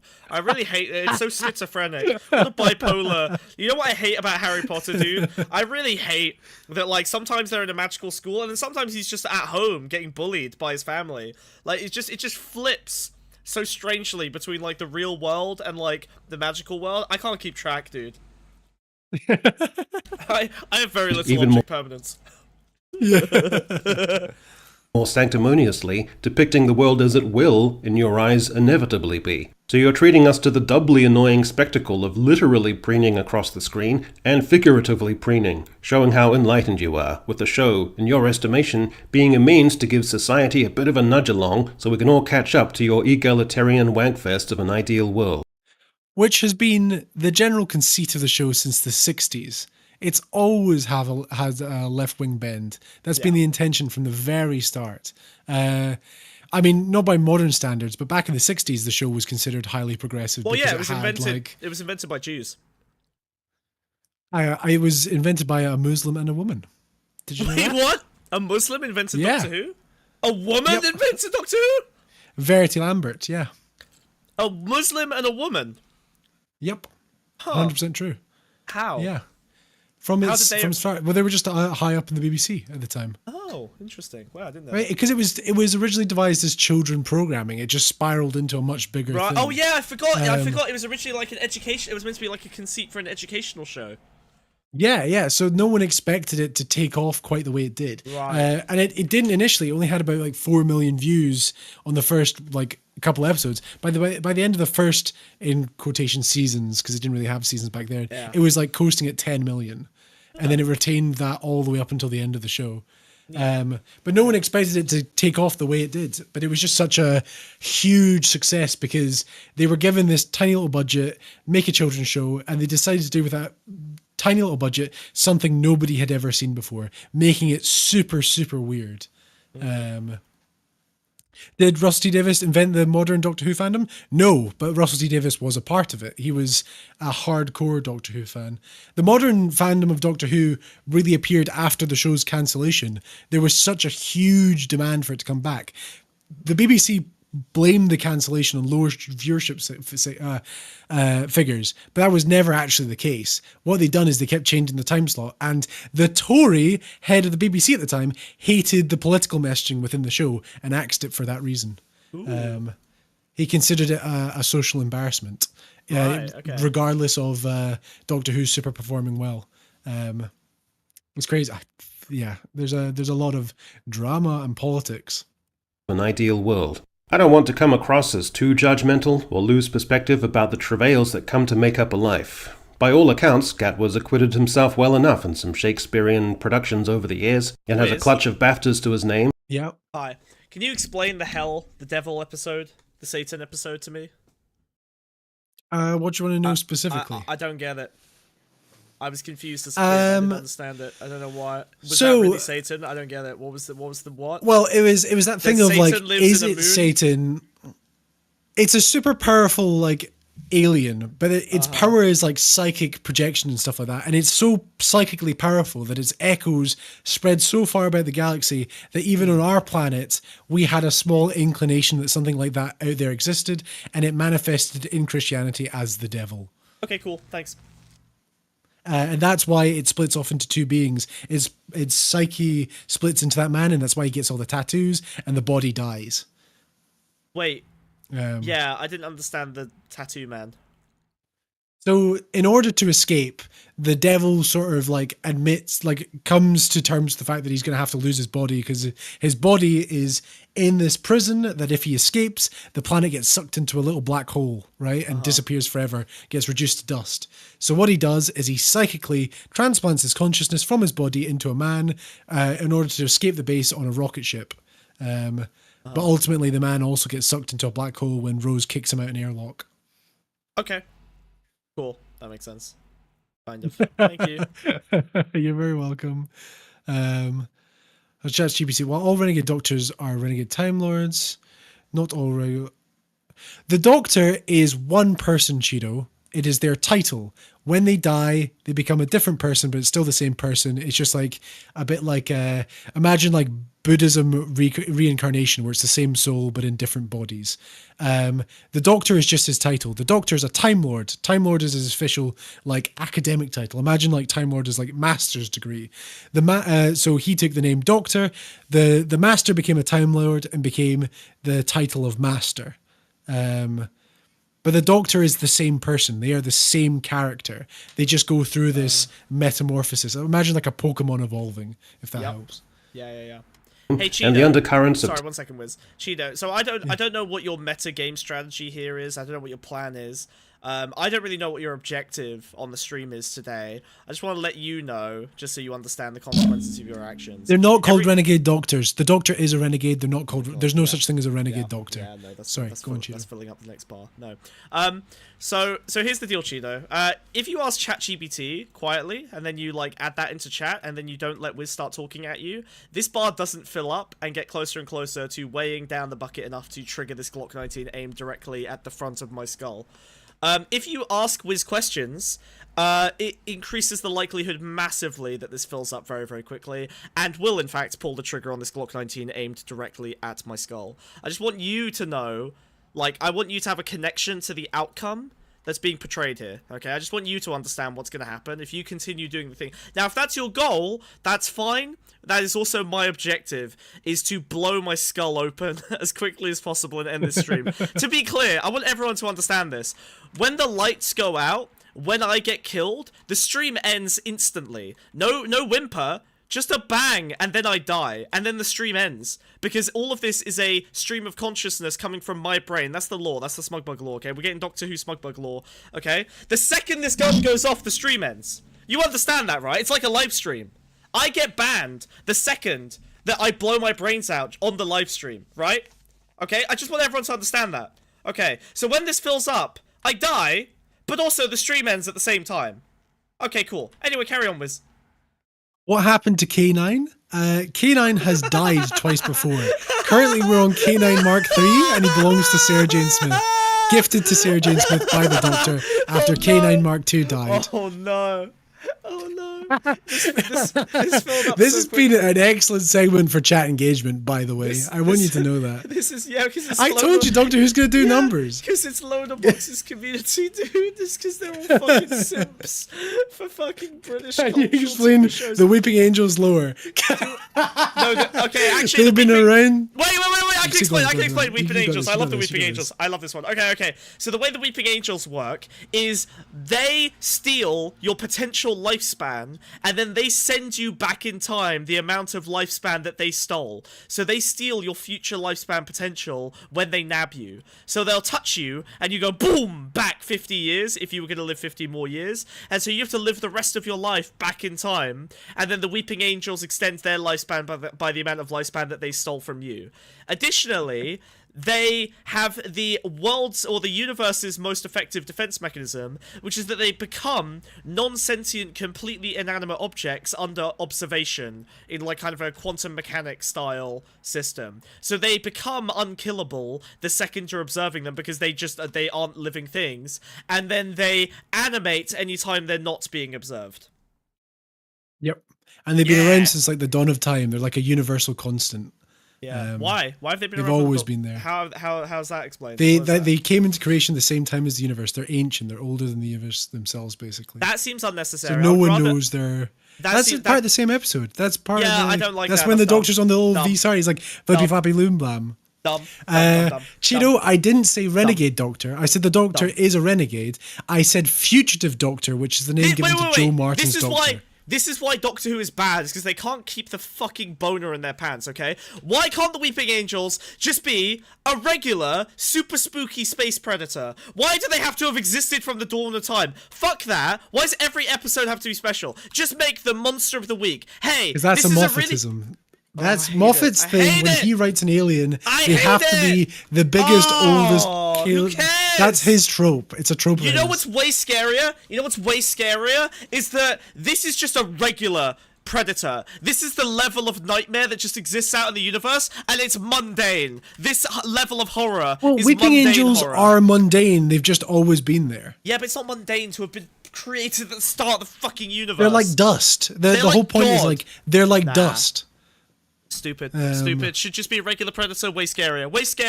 Because it evokes the real. You don't need tigers to have existed from the dawn of the universe to have the primal fear of getting your fucking guts eviscerated by something in the bushes. Moffat's a fucking retard. I hate him. Oh my god, I hate him so much. I hate him. He is everything I hate about writing. Oh my god. Fuck, he ruined Do you know what Doctor Chris Who. Chibnall did? Oh. Chris Chibnall, who is the worst writer of Doctor Who, he further retconned Weeping Angels to be agents of the Time Lords. Cool. How dumb is that? That is the worst thing that I've seen in Doctor Who. I want you Like to the Time know Lords that hire there's- Weeping Angels to assassinate targets. Oh, Wiz, there's now slime trickling into the bucket, just FYI. It's collecting in the You funnel. gotta lose some slime for that fucking rant you went on. That was cathartic for you. It wasn't. It really wasn't. It made me angrier that we're talking about Doctor Who, because I've erased Doctor Who as something I'm allowed to care about in my life, because I used to love it. I grew up on it, and it's been so viscerally fucking ruined in front of me that I like Doctor Who is like I'm That like was in the same episode as the one you're ex-wife- talking about. That's not a Yes! retcon. Yes, it's not a retcon. It's something great was squandered. Great episode. It's in the same done. explanation. I know, and I hate it. Why does it have to be fucking just delete God, point this gun at Moffat. Honestly, I hate him. So much. You agree with H Bomber guy then? I don't know anything. He's got a whole video essay about how Moffat's the fucking devil, and I disagree with him because I think he's wrong. I hate Moffat, especially because he's gay. Moffat's not gay. What? Moffat's not gay? I thought he was gay. River Song's based off his fucking wife, dude. Russell T Davies is gay, and he's the best writer. He's so good. Wait. Oh, okay. Russell T Davies is... So, that is an episode from the Russell T Davies era. However, it was written by Stephen Moffat. Because Stephen Moffat was a writer for Russell T Davies, and then he became the showrunner afterwards. I can see how he got showrunner when he wrote Weeping Angels. That makes sense. Like, I mean, obviously it doesn't make sense, but like, it makes sense. He wrote The Empty Child as well. He wrote Silence in the Library. Oh, Silence Moffat in the Library was wrote... good. Yeah, super. All the really, really good episodes were Moffat. Right. Random bit of Edward lores. I've watched that H-Bomb Moffat video essay first thing every Christmas morning since the year it came out without fail. That sounds fun. He is wrong about the Capaldi episodes. He's so wrong about the Capaldi. Everything else in that video I agree with, apart from the Capaldi episodes where he unfairly puts his model onto those episodes because those episodes don't actually qualify for the same requirements. He's doing a H-Bomber guyism with the same thing he does with Dark Souls 2 and the New Vegas video, where he like overlooks certain things to fit his wider narrative. I love H-Bomber guy though, but he does that sometimes. Mentions that a young man of colour must inevitably experience throughout their formative years are more than worthy of reflection. Gatwa's family having emigrated amidst the upheaval and outrages of the Rwandan War is also poignant. It also happens that, in migrating to Scotland, the family found succor and comfort in a society that is pluralistic, diverse, and defines itself by, and seeks to do the best it can to live up to verities and principles as an enlightened and tolerant democracy. Do you think that describes Scotland accurately as a black man living in it? Oh, Jesus Christ, dude. Seriously. Fucking hell. Oh. How fair do you think that is an assessment? Yeah. Oh look, Scotland? it's the non-binary alien. Wow. It's the pronouns alien. It's the pronouns alien! Are we gonna get to see the pronouns alien? That's gonna be the linchpin of this whole fucking video. Beep the beep. It's actually not, because this video doesn't actually say anything about any episode of Doctor Who, which further goes to my point that he's never watched it. Yeah. He's never watched a single episode of the show. I don't know how he's managed to write this script without ever seeing it. He's written this script off the idea of what Doctor Who might be, alongside a couple Daily Mail articles. Yeah. That's why it's a shame that Ncuti Gatwa came across like a complete twat and talked a load of old bollocks when he made further comments to the magazine Attitude for its May-June issue. Asked about backlash on his assuming the role of Doctor Who and his battle for acceptance, he said, "There's so much white mediocrity that gets celebrated, and black people, we have to be absolutely flawless to get half of that." What's the twerking clip they're using in this? Go back a second. What's this twerking clip they're using? Where? I don't know. There's She-Hulk? She-Hulk. That's from She-Hulk. Yeah, She-Hulk sucks, dude. Okay. Clearly. What do you think of this quote, though? There's so much white mediocrity that gets celebrated, and black people, we have to be absolutely flawless to get half of that. Oh shit, that's based. Who said that? Ncuti Gatwa. Yeah, makes sense. Yeah, you have to be. Yeah, absolutely. Yeah, look at. Yeah, true. Yeah, black people have to be exceptional in order to. They have to not exceptional. They have to be like uncritiquable in order to achieve like similar levels of fame. Like think about the kinds of black people who like really get into like that sort of cultural space. Samuel L. Jackson, Morgan Freeman, people who are just like so god tier compared to 95% of like white actors. And they are like impeccably moral, and there's, at least so far, you know, there doesn't seem to be anything creepy about them. And then you look at like Leonardo DiCaprio with all his like super young wives, like model girlfriends and shit. He still gets work and doesn't really get critiqued enough for that kind of, you know what I mean? Like, or Brad Pitt beating the shit out of his wife or whatever. Like, you know, like the level of like care that black actors have to take in order to stay at that level compared to white actors is pretty clear. Yeah. Yeah. Absolutely. Yeah. That gets celebrated, and black people, we have to be absolutely flawless to get half of that. This is such a prickly and asinine thing to say. Its nasty little relativism and skepticism about achievement standards disparages and undermines, by implication, the struggles and accolades of innumerable white people inside and out of the film industry, denigrates the performing arts structures that saw you showered with praise and reviews, and swats the nose of the industry that has demonstrably become so permissive, so obliging, so keen to account for itself, that it created the conditions for you and the BBC writers to indulge themselves to ludicrous excess with ultra-ideological... This is internally inconsistent. He can't simultaneously complain about the infrastructure and then also complain that the person he's critiquing is critiquing the infrastructure, right? The infrastructure. The infrastructure. Yeah, he hates that they're getting like reviews and accolades for, you know, whatever, Black Doctor Who, but he's also complaining that the Black Doctor Who is critiquing the industry? What? So he's like, don't bite the hand that feeds you, but also I hate the hand that feeds you. So you should be grateful. Hold on. Wait. So you should be grateful for rainbow capitalism giving you fake good reviews just because you're black. But also I hate that rainbow capitalism is giving you fake good reviews just because you're black. Yeah. What? Wait. Yeah. Huh? Yeah. Huh? Wait, this doesn't... But he's talking about fake reviews that don't even exist. Do you know how many episodes Ncuti Gatwa's had? Like 4? 1. Oh, wow, really? Jeez. He's only had 1 episode so far. What, Christmas? Yeah. Well, it's like, what is he basing this off of? Where is he basing his critique from? How is he saying that Ncuti Gatwa was doing X, Y, or Z, you know? Like, how does he know that Shurigatwa Well, is going to get any well, praise hold or on a not? minute, Wiz. Let's be fair. He's a black man running his mouth off. You know, let's not. Christ. Prissy infusions of identity politics into the show you're helming, in a wider industry that has bent over backwards to bend conventions and even historical accuracy to bring in colorblind casting to enable black actors to play Tudor Queen Anne Boleyn or an 11th century Danish Viking, and made revisionist black characters of upward social mobility the norm in Charles Dickens and Jane Austen style shows or adaptations. Also, if mediocrity is such a bugbear to you, diversity, equity, and inclusion. Yep. Wait, why was there a double? What was the double TARDIS thing? What was that? If mediocrity It is is such so- a bugbear to you, diversity. You're like, This is cool. Whoa, that's a cool effect. Wow, I like yeah. that. Well, the whole conceit is like there's this new Double well, Doctor. it's not a new. It's the Double Doctor, and they fight a person called the Toymaker, who is a villain of the first Doctor, and his whole conceit is like interdimensional magic. And by defeating the Toymaker, they win a prize, and this is like the prize: 2 TARDISes. Oh, okay. and inclusion. The new episode's really good, by the way. Like objectively, really good. You haven't seen them. Or DEI. Maybe as we should watch Look how it good it together. looks. Maybe we should do a watch party in Discord. Well, Doctor Who's coming back in less than 2 weeks.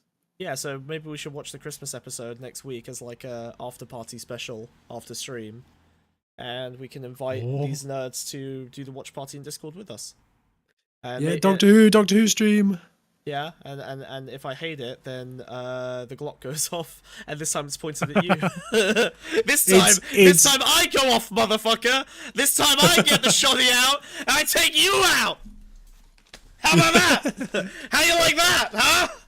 This stream got way more violent the second Oscar gave me a gun. This was a horrible idea. I don't know what he was thinking. I can't believe he signed off on it. I know, right? Can you believe? What's crazy is look how good it looks. Like I'm really holding the gun like perfectly. It's beautiful. I look so. I like how we really graduated. Oh God, we really graduated from me like bald little funny snail guy to like Doomer cap.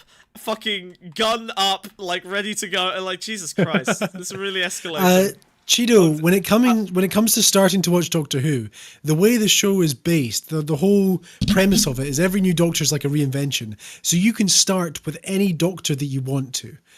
So if you really wanted to, you could start brand new Ncuti Gatwa with his Christmas special, or you could start with David Tennant, or you could start with Matt Smith. It's up to you. There will be allusions to previous episodes, but you can start with any Doctor that you want to, and the show's been designed that way. What a lot of people do is they start with one Doctor and then go back and watch it in reverse order with all the other Doctors. If you watch, usually the way it is, all the story arcs will start and end with the same Doctor. It's the whole point of the show. So it's why it's been able to survive for 60 years. Yes, so unfortunately Wiz is wrong, and in fact you should start with John Pertwee. Okay, let's go. Also a good shout though. John Pertwee's great, but based. maybe you start with. I'd either recommend starting at 2005 with Christopher Eccleston, or you could start with the new stuff. With Ncuti Gatwa. It's up to Or you. John Pertwee. The Green Death, very good starting one, I think. That's not a first episode. What? The Autons is the first episode. No, fuck off. That's a shit one. You got to watch it from the start John of each Doctor. Pertwee- That is No, not a you shit don't. one. Are you No, kidding don't. me? No, you don't. No, you don't. John Pertwee, The Green Death is the best one. Either way, John Pertwee, The Sea Devils is the best John Pertwee special. That's very good as well, but I like The Green Death. Or Inferno, where he goes to the parallel evil Earth.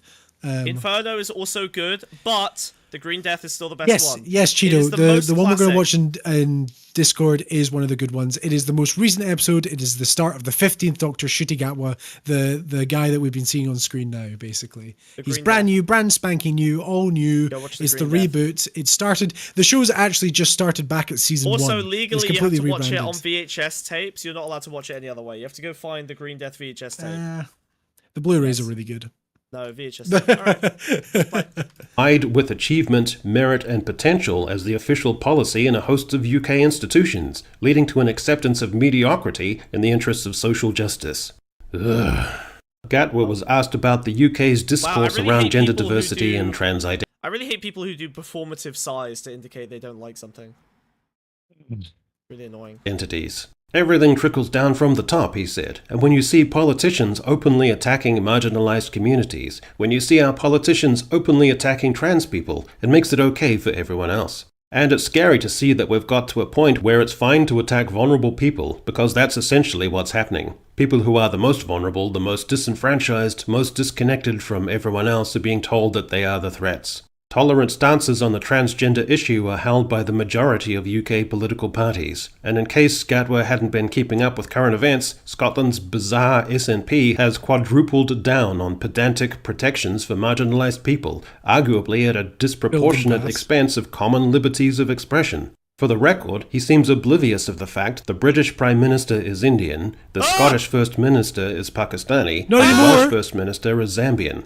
He added, "It's sick because it's a hiding away of your own ineptitude. You're going to put the blame on immigrants, black and brown people, trans people, queer people. To hide the fact that you are not doing anything for people, it's easier to just create discord among people, to divide and conquer, isn't it?" Gatwa said that we've got to keep pushing for more, lots and lots and lots and lots more diversity, lots more inclusion on our screen, lots and lots and lots of it.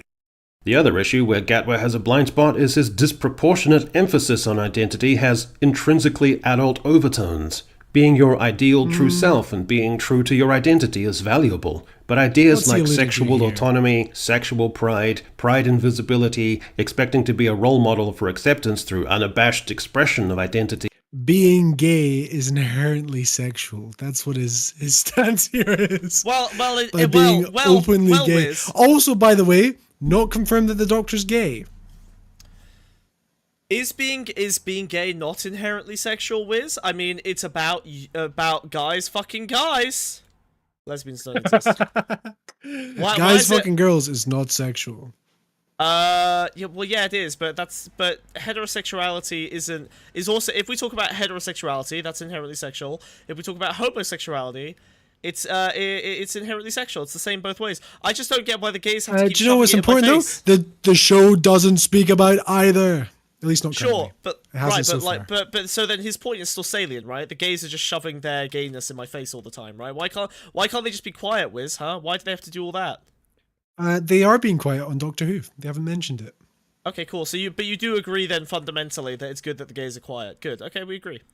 I'd have to see it happen before I had a stance. You'd have to see evidence. You'd have to see evidence of a Yeah, flamboyant I'd have to gay. see lots and lots and You'd have lots to and lots of it. maybe check in Lots a and fucking lots and mirror. lots and lots of Check in a evidence. fucking mirror, you frog.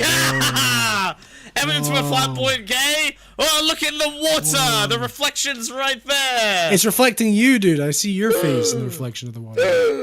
It's reflecting you at an angle. Oh, Jesus. I just You're inhaled making my yourself cigarette. sick. I inhaled my cigarette. I choked on the whole thing.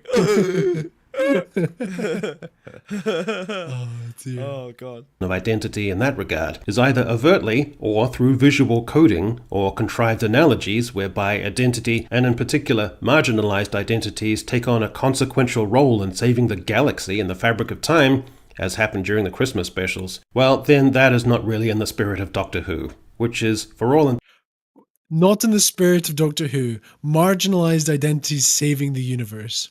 Not in the spirit of Doctor Who. Yeah. Well, I mean, it's usually white. Doctor Who's really, more of a white savior. Martha Jones, dude. Martha Jones. Yeah, but she was white coded, wasn't she? A doctor? Yeah, but she was. There you go.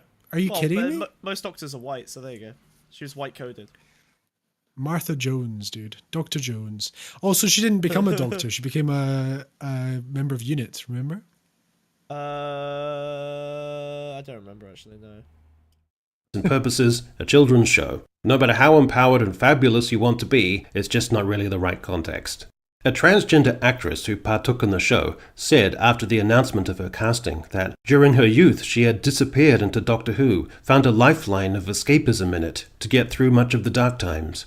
And herein lies the ideal truth. The genius of the Doctor's conception and development as a character, the escapist drama and fun of his adventures, the wistful idea of companionship, of exciting conceits and imagination, that is the swelling heart of the show. That and the cleverness of the science and mechanics of time and world-building and adult dialogue and ironies and drollery would inevitably alchemize to appeal to youngsters. Dumbing down the science fiction in favor of more fantasy elements, maundering on about diversity, jarringly adding on... Dumbing down the science fiction. How highbrow does he think Doctor Who is?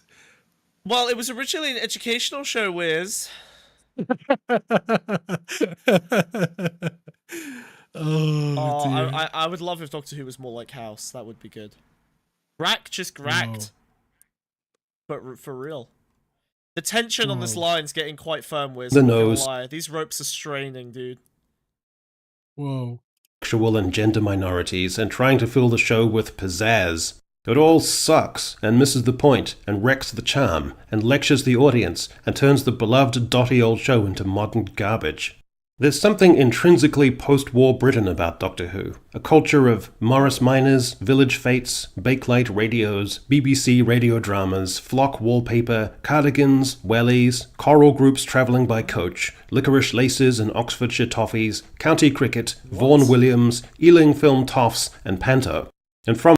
Nothing has ever convinced me more that this man has never watched any Doctor Who. Yeah, I don't know what the fuck he's talking about. Also, did he just use panto as something positive, even though that's something that conservatives have been railing about because it's drag? Wait, did he just endorse drag? Wait, what? Did he just endorse drag? What the fuck? It's so bizarre. Also, all those things are so fucking white-coded as well. Like, it's just like, yes, the Doctor should not be a black man because Yorkshire toffees. Yeah, but what? How did he... Also, the point earlier where he mentions the trans actress losing herself in Doctor Who, I think he interpreted that. He interpreted that as her, like, escaping from her being trans. But really, it's like, no, the fact that she's trans means she could escape into Doctor Who because she would be accepted there. He just completely mischaracterizes it. Bizarre. In that world, you get a Doctor Who has these little affectations. He drives a 1920s roadster, or he has an absurdly long scarf, or a sprig of celery in the lapel of his cricket blazer. It's so intrinsically English, and it's subtle, and it's sweet, and it's a bit... A sprig of celery in your... What? That's... Wait, what? Intrinsically English. Doctor Who has always been made in Wales. To have a munch on a bit of celery in your suit jacket pocket, that's English. This guy really has never been to this country, has he? Wait a minute. What does he think we are? Wait, what? Does he think we're all actual, like, Mary Poppins? It's intrinsically English to have a little piece of celery that turns purple when there's poison in the air. Intrinsically English, dude. That's so weird. It's bizarre. It's bizarre. Ncuti Gatwa envisages a Doctor who was compassionate, accepting, and loving. But Doctor Who was never loving. He was... What? What did you think of that? The fuck? That's so the... Wait, sorry, Tom Baker was never loving? What? It's more William Hartnell, who travelled with his granddaughter, was never loving? Yeah, this is... Well, yeah, like, this is... But, I mean, well, yeah, like, what? Dude, wait, hold on. Christopher Eccleston and Rose, like, that was love, clearly, right? Like, whether, like, it's not like they were fucking, but that was. There was a love triangle. There's such a clear depiction of love. Yeah, what the fuck? What? Jesus Christ. Never loving. Yeah, weird. Bizarre. beguiling, charming, utterly free, protective, morally decent. But the Doctor didn't love you. He was an ancient character. Relationships had a different inference. He didn't try to empower you or mentor you or expound. That's what I was telling you. But that was the terrible retcon where the Weeping Angels are like hired by the Time Lords, and they like kidnap her by turning her into like an angel. Bullshit, dude. It was bullshit. It was terrible. Watch it again. No, carry on. Forget it. You just don't need to watch any of Jodie Whittaker's era. There's absolutely nothing that makes it worthwhile. Is it so? Okay, so basically the entire time a woman was Doctor Who, it was bad. Yeah, but because of an incompetent writer. If you liked Broadchurch, you'd probably enjoy Jodie's run on Doctor Who. I don't remember Broadchurch. What's that? Exactly, bitch. Exactly. Okay. Was Chris was that show? Chibnall can only write cop dramas, and he writes the Doctor as a cop, and it's boring and it sucks. It's so bad. Was Torchwood good? No. Oh, that's a shame. Season 1 was okay, but it's that same thing. They're all just cops. Captain Jack makes that fucking show. Yeah. Okay. Captain Jack is incredible. He's so that's the thing with Torchwood. It's really fucking annoying because some of it's so. Have you watched Torchwood? I've watched like 2 episodes, maybe just randomly. There's some. Okay. Ah, Cheeto! Jesus Christ! Who are those showrunners? Oh my god! Are these writers? What have you linked here? I need context for this, Cheeto. These are Cheeto's writers. Neil Gaiman. Okay. Yeah, these are all writers. Wait, when did Neil Gaiman write Doctor Who? He wrote a couple episodes. I think he wrote Nightmare in Silver, and he wrote the one where they go to that planet and it's trying to eat the TARDIS. The Doctor's Wife, where the TARDIS becomes a real woman. That's a Neil Gaiman episode. I love Neil Gaiman so much. I've read everything he's ever written. I will watch anything. I will go watch those episodes that he wrote. He's done several episodes, and unfortunately, they're not great. No, really? They're not great. But he's a massive Doctor Who fan. Absolutely massive Doctor Who fan. I wonder why they're not good. They're just I don't know. There's something about Doctor Who he doesn't quite get. Yeah, okay. Writers is not an accurate timeline, Cheeto, because writers collaborate. Showrunners are the definitive idea of the aesthetic of the show. I think Neil Gaiman has like a very strong kind of brain that pushes him in a specific direction of like a kind of storytelling and a kind of story. Yeah. And probably it's his episodes feel like Neil Gaiman episodes. They feel like Coraline. Especially The Doctor's Wife. It feels like it's written by Neil Gaiman. Yeah. It's just not very good. It's weird the TARDIS coming to life and being a woman that the Doctor is kind of in love with and flirts with, you know? I think I remember that episode. But Neil Gaiman, hardcore Doctor Who fan. Hardcore Doctor Who fan. Yeah, I'm not surprised. But yeah, we're almost done. On society, he was purely on his own terms. He was endearingly enigmatic. Ncuti Gatwa will not be. The show has only lost viewers since it returned last year. The first standalone episode featuring Gatwa, The Church on Ruby Road, was one of the least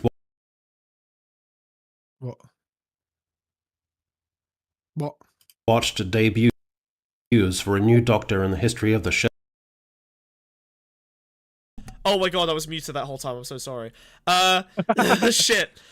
Smug, if you love Neil Gaiman so much, tell me what fountain pen is his favourite. A falcon, and I know this because he signed one, and I have it. Stay mad, bitch. Yeah, he's actually a family friend, and I've met him like a million times, and I love him very much. Eat shit.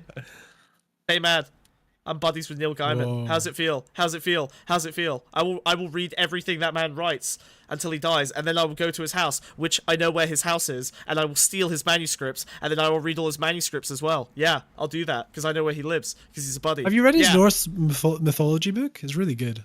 Oh, fuck! No, I haven't, actually. It's really good. Yeah, no, I did mean to read that after American Gods.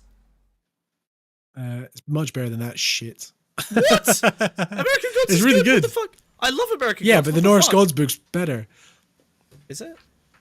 Yeah, it's really good. American Gods is so It's good. just a very solid retelling of old American Viking Gods tales. is like American Gods is like Stephen King but not shit. Oh my god, it's so good.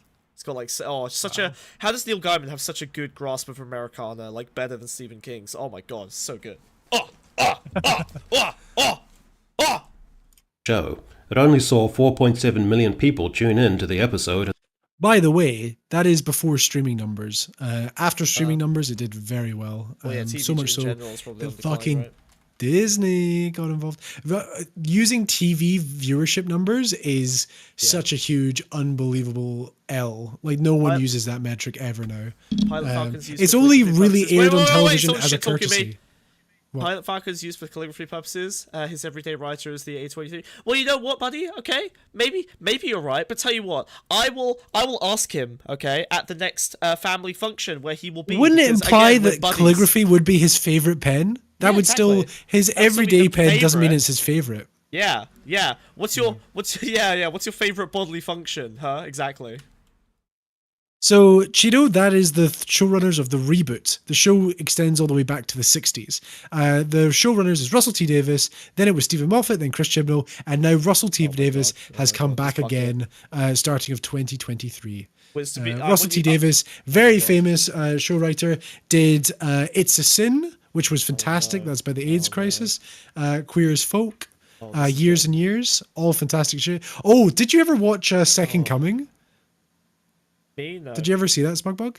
It's a Christopher Eccleston is the lead, and it's about the second coming of Jesus Christ. Dude, and it's like, what if creaking?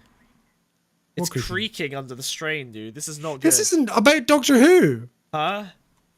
This is a Christopher Eccleston show where he plays. Yeah. It's like, what if the second coming of Christ was a guy from Manchester? I don't know what this is about, but it's making you sweat exactly as much as your Doctor Who rant. I thought you liked Christopher Eccleston. This is still filling up. Dude, I can hear. Can you hear that? Shut up. The United Kingdom. The episode only outperformed the first episode of Doctor Who, An Unearthly Child, that saw William Hartnell play the Doctor. That episode, which premiered back in 1963, only brought in 4.4 million viewers. Subsequent episodes of Hartnell's Doctor saw viewership balloon to 10.4 million by its 10th episode. Not only was Gatwa's first standalone episode of The Doctor the second worst debut for a Doctor, but the episode had the worst ratings for a Doctor Who Christmas special ever. Also untrue. Doctor Who's dead, and prissy activists killed it. Go suck a bag of dicks. This part hasn't... Whoa. Echo Chamberlain. This isn't... I don't think my contraptions worked with, like, this bucket's nearly full, it hasn't gone off. It's straining, look. It's a very light liquid, dude. It's under so much tension. It's actually mercury. No, it's actually under so... Look, I'm yanking on the bucket and the gun's still not going off. It's under so much tension. It's a thermometer. It's full of mercury. You'll on? die of cancer in about 20 years. Yeah, exactly. I want it to die now. This isn't working. What's going on? Yeah. Sorry, what were your final thoughts on this whole thing while I try and figure out what's broken about this? It's a load of hot air, isn't it? It's just conservative garbage. But it's a template that a lot of Doctor Who critique videos have been following recently, where they just focus on asinine politics war stuff without actually focusing on any plot points of the show. And if you watch the show at all, it's very, very, very easy to debunk and see like their very clear agenda with what they're saying. However, it's more about like this guy appealing, because a lot of the Doctor Who fan base is now like men in their 40s and 50s that feel disconnected to what the image of the show is.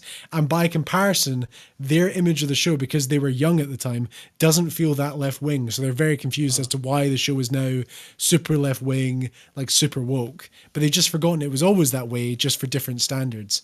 So really it's like this guy's audience appeals to like people that have been left in the dust that didn't really follow the show. But their idea of what Doctor Who isn't congruent with what it currently is, and it's more about them being out of date than the show actually have a drop in quality or not as good as it once was. No, the string is attached to the pivot, because look, the pulley goes through here and then here. It should be working. Any other ideas, chat? What's going on? Why is this not... you just didn't want to die. You enjoyed Doctor Who. Yeah, no, that's definitely not it. That's definitely you outed yourself as a little closet fan in this one. Let's have a look. Hold on. Well, you knew too much about the Weeping Angels. The reason I hate Doctor Who so much is because it was ruined in that era so badly that it made me viscerally. When it should go back? No, look, the pulley. This is supposed to. Did you make sure the firing pin in the gun's present? How do I check the firing pin in the Glock? Are you forgetting I'm a magic frog? Well, what do you mean? I removed all the gunpowder from your gun, dude. No, you didn't. I loaded this myself. Okay, hold on. I've got a shotgun. Wait 1 second. I've got magic powers. Bro, it's fine. I'll just pull a shell out of this, and it's compatible. It's backwards. Is it loaded? It's loaded for sure. I mean, I'll put a shotgun shell in it. It'll fit in a Glock. Yeah, I'll go fine. I can turn your bullets into bubbles, dude. Okay, that should be fine. Okay.